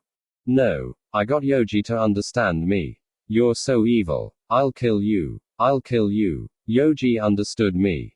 Mitsuko shook her head and shrugged, pointing the .45 at her. Yoshimi's eyes opened wide. And so Yoshimi heard the dry pop one more time. Her forehead felt as if it were being crushed by a car. That was all. Yoshimi Yahagi fell onto the corpse of her beloved Yoji Kuramoto and remained motionless. The .45 caliber bullet had demolished the back of her head. But her mouth remained open as if she was screaming, and blood came flowing out from its side. It soaked Yoji's school coat, oozing out into a dark patch.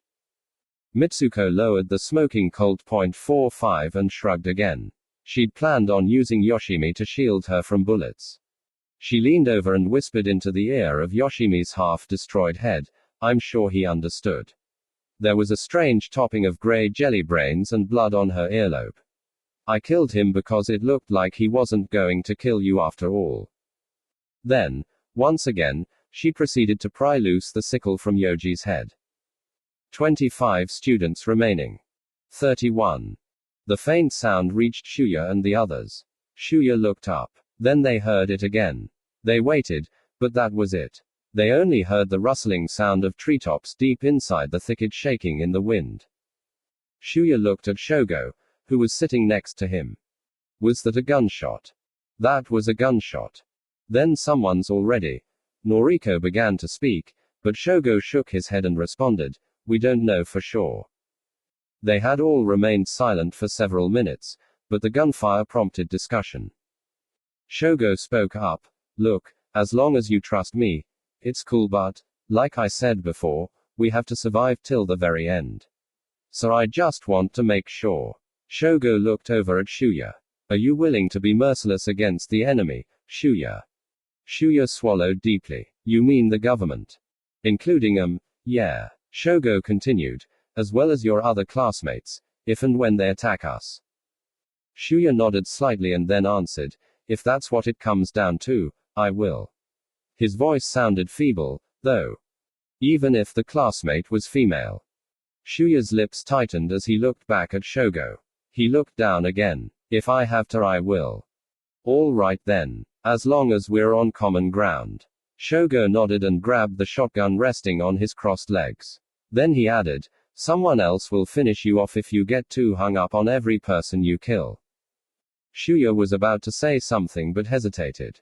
He decided it was best not ask, but couldn't stop himself from blurting out, so you were merciless a year ago.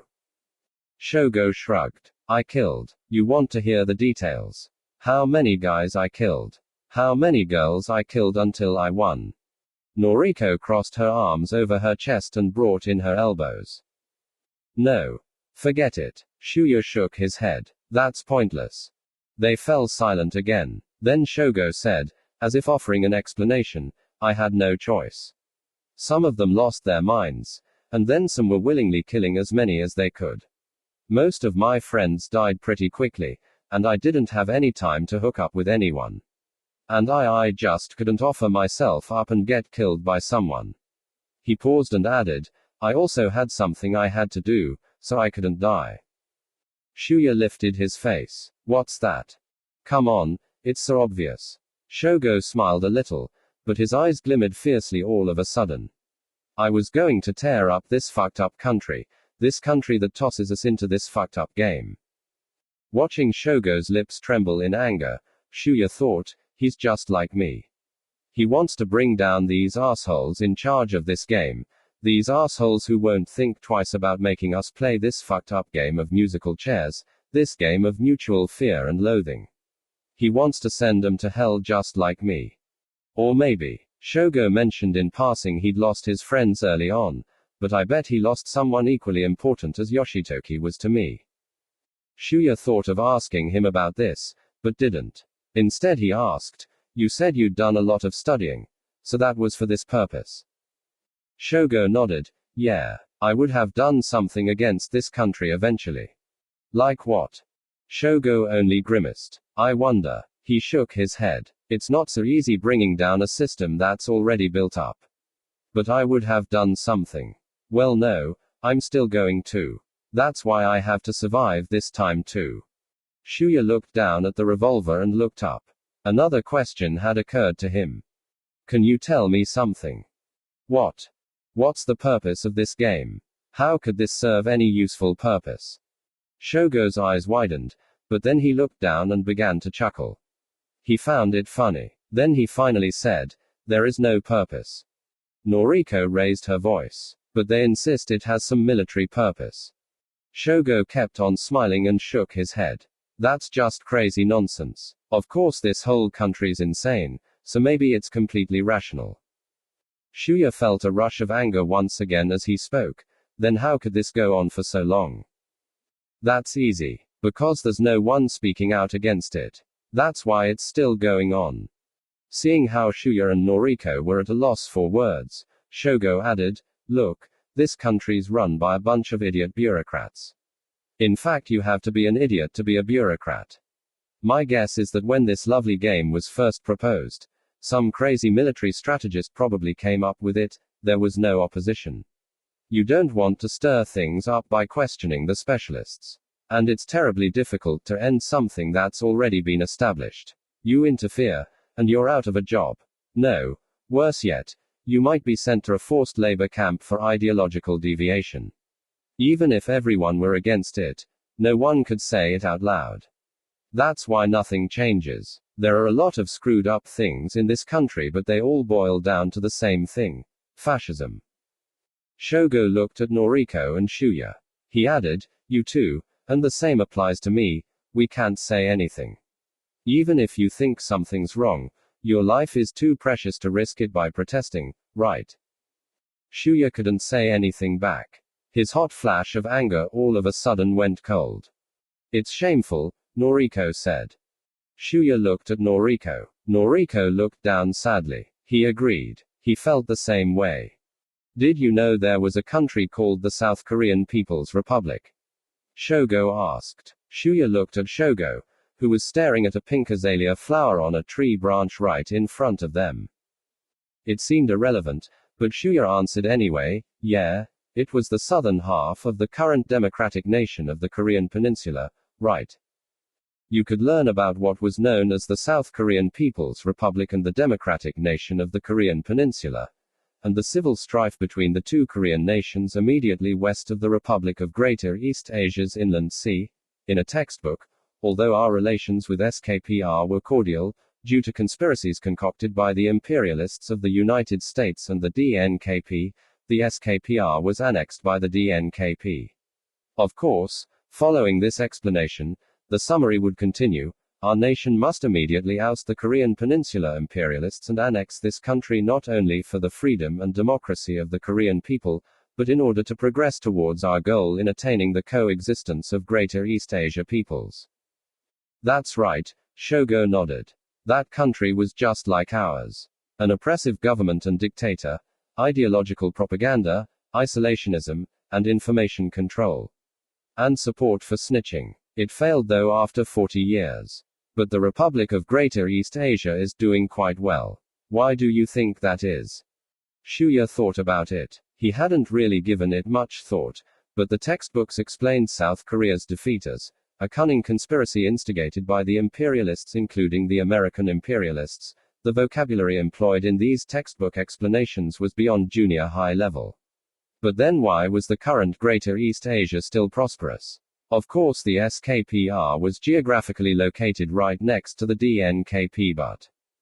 He shook his head. "I don't know." Shogo looked at Shuya and nodded. "First of all, it's a question of balance." "Balance?" "Yes. The SKPR was totalitarian. Of course, this country is essentially totalitarian. But it employs a subtle, well, this just might have been a fortunate result, but it skillfully managed to leave little bits of freedom intact.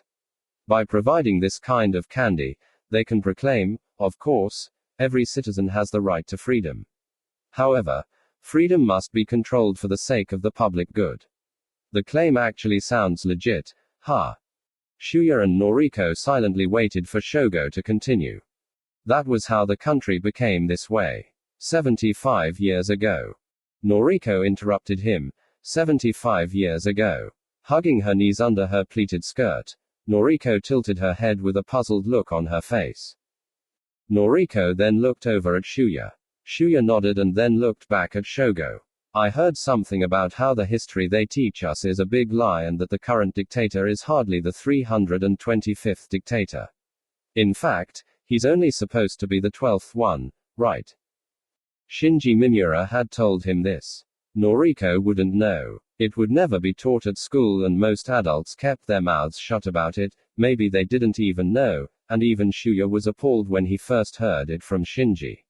After all, this meant that before the appearance of the first dictator less than 80 years ago, in other words, before the Great Revolution, the name of the country and system of government had been totally different. Shinji had claimed, apparently, it was a feudal society.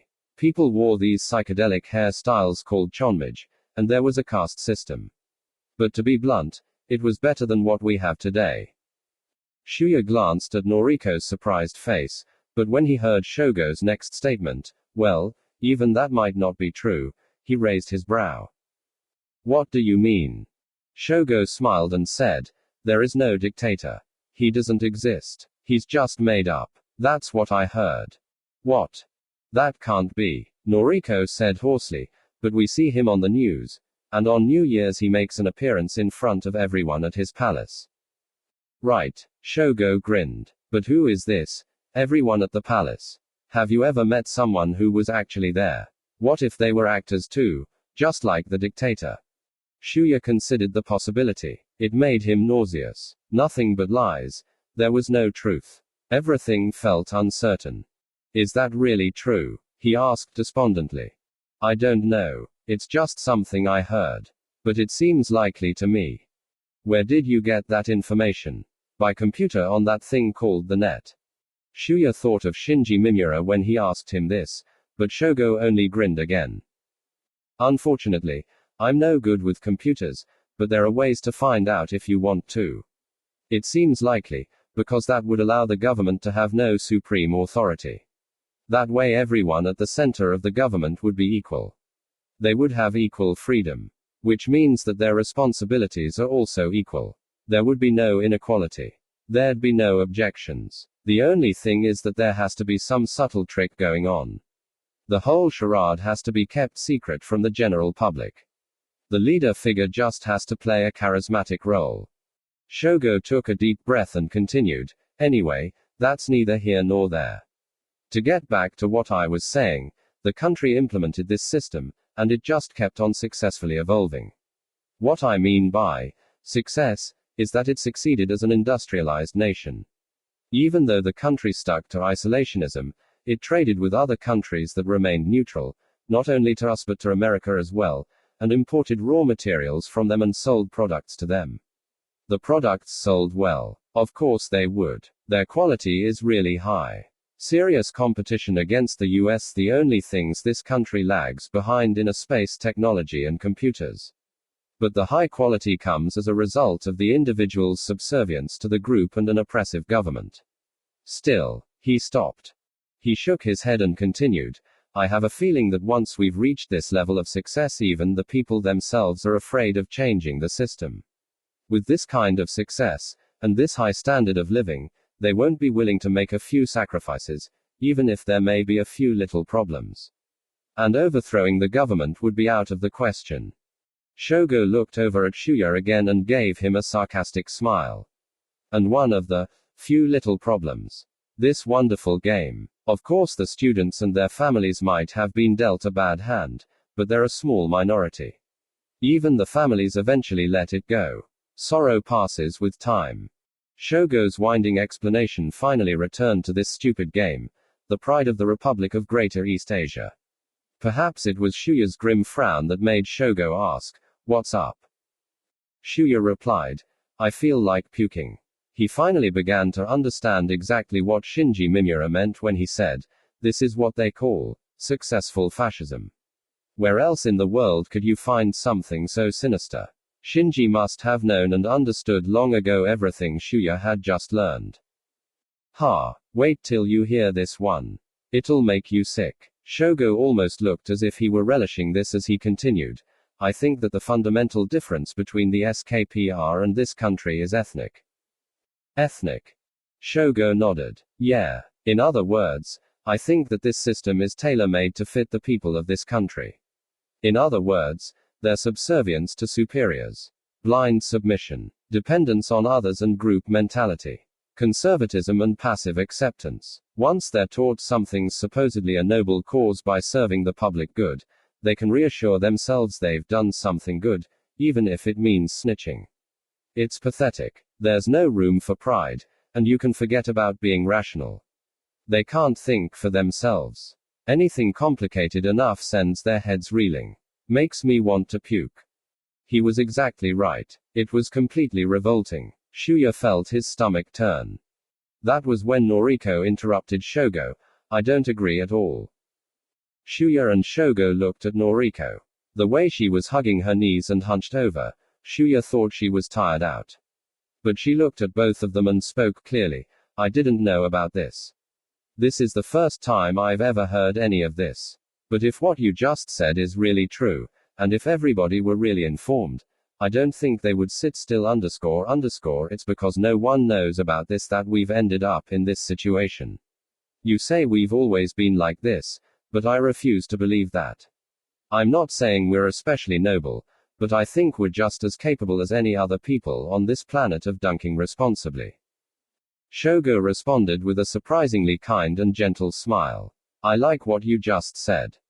Shuya meanwhile all of a sudden saw Noriko in a different light. She didn't really stick out in class, nor was she so outspoken she'd express her opinions the way she had just done now. It was odd, but ever since this game began he was seeing another side of Noriko. And maybe, it might only mean Shuya had been totally ignorant. Yoshitoki had perceived this side of her long ago.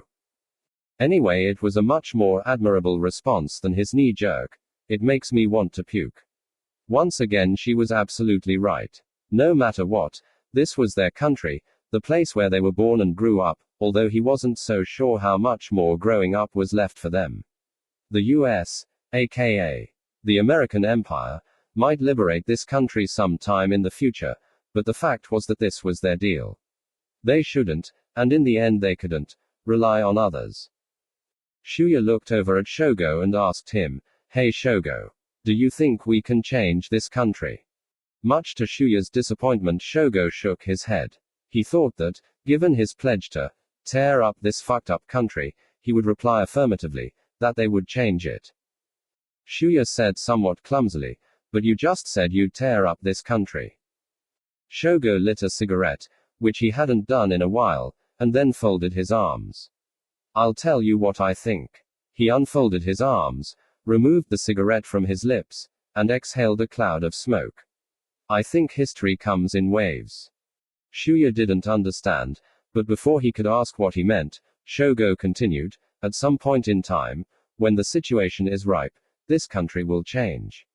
I don't know whether it will happen in the form of a war or a revolution. And I have no idea when the time will come. For all I know, it may never happen. Shogo took another drag and then exhaled. In any case, right now I don't think it's possible. Just like I said, this country is insane, but it's also well run.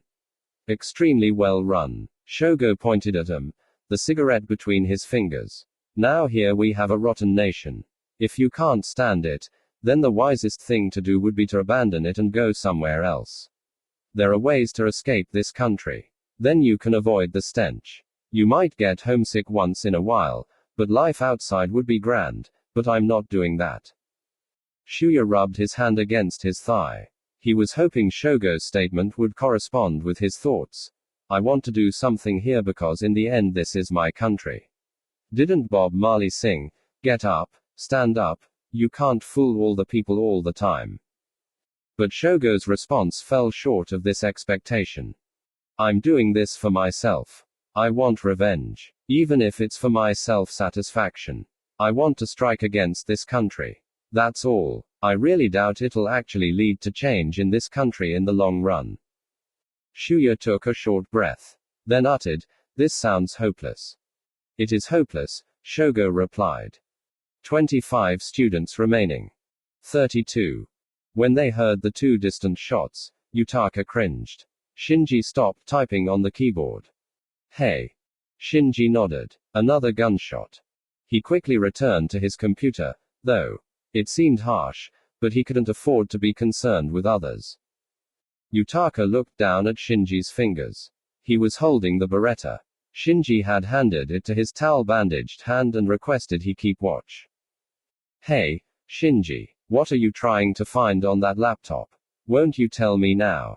After Shinji had booted up the communications software and dialed up with the cellular phone, he kept typing away at that keyboard, only occasionally exclaiming, "Bingo! Bingo! Bingo!" or, "Oh damn! Oh yeah!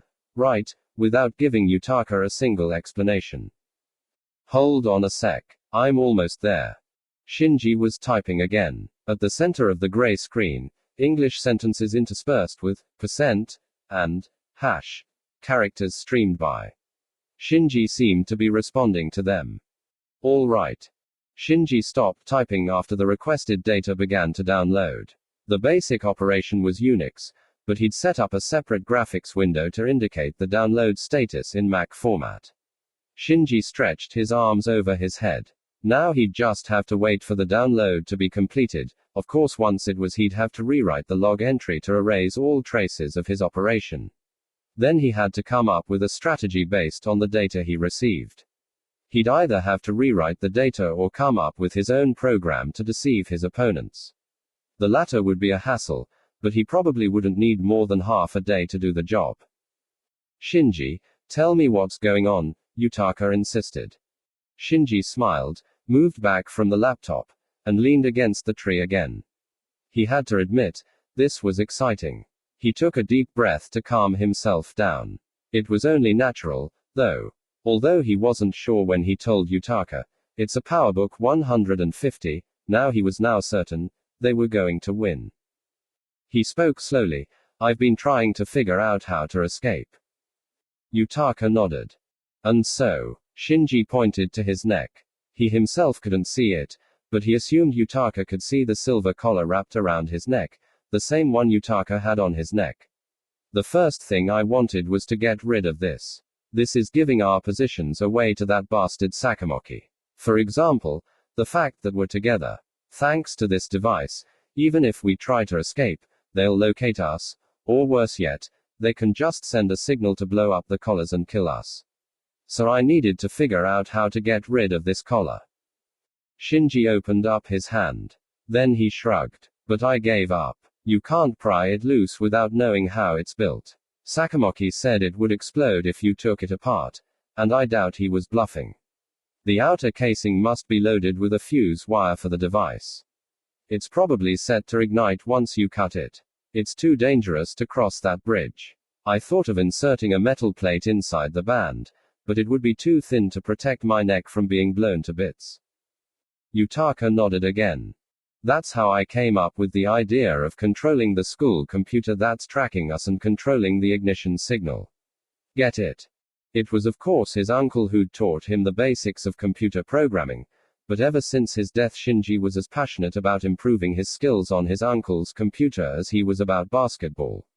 As a result, he became extremely adept. He learned how to tap into an international line that was strictly prohibited by the government and obtain even higher levels of computer skills and new information on the entire world through the real internet. What the nation called the internet was really a joke, a closed net referred to as Greater East Asia Net. While he might not be executed for these actions, they were illegal enough to send him away for a 2-year stint at a juvenile prison for ideological offenses. That was how he acquired the skill to escape detection. Of course, he never told anyone about it, but he'd shown some websites to Yutaka, mostly pornographic ones. Come on, gimme a break. In short, Shinji was good at computer hacking. I looked for a personal computer. I already had a cell. I guess you're allowed to keep your stuff in this stupid game. I should have brought my notes, but I can't complain, since I found this laptop. Now all I needed was electricity. I yanked the battery out of a car. I had to adjust the voltage, but that was pretty easy. As Shinji explained, Yutaka finally began to grasp how the PowerBook and cell phone functioned together. But then a thought suddenly occurred to him and he said, "Hey, but didn't Sakamoki say we couldn't use phones? So cell phones are an exception?" Shinji shook his head. "No, they won't work. I tried the number for the weather report and Sakamoki's voice chimed in. A beautiful day at the Shiroawa Junior High program headquarters. I was so pissed I immediately hung up. So they're controlling the nearest cellular transmitter. My guess is none of the phone companies will work here. Then, Shinji lifted his finger, interrupting Yutaka. Think about it. Their communication system has to reach beyond this island. I mean, their computers must be linked to the central governments for security purposes. Then how would they do that? It's simple. They've selectively employed numbers for military purposes from the cellular phone lines. So that means. Shinji interrupted Yutaka again and grinned. But even if that were the case, I thought they must have at least made some minimal effort to protect themselves from anyone at the telephone company tampering with their lines. Shinji reached out for the cell phone on the ground. Then he said, I didn't tell you, but my cell is a custom model. It has 2 types of ROM memory for phone numbers and passwords. You can't tell looking at it, but you can switch the other one on by turning this screw 90 degrees. And this other number is something I came up with just for fun to make free calls. He let go of his phone and continued, it's the cellular number used by phone company technicians to test phone lines. Then, that means. Shinji winked. That's right. Bingo. The rest is simple. It was a bit of a pain to hook up the phone modem to the cellular. It's not like they came with tools. But I managed to do it. So that's how I got my line. Then I accessed my computer at home. I can't hack with your average communications software, so I downloaded my special tools, like code-breaking software. Then I went for the prefectural government's site. The central government's operations must have high-quality security systems, but I figured the prefectural government's systems would be easy to break into. My hunch turned out to be right. Even though this game is directly managed by the central government, it must have some contact with the government branch of the prefecture where the game's taking place. I was right about that too. There were a lot of unfamiliar addresses in their communications log files. Going through emails, I found one to the superintendent, notifying him of the game's commencement. I broke into the sender's website, in other words, the temporary server for the school building on this island. It took some work, but as I poked around as much as I could without getting caught, I found an operation backup file they'd completely spaced out on. So I took that. In other words, I found a strange code that seemed important. I've been having the Mac break the code before I hooked up with you. So that's what I was up to. Shinji reached out for the PowerBook as it continued to download data, opened up another memo file, and showed the immense 24-point display. Yutaka took a look. Kinpati Sakamoko. Sakamoko. Yeah, I think it's Spanish. So the password was a bit complex due to this silly change in vowels. That's what the password for this system is. That's how I got free access. I was checking out as much as I could. I completely downloaded the entire data contents of the school's computer. I'm going to alter the data, go back into that system, and disable these collars. By making the school premises a forbidden zone, they think they're totally safe against us, but now we'll be able to attack them by surprise. We'll have a chance. And once we control the school, we should be able to help out the others. Even if that's not possible, we can falsify the data to claim we're dead and then escape this island for good. With this brief but intense summary, Shinji took a deep breath and grinned. What do you think? Yutaka looked astonished. It's amazing. Tickled by his friend's response, Shinji smiled. Thanks, Yutaka. It's always nice to be admired for your talents. Shinji, Yutaka asked, still looking astonished. Shinji raised his brow. What is it? You have a question? No, Yutaka shook his head. I was just wondering. What is it? Yutaka looked down and stared down at the Beretta in his hand. Then he looked up. I was wondering why you're friends with someone like me. Shinji had no idea what Yutaka was talking about. His mouth hung open. Then he asked, what are you talking about?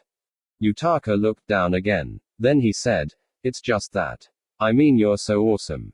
I can see how you'd be friends with someone like Shuya. Shuya's as athletic as you are, and he's a great guitar player. But, I'm nothing. So, I was just wondering why you're friends with me. Shinji stared at Yutaka, who kept looking down. Then he began to speak. That's ridiculous, Yutaka. Hearing Shinji's gentle voice, Yutaka looked up.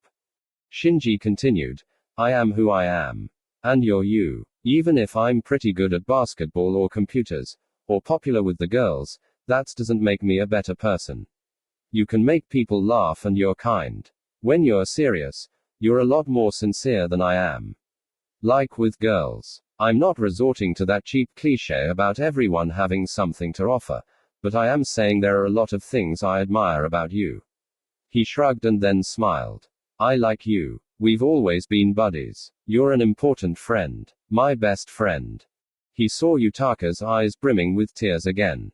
Then, just as before, he said, Damn, thanks, Shinji. Thanks so much. Then he wiped away his tears and laughed, but if you stick around with a crybaby like me, you'll end up drowning before we escape. Shinji started to laugh, but then, he heard a ring. He knit his brows and sat up. It was the Macintosh's standard warning sound. Shinji knelt in front of the PowerBook and stared at the screen. His eyes opened wide. A message informed him the line had been disconnected and the download aborted. Why? Shinji moaned. He began typing rapidly on the keyboard, but he couldn't save the connection. He quit the Unix communications software and began working on dialing up the modem with another communication application. A message appeared, reading, The number you have dialed is no longer in service. He received the same message no matter how many times he tried. The connection between the modem and phone appeared to be fine. Just to make sure though, he disconnected the phone from the modem and pressed the digits on the phone directly. He tried the weather report once again.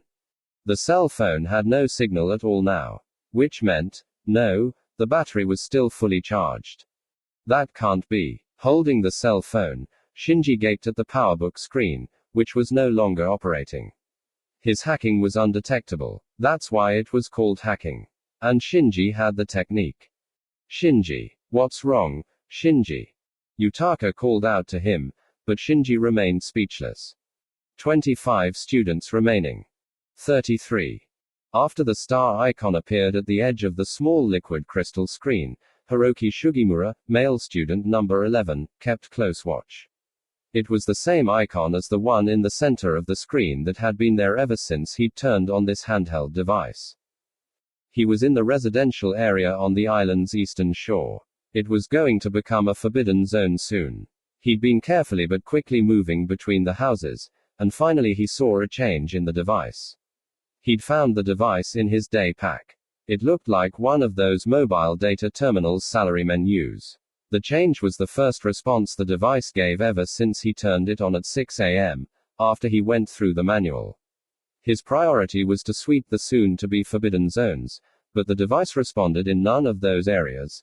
Sector J2 on the south shore, Sector F1 in the west, and from there he moved here to Sector H8. Technically speaking, it wasn't really a weapon.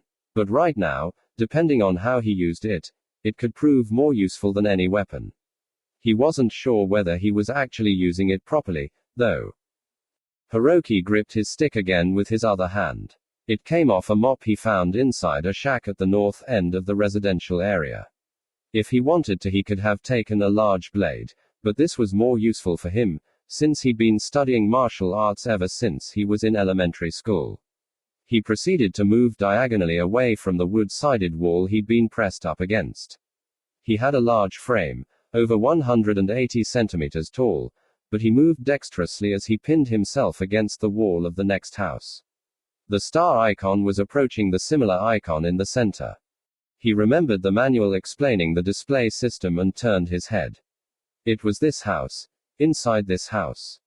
Hiroki put the device in his pocket and moved around to the house's backyard.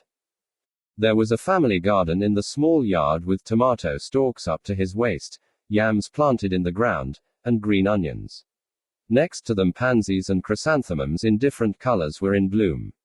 In front of the garden was a child's tricycle. Its chrome handlebars sparkled in the noontime light. The veranda's storm doors were shut. Opening them might make a big noise. Hiroki circled over to the right. There was a window. It was broken. He was certain now. There was someone inside. And if he'd read the radar's manual right, then he or she was still there. Since this area would soon be in a forbidden zone, no one should be here now. So most likely it was a corpse inside. But he had to know for sure. Hiroki slowly lifted his face to the window and looked in. It was a guest room with tatami floor mats. He slid the window open. It made no sound. He grabbed the window frame and swiftly leaped up like a cat and entered the house. The room had an alcove. At the center was a low table and a large TV in the corner by the window on Hiroki's side. There was nothing else. Hiroki tiptoed out of the room. In the hall he smelled something odd, as if he'd caught a whiff of rusty metal. He quickly moved down the hall. The smell became stronger. It came from the kitchen. From inside the shadow of a column, Hiroki peeped in. He saw a pair of white sneakers and a pair of socks on the floor beyond the table. He could see the legs up to their calves. Hiroki's eyes opened wide. He ran over to the table. A girl in a sailor suit was lying face down. Her face looked away from Hiroki. She was small with short hair, and under her face a puddle of blood formed on the floor. There was a lot, but the surface was already congealing into a dark red. She was definitely dead. The question was, small body, short hair. She looked like one of the two girls he was looking for. They were both equally important to him. She resembled one of them. He couldn't remember whether she was wearing sneakers like these, though. Hiroki put aside his stick and day pack and knelt down beside the corpse. He touched the girl's shoulder with his trembling hand. After a moment's hesitation, he clenched his teeth and turned the body over. The shiny red blood that hadn't congealed yet gave off a strong odor. It was a horrible sight. There was a deep gash in her thin throat right above the neck band, which was what in fact led him here. The wound gaped open like a hole, perhaps due to her blood being completely depleted. It resembled an infant's mouth, still without teeth. The blood had flowed down from the wound, sullying the silver collar then down her chest. Her mouth, nose, and left cheek were all immersed in a pool of blood. He deduced, this must have occurred after she fell. Drops of blood had formed on the tips of her eyelashes above and below her glazed eyes. They had hardened as well. It was Megumi Eto, female student number 3. It wasn't her. While the horrific state of the corpse had shocked him, he was still relieved. He closed his eyes for a while and took a deep breath. Then he felt guilty for feeling relieved. He gently lifted Megumi's body, removed her from the pool of blood, and placed her face up. Rigor mortis was setting in, so she felt like a doll. After doing this he closed her eyes. After some thought he tried to fold her arms over her chest, but her body was too stiff now, so he finally gave up. He grabbed his stick and day pack and stood up. After briefly looking over Megumi's body, he headed towards the guest room he had entered. It was almost 11 a.m. 25 students remaining. 34.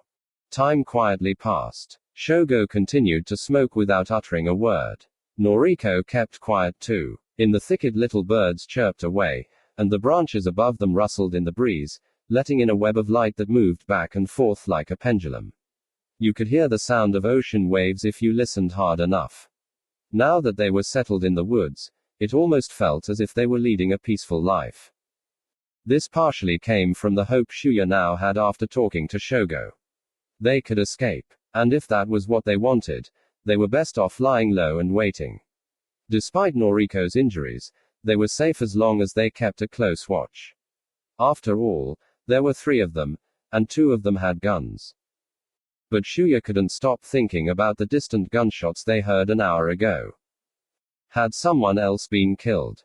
It could have meant, he didn't even want to consider it, but it could have been Shinji Mimura or Hiroki Sugimura. Even if it was neither of them, it could have been another innocent classmate. Shuya and Noriko might be saved thanks to Shogo, but the others were living in terror of being killed at any moment. That was enough to disturb Shuya. Yes, he'd already discussed it with Shogo. Shogo told him it was best to sit still. He was absolutely right. He also said as long as Noriko was injured, they'd be prime targets. Again he was right. But But was it right for them to sit back like this? Yumiko Kusaka and Yukiko Kitano kept their faith in the others even though they knew they didn't have a chance of escaping.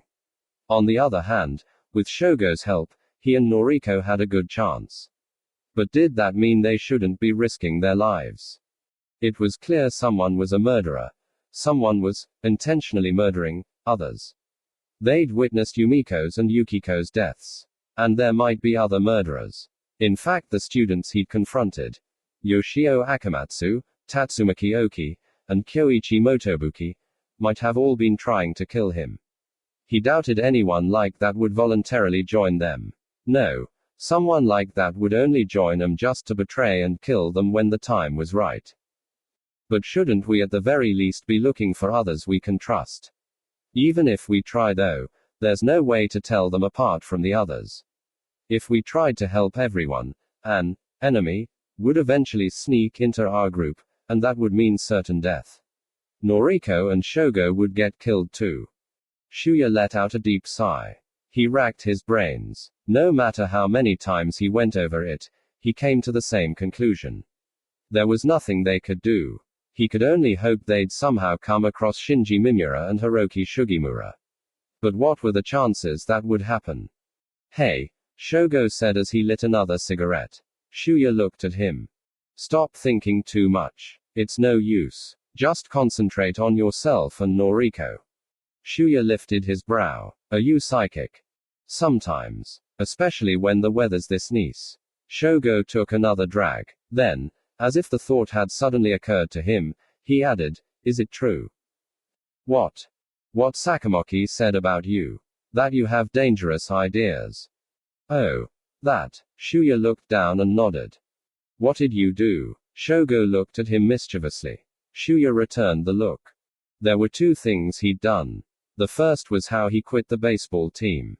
When he entered junior high school, he joined both the baseball team and the music club, but he was turned off by the baseball team's military-style discipline and win-at-all-costs attitude. It wasn't surprising. Baseball was the national pastime. It was the sport the nation endorsed for international tournaments. Unfortunately, baseball was also popular with the American imperialists, so if the national team lost to them in the Olympics, the Baseball Federation directors would all have to commit harakiri. On top of that, the team's coach, Mr. Minato, would get on the case of players who weren't very good, even if they loved the game. So by the second week, Shuya was completely fed up and announced he was quitting in a 4-letter diatribe against Mr. Minato and the Baseball Federation. And that was how the Golden Rookie of Shirowa Junior High School embarked on a different path towards becoming a different kind of star, according to him, a rock and roll star. At any rate, this incident didn't look so good on his school record. But Sakamoki was probably referring to the other thing. Nothing, Shuya replied. Sakamoki was probably referring to my listening to rock. He was hassling me for being in the music club. Ah. Shogo nodded, wanting to know more. You play guitar, right? Is that how you started listening to rock? No, I heard rock, and that was how I started playing guitar. I was at the orphanage. Shuya recalled the middle-aged handyman who worked at the charity house. He was upbeat and his thinning hair was slicked back, sticking up at the nape of his neck. It's called a duck's tail. Now he was in a forced labor camp on Sakhalin Island. None of the kids at the orphanage, including Shuya and Yoshitoki, knew the details. When he said goodbye to them, he didn't offer an explanation and only said, I'll be back, Shuya, Yoshitoki. For a while though, I'll be swinging a pickaxe and belting out jailhouse rock. Then he gave his old auto-winding wristwatch to Yoshitoki and Gibson electric guitar to Shuya. It was Shuya's first guitar. Was he doing all right now? He heard that workers at the forced labor camps often died from overwork and malnutrition. Someone gave me a tape. He also gave me his electric guitar. Shogo nodded. Who do you like? Dylan, Lennon, or Lou Reed? Shuya stared back at Shogo. He was taken aback. I'm impressed. It wasn't easy getting your hands on rock in the Republic of Greater East Asia. Foreign music was strictly monitored by an organization called the Popular Music Judiciary Committee, and any kind of music that remotely resembled rock would never make it through customs. It was treated like an illegal drug. He'd even seen a poster in the prefectural civil office with the same red circle and diagonal line pattern placed over a photo of a sleazy-looking long-haired rocker. It read, "Stop Rock." Great. Basically, the Republic didn't like the music's rhythms, not to mention the lyrics, which might agitate the people. Bob Marley was one of them, but an obvious example would be Lennon's lines, "You may say I'm a dreamer, but I'm not the only one. I hope someday you'll join us and the world will be as one." How could the nation not consider that a threat? The only music you could find at record stores was domestic, mostly trite idle pop. The most extreme imported music Shuya came across was probably Frank Sinatra. Although, "My Way" might have been appropriate song for this country. For a while Shuya thought the handyman with the duck's tail hairdo was sent to the camps for this, so Shuya thought there was something scary about the tapes and guitar the man had left behind. Apparently he was wrong, though. Once he entered junior high, he found out there were plenty of others who were into rock and owned electric guitars. Of course Kazumi Shintani was also a huge rock fan. It was through this group he was able to get dubbed copies of The Times They Are a Changen and Stand. But that was only within a close-knit group. If there had been a survey of the number of students who'd never heard rock, over 90% would have said they hadn't. Even those who had would say they hadn't, so the actual result would be 100%. Given how broad Shogo's knowledge seemed to be, it wasn't that strange for him to be exposed to it, but Dylan and Lennon were pretty extreme artists. "Don't look so freaked out," Shogo said. "I'm a city kid from Kobe. I'm not a bumpkin like you guys from Kagawa. I know something about rock." Shuya broke into a slight grin. His guardedness lifted. Then he told Shogo, "My favorite Springsteen. I like Van Morrison too, though. Born to Run is great. I like Van Morrison's Whenever God Shines His Light." Quote. Shuya gawked and then broke into a grin. "You know a lot." Shogo grinned back. "I told you, I'm a city kid." Shuya noticed how Noriko stayed silent. He was worried she might feel excluded. "Noriko, did you say you've never listened to rock?" Noriko gave him a smile and shook her head. "I've never really heard it. What's it like?" Shuya smiled. "The lyrics are really something. I don't know how to describe it well, but it's music that really expresses people's problems. Of course, songs can be about love, but at times they can be about politics, or society, or the way we live our lives, and life itself. Along with the words, the melody and beat help get the message across. Like Springsteen singing, Born to Run. Shuya wrecked the end of the song. "Together Wendy we can live with the sadness, I'll love you with all the madness in my soul, someday girl I don't know when we're gonna get to that place where we really want to go, and we'll walk in the sun." He continued by singing the last line softly. "But tramps like us, baby we were born to run." He said to Noriko, "We'll definitely listen to it sometime." Noriko opened her eyes and nodded. Under normal circumstances her face might have lit up, but she only responded with a weak smile. Shuya was too tired to notice though. He told Shogo, "If everyone listened more to rock then this country would come crumbling down." Just like Noriko said, it's because no one knows about this. Shuya thought rock music revealed everything that was essential. That was why it was banned by the government. Shogo rubbed his stubby Wild 7 cigarette into the ground. He lit another. Then he said, "Shuya. What? Do you really think rock has that kind of power?" Shuya nodded enthusiastically. "Of course it does." Shogo stared at Shuya and looked away. "I don't know. It might just serve as an outlet for our frustrations, a convenient way to let off steam. It might be banned, but if you really want to listen to rock, you can. So it also serves as an outlet. That's what I mean. This country is very clever.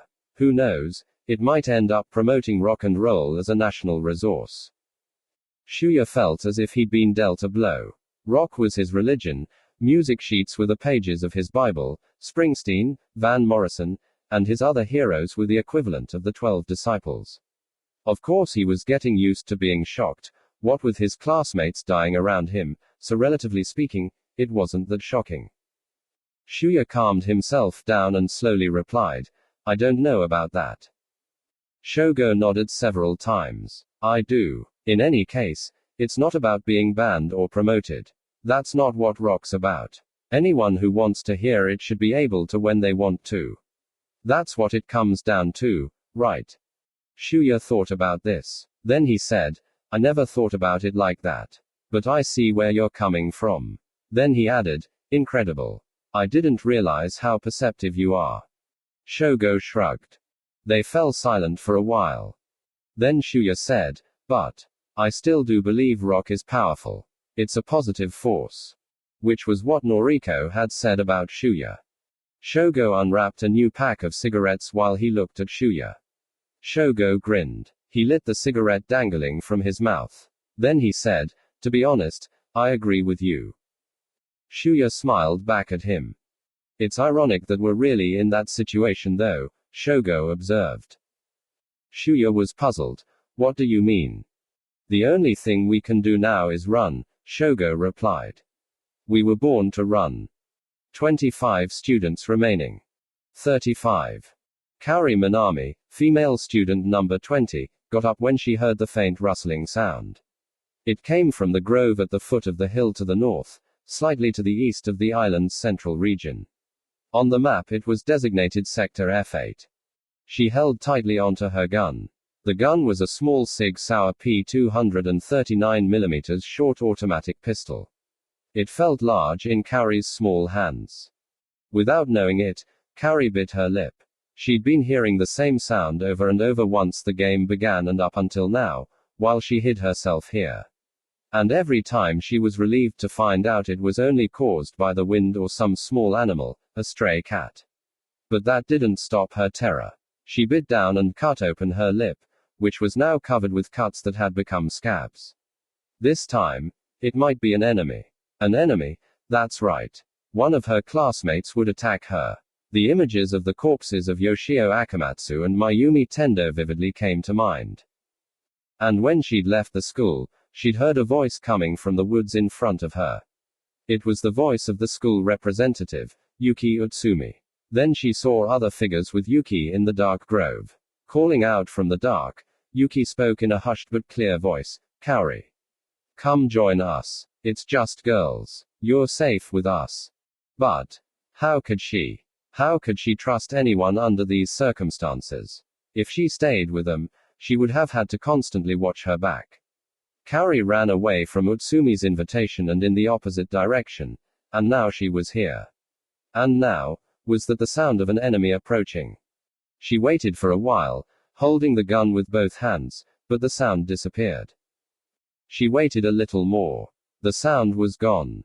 Kaori let out a sigh of relief. She got down on her knees and crouched down in the shrubs. The crooked leaves touching her cheeks annoyed her, so she changed her position.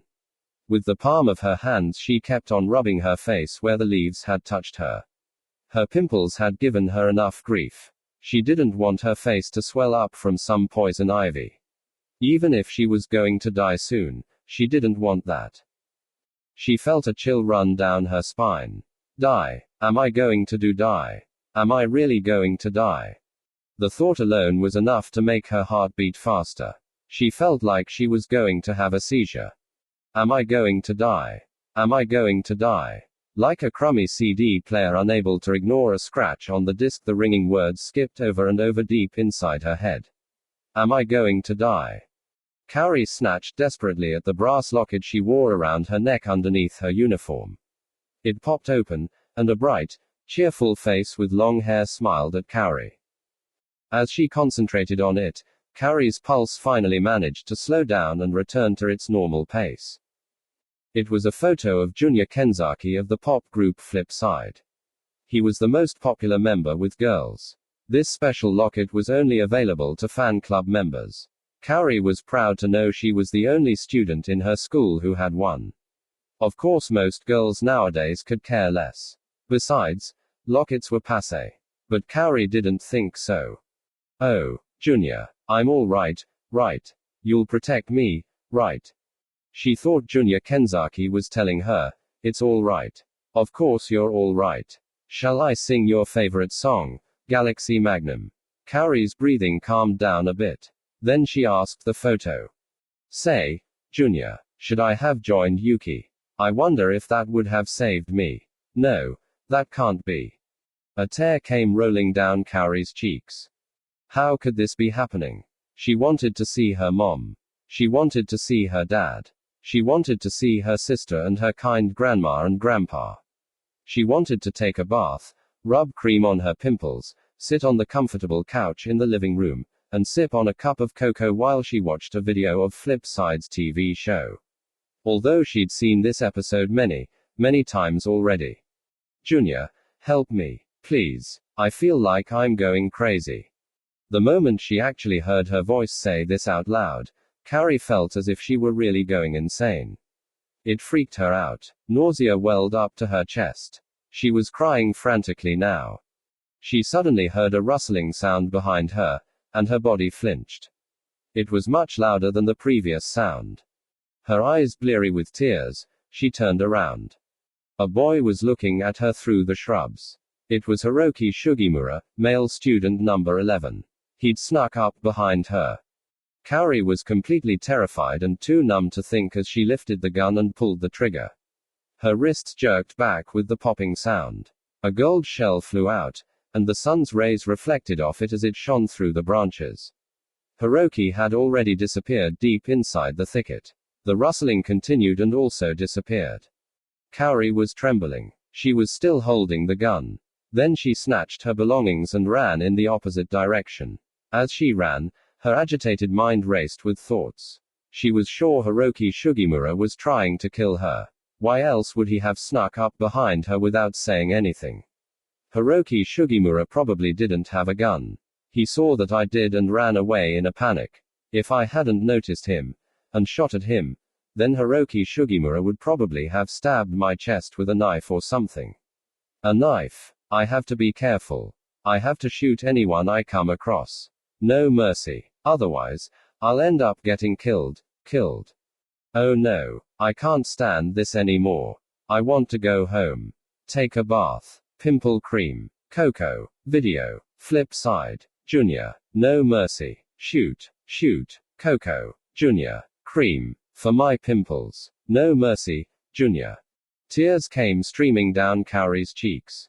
The lid on the locket on her chest remained open and Junior Kenzaki's cheerful face swung violently left and right, up and down. No mercy. Junior. I'm going to be killed. Shoot. Mom. Sister. Dad. Shoot. The new record release. Kaori was losing her mind. 25 students remaining. 36. All right then, here's the body count. Sakamoki's voice continued. It was the noon announcement. New members on the waiting list for funerals were Tatsumaki Oki, Kyoichi Motobuki, and of course Yukiko Katano and Yumiko Kusaka. The other ones were Yoji Kuramoto and Yoshimi Yahagi. I will announce the forbidden zones for this afternoon. Now, I want you to take notes. Get your notebooks out. Once again, Shuya pulled out his map and pen from his pocket. Shogo also had his map out. At 1 p.m., J5. At 3 p.m., H3. At 5 p.m., D8. Got that? J5 was the southeast shore of the island. H3 was near the top of the southern mountain. D8 was the hilly area on the southeast side of the northern mountain peak. Their zone, C3, wasn't announced. That meant they wouldn't have to move. It may be rough losing your friends, but cheer up. You're all so young, you've got so much ahead of you. Over and out. With this series of happy-go-lucky platitudes, Sakamoki's announcement came to an end. Shuya sighed. He put away the map and examined the student list, which was now ridden with check marks. We're down to 25 students. Damn. Shogo cupped his hand as he lit another cigarette. Then he said, "It's like I said. The numbers are steadily dwindling." Shuya looked up at Shogo. He got Shogo's point. The more classmates that died, the closer they were to escaping. But that was uncalled for. Shogo only shrugged. He shifted his eyes and then said, "Hey, I'm sorry." Shuya wanted to say more, but he tore his eyes away from Shogo's face. He pulled in his knees and stared down between them. There were several tiny yellow flowers poking out from the grass, and an ant was crawling up one of the stems. This was the issue. Shuya had felt like they'd become buddies when they talked about rock, but in the end there was still something about Shogo that bothered him. Was it simply that there was a cold side to Shogo? He took in a small breath and then thought of something else. Of the 6 deaths Sakamoki had announced, Yoji Kuramoto and Yoshimi Yahagi were the only ones Shuya didn't witness. He was pretty sure they were going out. Did that mean they were together? And the 2 gunshots they heard after 10 p.m. Was that them? If so, who could have? He remembered the sound of the machine gun slaughtering Yukiko Kitano and Yumiko Kusaka. Did the same person kill them too? Or? Shuya, Shogo said. He looked up. You haven't had breakfast, right? This government-supplied bread sucks, but I found some coffee and strawberry jam at the supply store. Let's eat. Shogo took out a jar and a slim can, 200 grams, of canned coffee.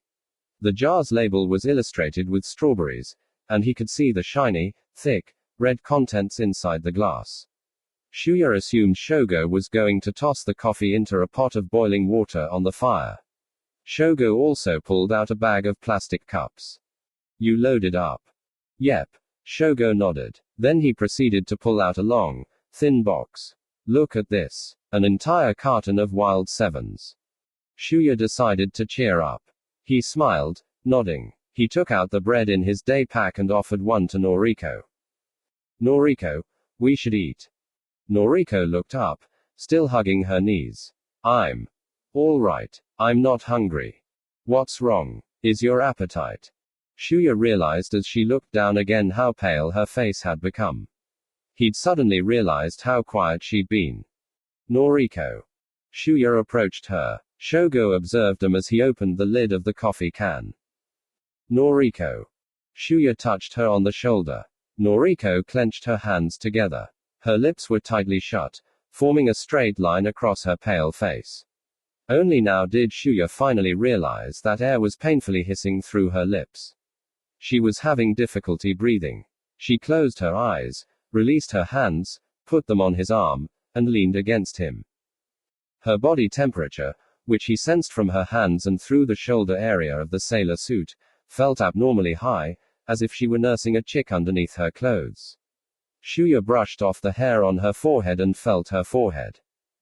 It was incredibly hot. The cold sweat on her forehead drenched the palm of his hand.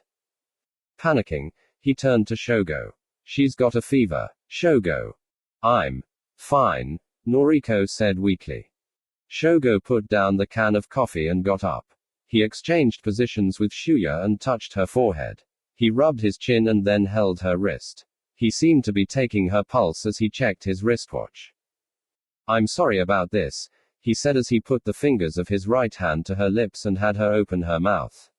Then he pressed the skin under her eyes downward and looked under her lower eyelids. You must feel cold. Narrowing her eyes, Noriko nodded, yeah, a little. How is she? Shuya asked nervously. He'd been holding his breath. Just give me your coat, Shogo said as he removed his own school coat. Shuya quickly removed his too and gave it to Shogo. Shogo carefully wrapped the 2 coats around Noriko's body. Bread. I need the jam and water too, Shogo instructed, and Shuya swiftly snatched the bread and water he'd offered to Noriko as well as the jam left on top of Shogo's day pack. Shogo hastily dipped the bread into the jar, covering it with red jam. He offered it to Noriko. You have to eat this, Noriko. I know, but just eat it. Even a little will help, Shogo's insisted. Noriko hesitantly took the bread and nibbled on the bread a couple times. She made an effort to swallow it. Then she returned the rest of the bread to Shogo. No more, huh? Noriko barely shook her head. Even shaking her head seemed to exhaust her. Shogo wanted her to eat more, but then he set the bread aside and once again pulled out the small pouch of medicine from his pocket. It's cold medicine, he said and gave her a capsule that was different from the pain reliever he'd given her before. Noriko nodded. With Shogo's help she managed to swallow it down with water from the bottle. Water came streaming from her mouth, but Shogo gently wiped it away. Okay, now lie down. Noriko nodded obediently and lay down on the grass, still wrapped up in the two coats. What's going on, Shogo? Is she gonna be right? Shuya asked. Shogo shook his head. I don't know for sure yet. It may just be a fever. But she might be infected from the wound. What? With Noriko lying down, Shuya looked down at the bandana bandage wrapped around her right calf. But, I thought we cleaned out her wound. Shogo shook his head again. She moved around the woods a lot after she was shot, right? She might have been infected before we treated her. Shuya stared at Shogo for a while and then knelt down beside Noriko. He reached his hand out to Noriko's forehead. Noriko. Noriko opened her eyes. She smiled feebly. I'm all right. I'm just a little tired. Don't worry. But her breathing hardly indicated she was all right. Shuya looked over at Shogo again. He restrained himself from sounding overly agitated and said, Shogo. We can't stay here. We have to move. We should at least find a house where she can get warm. Shogo cut him off. Just hold on. Let's just wait and see for now. He tightly wrapped the makeshift blanket coats around Noriko's body. But it's too dangerous for us to move. I told you. Noriko faintly opened her eyes. She looked over at Shuya and said, I'm so sorry. Shuya. Then she said to Shogo, I'm sorry, and closed her eyes. Shuya's lips tightened as he looked down at Noriko's pale face. 25 students remaining. 37. Takako Chigusa, female student number 13, stuck her head out from under the shadow of a tree trunk. She was halfway up the eastern side of the island's southern mountain. According to the map, she was somewhere near the border between H4 and H5. There was a grove full of trees that grew shorter as she headed up the mountain. Takako gripped her weapon, an ice pick, and looked back. The house she'd been hiding inside was obscured by trees and no longer visible. It was decrepit and overrun by tall grass and seemed like it had been abandoned even before the island had been evacuated. She remembered something like a chicken shack was connected to the main building. Now she couldn't even see the rusty tin roof. How far had she come? 200 meters. 100 meters. Takako was the girls' track team's best short-distance sprinter. She held the prefect's all-time second-place junior high record for the 200-meter, so she had a good sense of running distances, but she wasn't sure now, mainly because of the hills and bushes, not to mention the tension she was feeling. After eating awful bread and water for breakfast, Takako decided to wait until 1 p.m. to leave the house. She'd been hearing what sounded like gunshots ever since the game started and hid in a corner of the abandoned house, but now she thought staying cooped up like that wouldn't do any good. She had to join up with someone, at least a friend she could trust, and proceed. Of course, it was possible friends she trusted wouldn't trust her. But Takako was a beautiful girl. Her upward curving eyes were a little fierce looking, but they matched with her sharp chin, well-formed mouth, and nicely defined nose, all of which gave her an aristocratic look. Her long hair was dyed with orange streaks, which might look odd at first, but with her jewelry, which included earrings, 2 in her left ear, 1 in her right, designer rings on the middle and ring fingers of her left hand, a total of 5 bracelets on her wrists, and a pendant made from a foreign coin, she managed to assert her own look that made her all the more attractive. Her teachers didn't really approve of her hair and gaudy jewelry, but she got good grades, and because she was the track team's star sprinter, she never got directly criticized. Basically, Takako was very proud. She wasn't going to be bound by the silly school rules that the other girls followed. Whether it was, unfortunately enough, because of her beauty, or her pride, or whether it was because she was simply shy, Takako didn't have many close friends in her class. Her best friend was Kaharu Kitazawa, whom she'd known ever since elementary school, but she was in another class. But there was someone in her class whom Takako could trust. The student wasn't a girl, though. She'd known him since they were kids. And with him in mind, she couldn't help being preoccupied by something. When she left the school building, Takako thought someone who'd left before her might come back. In that case, she'd have to leave with extreme caution. And it was best to leave the school by foiling the assailants' expectations. When she came into the hall, she peeked outside through the exit door. There were woods in front of her, and a hill on the left. The area to her right was relatively open. The assailant, if there was one, would have to be hiding in the woods or in the hill. Takako stayed down as she left the building and dashed to her right, staying close to the school building wall. The track star let her mighty legs cut loose. She didn't even have to think about it. She ran down the street through a cluster of houses and into a narrow alley. Then she ran toward the base of the southern mountain. All her energy was focused on getting away from the school and finding somewhere to hide. But what if there had been someone in the woods or in the hill in front of the school who had no intention of attacking her? In other words, what if he who'd left before her, had hid in the woods or the mountain, had been waiting for her? Maybe she'd lost her chance by running out of there at full speed. No. She didn't think so. What else could she have done? Anyone hanging around the school was jeopardizing his or her life. They had known each other since they were kids. It was nothing more than that. They had remained decent friends through all these years. She thought it was presumptuous of her to think that he, Hiroki Sugimura, male student number 11, would risk his life waiting for her. The important thing was finding someone now. Finding Hiroki Sugimura would be ideal, but she knew that was too optimistic. She'd settle for the school representative Yuki Utsumi or some average girl. As long as she was careful not to get shot, she could calm them down. If they were calm already, that would be even better, although the thought of someone calm under these circumstances was a bit scary too. To find that someone, that was all she could do for now. The one thing she knew not to do was to raise her voice. She had proof of that, now. From the abandoned house, Takako had also seen Yumiko Kusaka and Yukiko Katano die on top of the northern mountain. So Takako decided to leave the abandoned shack where she was hiding and climb up to the peak of the southern mountain.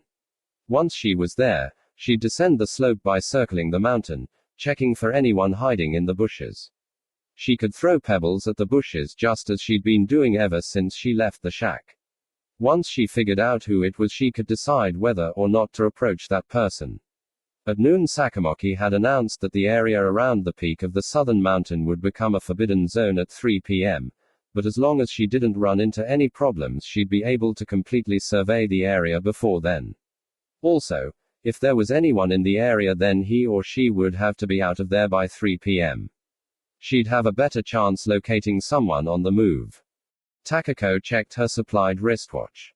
It was 1:20 p.m. She usually wore bracelets, so she never wore a watch, but she couldn't afford that luxury now. Then she touched her collar. If you try to pry it loose, it will explode. It was suffocating, not only the way it dug into her neck, but its mere presence. The chain of her pendant lightly tapped against the band. Takako decided to ignore it and gripped her ice pick. What good was this weapon though? With her left hand. With her right she grabbed some pebbles and tossed them out in front of her to her left and right. They made a rustling sound in the grove. She waited for a while. No response. She moved forward. She took a deep breath, ready to run up the open ground between the bushes. Suddenly she heard a rustling sound. Someone's head popped out of the bushes, approximately 10 meters to her left. She could see the back of his coat and the back of his head. Its hair was slightly disheveled but still smooth. His head turned left and right, checking the area. Takako froze. She was in trouble. It was a guy. Guys were trouble. She had no particular reason to think so, but she had a hunch anyone besides Hiroki Sugimura was trouble. And she could immediately tell this guy was not him. Takako held her breath and slowly stepped back into the thicket behind her. She knew this would happen, but that didn't stop her from trembling. Suddenly the boy turned around. Their eyes met. The face, which had an expression of utter astonishment, belonged to Kazushi Nida, male student number 16. Oh man, why did I have to bump into this jerk? What mattered now was that she was totally exposed and how dangerous that was. She turned around and started running back the way she came. Wait. She heard Kazushi's voice. The sound of him waded through the thicket, coming after her. Wait. Now he was shouting. Wait. Ugh. What an idiot. Takako hesitated for a few moments and then stopped. She looked back. If Kazushi had a gun and wanted to shoot her, he'd have done that by now. More troubling was his shouting. It endangered not only his life but hers. Just as it was moments ago, there didn't seem to be anyone in the area. Slowing down, Kazushi descended the slope. Takako realized Kazushi held a rifle loaded with an arrow in his right hand. It wasn't pointed at Takako right now, but if it was, could she dodge it and run away? Should she have stopped? No. Takako reassured herself. She'd done the right thing. Kazushi Nida was a forward on the soccer team. Top athletes like him were as fast, if not faster, than track runners. Even though Takako was a star track runner, he'd have eventually caught up with her. Either way, it was too late. Kazushi stopped several meters away from her. He had wide shoulders and was relatively tall and well built. His smooth hair was long, which was the current fashion with soccer players, but now it was disheveled, as if he'd been playing in a close match that had gone into overtime. A smile emerged on his face, which was pretty good looking except for his bad teeth. What does he want? Takako thought as he observed his face. He might not have any harmful intentions. He might actually be thinking he finally found someone he could trust. But Takako didn't have a very good impression of Kazushi Nida. To put it bluntly, she couldn't stand his kind of chumminess. She also couldn't stand his arrogance. They'd been classmates ever since their first year in junior high. Hiroki became her classmate in second year. Without putting much effort into them, Kazushi was above average in grades and sports, but in spite of that, or maybe it had nothing to do with that, his immaturity really stuck out. He tried to impress others, and when he'd screw up, he'd come up with some lame-ass excuse. Furthermore, and this was really stupid, but when they were first-year students, there were rumors that she and Kazushi were going out. Junior high kids don't have anything better to do. Well, let them say what they want. Every time the rumors got going again, he'd go to her desk and touch her on the shoulder, how dare he, and tell her, there's a rumor floating around about us. Takako would turn away and brush his hand off with the reply, oh, I'm so honored. She let it slide, scoffing at him on the inside, go away you little brat. You've got some nerve, but now she wasn't in the position to do the same thing. Takako spoke cautiously. She had to get away from him as quickly as possible. That's what it came down to. Don't shout, you idiot. I'm sorry, Kazushi answered. But you were the one who took off. Takako didn't mess around with her response. Get to the point, cut to the chase. Her best features. The fact is, I don't want to be with you. She looked at Kazushi and managed to shrug her tense shoulders. Kazushi's grimaced. Why? Because you act like you're such a goody-goody, she thought. Look, we both know why. Okay, later, Takako said as she got ready to run. Still, she felt herself hesitating as her feet trembled. She stopped. Because out of the corner of her eye she saw the weapon in Kazushi's right hand pointed at her. Takako slowly turned around, keeping a close eye on his fingers on the trigger of his bow gun. What's this? She asked. She casually slid the day pack off her left shoulder and caught its strap. Would it be able to shield her from the force of the bow gun? I don't want to resort to this, Kazushi said. This was exactly what she couldn't stand about him. He was making excuses, but in fact he was trying to gain the upper hand. So you better stay with me. That pissed her off. But that was also when she noticed something. When she was hiding in the shack, her uniform skirt got caught on a broken door. The tear resembled the slit up a Chinese dress, and now Kazushi was looking down at it. His eyes were strangely glazed over. It gave her the creeps. Takako quickly moved her legs to cover them as much as possible. Then she said, give me a break. You expect me to join you with that stuck in my face? So you promise not to run away? Kazushi spoke in his usual arrogant voice. He didn't lower the bow gun. Takako had to put up with him. Just put that down. So you won't run? Are you deaf? Takako said sharply, and Kazushi reluctantly lowered his weapon. Then he assumed a smug tone as he said, "I've always thought you were fine." Takako raised her well-defined, elegantly arched eyebrows. After threatening her life like this, he has the nerve to say I'm fine. Kazushi's eyes fell on her legs again. He made no effort to be subtle, and his eyes were locked onto them now. Takako lifted her chin slightly. So I won't kill you. Just stay with me. Takako shrugged again. Any hesitation she might have had was now wiped out by anger. I told you I don't want to, she spat out. Later. Takako turned too. No, this time she began moving backwards and staring back at Kazushi. Kazushi lifted his bowgun again. His face had the expression of a kid begging for a toy at a department store. Mom, I want it, I want it. Takako quietly said, stop this. Then, stay with me, Kazushi repeated. The way he tilted his head revealed how frantic he was trying to calm his nerves. Takako repeated, I told you, no. Kazushi didn't lower the gun. They glared at each other. Takako couldn't bear it anymore. You know, what do you want? Say it. You're not killing me off. I tell you, I don't want to be with you, but you insist. I don't get it.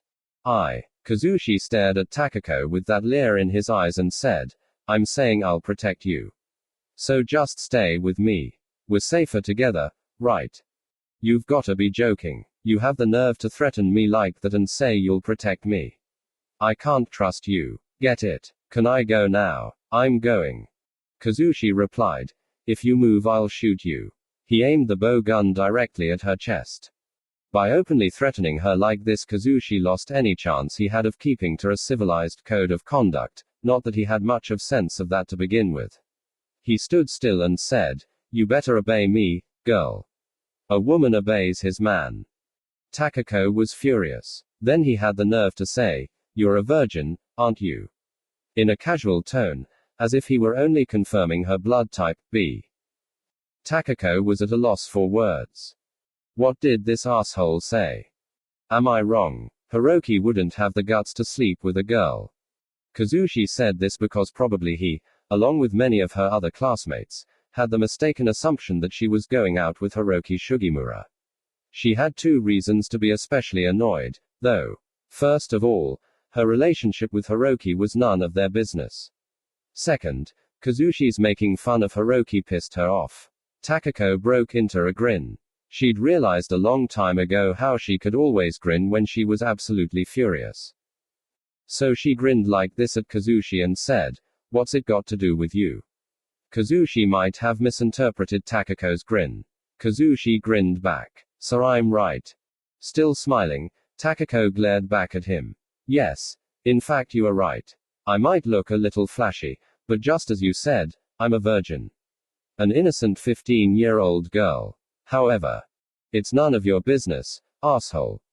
Kazushi continued, we're gonna die anyway. Don't you want to try it once before you die? I'd be a good partner. Although Takako had never felt so angry in her life, she couldn't help but gawk back at him in amazement. Her mouth might have even hung open. His exasperating, outrageous behavior was bad enough, but now it was so out of control it was like he was from another world. Captain Columbus, that is San Salvador Island. Okay, they're barbarians. Beware of the barbarians. Takako looked down, and burst out in laughter. It was incredibly funny. This sitcom would have been a hit. She lifted her face. She must have been glaring at Kazushi, but she'd still give him one last chance. This is my last offer. I don't want to be with you. Just put that down and leave me alone. Otherwise, I'll take it that you're going to kill me. All right. Kazushi didn't move his bow gun. Instead he raised it up to his shoulders and threatened her. This is my last warning. You better obey me, Takako. The fact that Takako felt a thrill at this exchange, which was in some ways the turning point of their encounter, may have been indicative of her personality. And from here on, she couldn't be held responsible for what would happen. Takako took a step forward to put an end to this conversation with this asshole. I see. So you just want to rape me. Right. You think dying gives you the right to do anything. Kazushi glared back at her. That's not what I said. What's the difference? She laughed at him inside. Let me guess what you'll say next. I don't want to rape you, but you better take off your clothes. Takako continued grinning as she calmly tilted her head. She said, right now, you might want to worry more about your life than about your lame-ass dick. Kazushi's face suddenly flushed. His mouth twisted as he spouted off, shut up. You really want to get raped? Takako grinned and answered, so the truth comes out.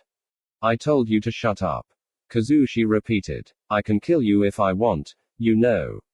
He made her sick. She remembered how he tried to coax her into it just moments ago, saying, I won't kill you. Kazushi paused and then boasted, I already killed Yoshio. Takako was a little shocked, but she merely lifted her brow and remarked, huh. Even if it were true, given how he'd been hiding, he'd probably been terrified, then somehow bumped into Yoshio Akamatsu and ended up killing him by accident.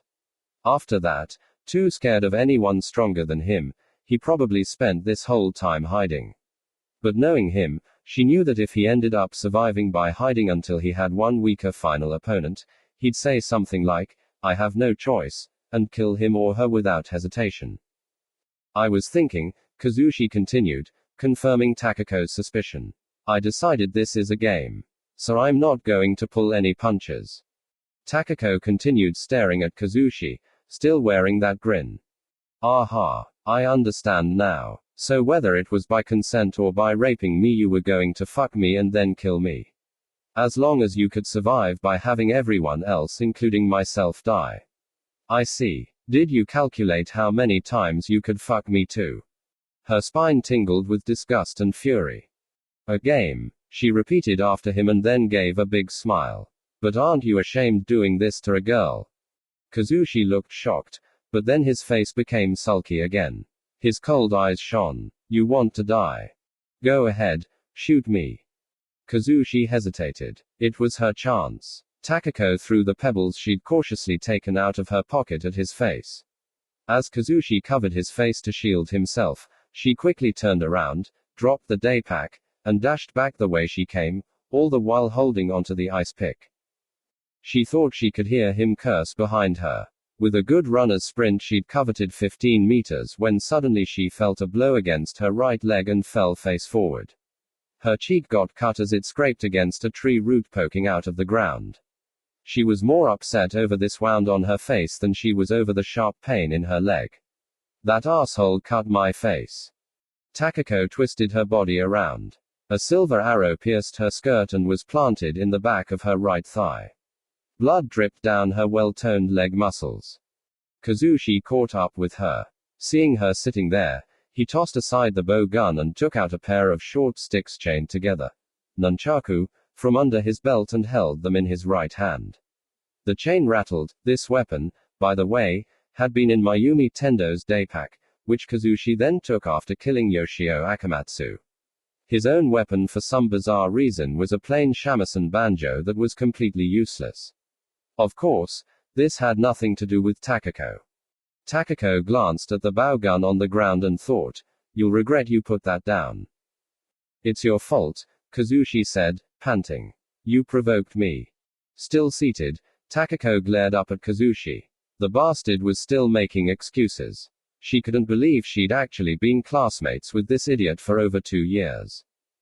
Wait, Takako said. As Kazushi knit his brows, she got on her knees and twisted her right shoulder around, pulling out the arrow in one swift motion as she clenched her teeth. She could feel the flesh tear, followed by a gush of blood. Her skirt was torn again. So now her skirt had 2 slits. She tossed the arrow aside and stood up, glaring at Kazushi. She was all right. The pain was incredible, but she could take it. She shifted the ice pick over to her right hand. Don't do it, Kazushi said. It's no use. She tilted the ice pick sideways, pointing it at his chest. You said this was a game, right? Fine. I'll be your opponent. I won't lose against an asshole like you. I'll give everything I have to erase your existence. Got it? Do you understand? Or are you too stupid? But Kazushi still seemed at ease. He was probably thinking how she was a girl, and what's more, injured, so he couldn't lose against her. I'll say it again, she continued, don't even think of raping me after beating me to a pulp. Look, little kid, you should worry more about your life than your dick. Kazushi's face contorted, and he raised the nunchucks up to his face.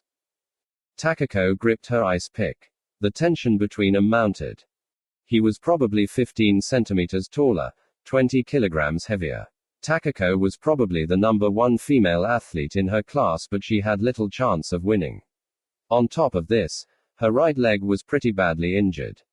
But she couldn't lose, no matter what.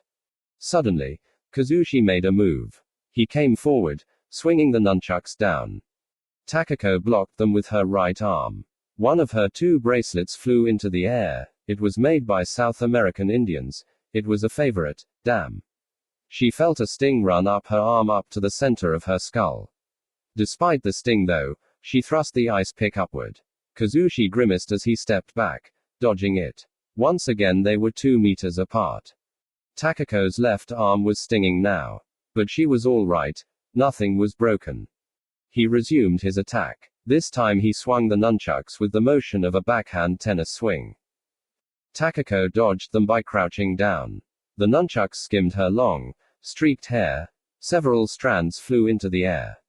Takako quickly swung her ice pick at his right wrist. She felt it wound him slightly as Kazushi groaned a little and stepped back. They were apart again. Kazushi's wrist, the hand holding the nunchucks, was red. But the cut didn't seem severe. The wound on her right leg was throbbing. She could tell the entire leg below her thigh was covered with blood. She wouldn't last much longer like this.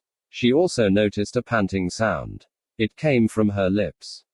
Kazushi once again swung his nunchucks. She could see he was aiming at the left side of her head and her shoulder. Takako stepped forward. She suddenly recalled something Hiroki, who was a martial arts expert, had taught her: you can defeat your opponent by throwing his timing off. Sometimes, taking a bold step forward can be crucial. The nunchucks hit her shoulder, but just as Hiroki had said, it was only the chain, which hardly hurt her. Takako leaped into his chest. Kazushi's face, his eyes wide open in dismay, was right in front of hers. She thrust the ice pick upward. Kazushi shoved Takako away with his empty left hand. Takako lost her balance from her wounded right leg and fell forward. Barely escaping her stab, Kazushi rubbed his unharmed chest with his left hand. "You're really something," he said. Kazushi quickly swung his nunchucks down at Takako, who was slow getting up. This time he was aiming at her face. Takako blocked the blow with her ice pick. Along with the metallic clang, the ice pick flew into the air and landed in the dirt.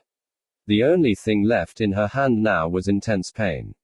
Takako bit her lip. She glared at him as she stepped back. Kazushi grinned and slowly came forward. Undoubtedly this guy was mentally disturbed. He had no qualms about beating a girl to death. In fact, he was enjoying it. Kazushi swung his nunchucks again. She dodged them by bending back, but the nunchucks followed her instead. Perhaps he'd gotten used to them. This time Kazushi managed to extend his reach. She felt a sharp thud against the left side of her head.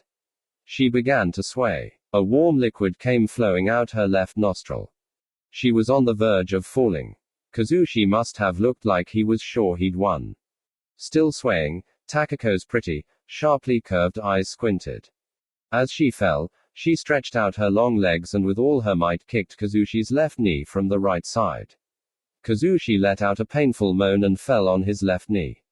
His body floundered and rotated halfway on his knee. Now she saw his back. Had she tried to take the ice pick, Takako might have lost. But that wasn't what she did. She leaped onto Kazushi's back. She clutched onto his head as if riding on his shoulders. Her weight forced him to fall forward. If a thought occurred to her, it was in choosing which fingers she should use. Her index and middle. No, the strongest combination would be her middle finger and thumb. And Takako had always taken good care of her nails. No matter how many times her team coach Mr. Tada scolded her about them, she refused to shorten her nails. Hanging onto Kazushi, Takako grabbed hold of his hair and yanked his head back. She could tell where they were. Kazushi must have suddenly realized her intentions. She saw him shut his eyes.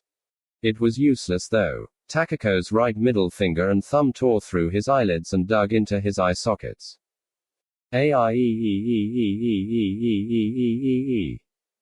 Kazushi screamed. He fell on his arms, got up on his knees, dropped his nunchucks, and tried to brush off her hands.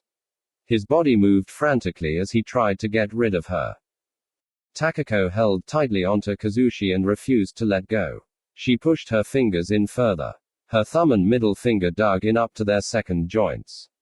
As she dug in, she felt something pop and realized it was his eyeballs. She didn't expect eye sockets to be this small. Takako didn't hesitate to bend her sharp fingers inward. Blood and a semi-transparent slimy liquid came oozing down his cheeks like weird tears. Arrrrgh, Kazushi cried as he got up and swung his arms around frantically. He tried to pry her right hand loose from his head with both of his hands and pulled at Takako's hair. Takako leaped off Kazushi, who ended up with what felt like several strands or even a bundle of hair. Well, she couldn't be worried about that now. She looked for her ice pick and found it. She snatched it up. Kazushi moaned and swung his arms at the, literally, unseen enemy. Then he fell back on his rear end. His eyes were open, but his eyes were completely immersed in a sea of red. He resembled an albino monkey now. Takako dragged her right leg and limped toward him. She lifted her wounded right leg and stomped down onto his unprotected crotch. The purple striped white track sneaker was now red, soaked with Takako's own blood. Underneath its sole she felt a squashing sensation as if she were crushing a rodent. Kazushi moaned. He held his crotch and turned on his side, balled up like a fetus. Now Takako began stepping on his throat with her left leg. She put her weight on it. Kazushi reached out, trying to move her foot, hitting it feebly, trying to free himself. Hell, Kazushi uttered. It sounded like a tiny draft of air because his throat had been crushed. Help.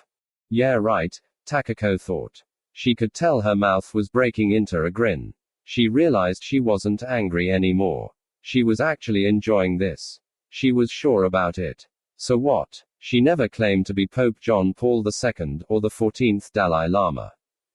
On her knees now, she thrust the ice pick into his mouth. She saw several cavity fillings. His arms, which were struggling to pull at her legs, suddenly froze.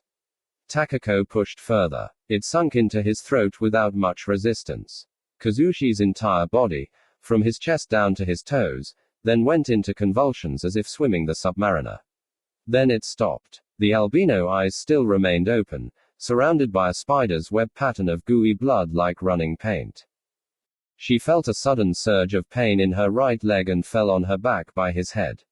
She was panting now the way she did after doing the 200-meter dash twice for physical tests. She'd won, but she also felt empty. The actual fight might have lasted less than 30 seconds. She wouldn't have survived a longer fight. In any case, she won. That's what mattered. Takako held her blood-soaked right leg as she looked down at the corpse of Kazushi, who resembled a traveling magician attempting to spit out an ice pick from his throat. Now, ladies and gentlemen, I shall spit out what I just swallowed. Takako. The voice came from behind her. Still seated, Takako turned around. She reached out and pulled out the ice pick from Kazushi's mouth, which resulted in Kazushi's head rising a little and then falling to the ground. Mitsuko Suma, female student No. 2, was looking down at Takako. Takako quickly looked over at Mitsuko's right hand. Her small hand was holding a large automatic pistol. She had no idea what her intentions were. But, if like Kazushi Nida she intended to play the game, this after all was Mitsuko Suma, Takako had no chance of winning. Mitsuko had a gun. She had to escape. She had to. Takako pulled at her right leg in pain and tried to get up. Are you all right? Mitsuko asked. Her voice sounded terribly kind. She didn't point the gun at her. But Takako had to be cautious. She moved back and finally managed to get up by holding onto a tree nearby. Her right leg felt incredibly heavy. She answered, "Well, I suppose." Mitsuko looked over Kazushi's corpse. Then she looked at the ice pick in Takako's hands. "You killed him with that. I have to say I'm impressed." Speaking as one girl to another. She really sounded like she was impressed. It almost sounded cheerful. Her angelic face was beaming. "I guess," Takako responded. She felt as if her body were off balance. Perhaps it was from the heavy loss of blood from her right leg. "Say," Mitsuko said, "you never went out of your way to impress me." Still unable to tell what Mitsuko's intentions were, Takako stared at her. The two most beautiful girls in Shiroawa Junior High were staring at each other. Nice jewelry and a boy's corpse. "Oh. You're so pretty." Mitsuko was absolutely right. Takako couldn't stand sucking up to anyone, so she was never intimidated like the other girls when Mitsuko talked to her. She was too proud, and besides, she wasn't scared of Mitsuko. Then she remembered something an older student she had a crush on a while ago, actually, it ended only a couple months ago, used to say. Whereas her feelings for Hiroki Sugimura were vague, she definitely had a crush on this guy. After getting involved in one of his friend's fights, he showed up all beat up at the team room before one of their meets and said in his unique voice, "There's nothing to be afraid of. Nothing to fear. Be strong and beautiful." Takako had her eye on this guy ever since she entered junior high, and it seemed he'd had a profound effect on her personality.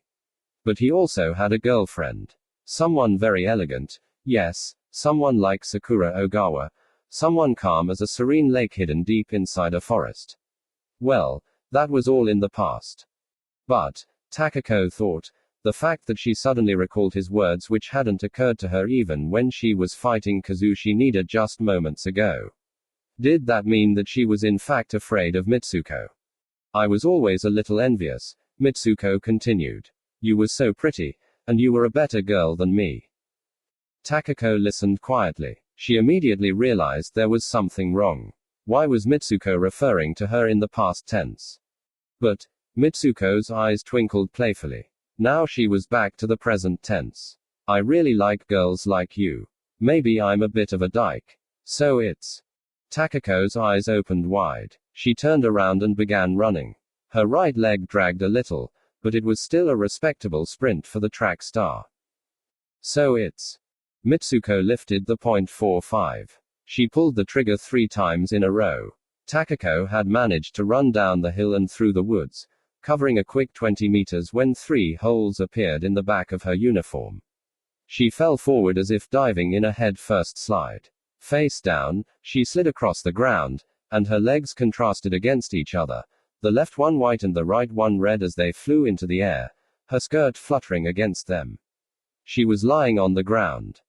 Mitsuko put down the gun and said, "Too bad. 24 players remaining."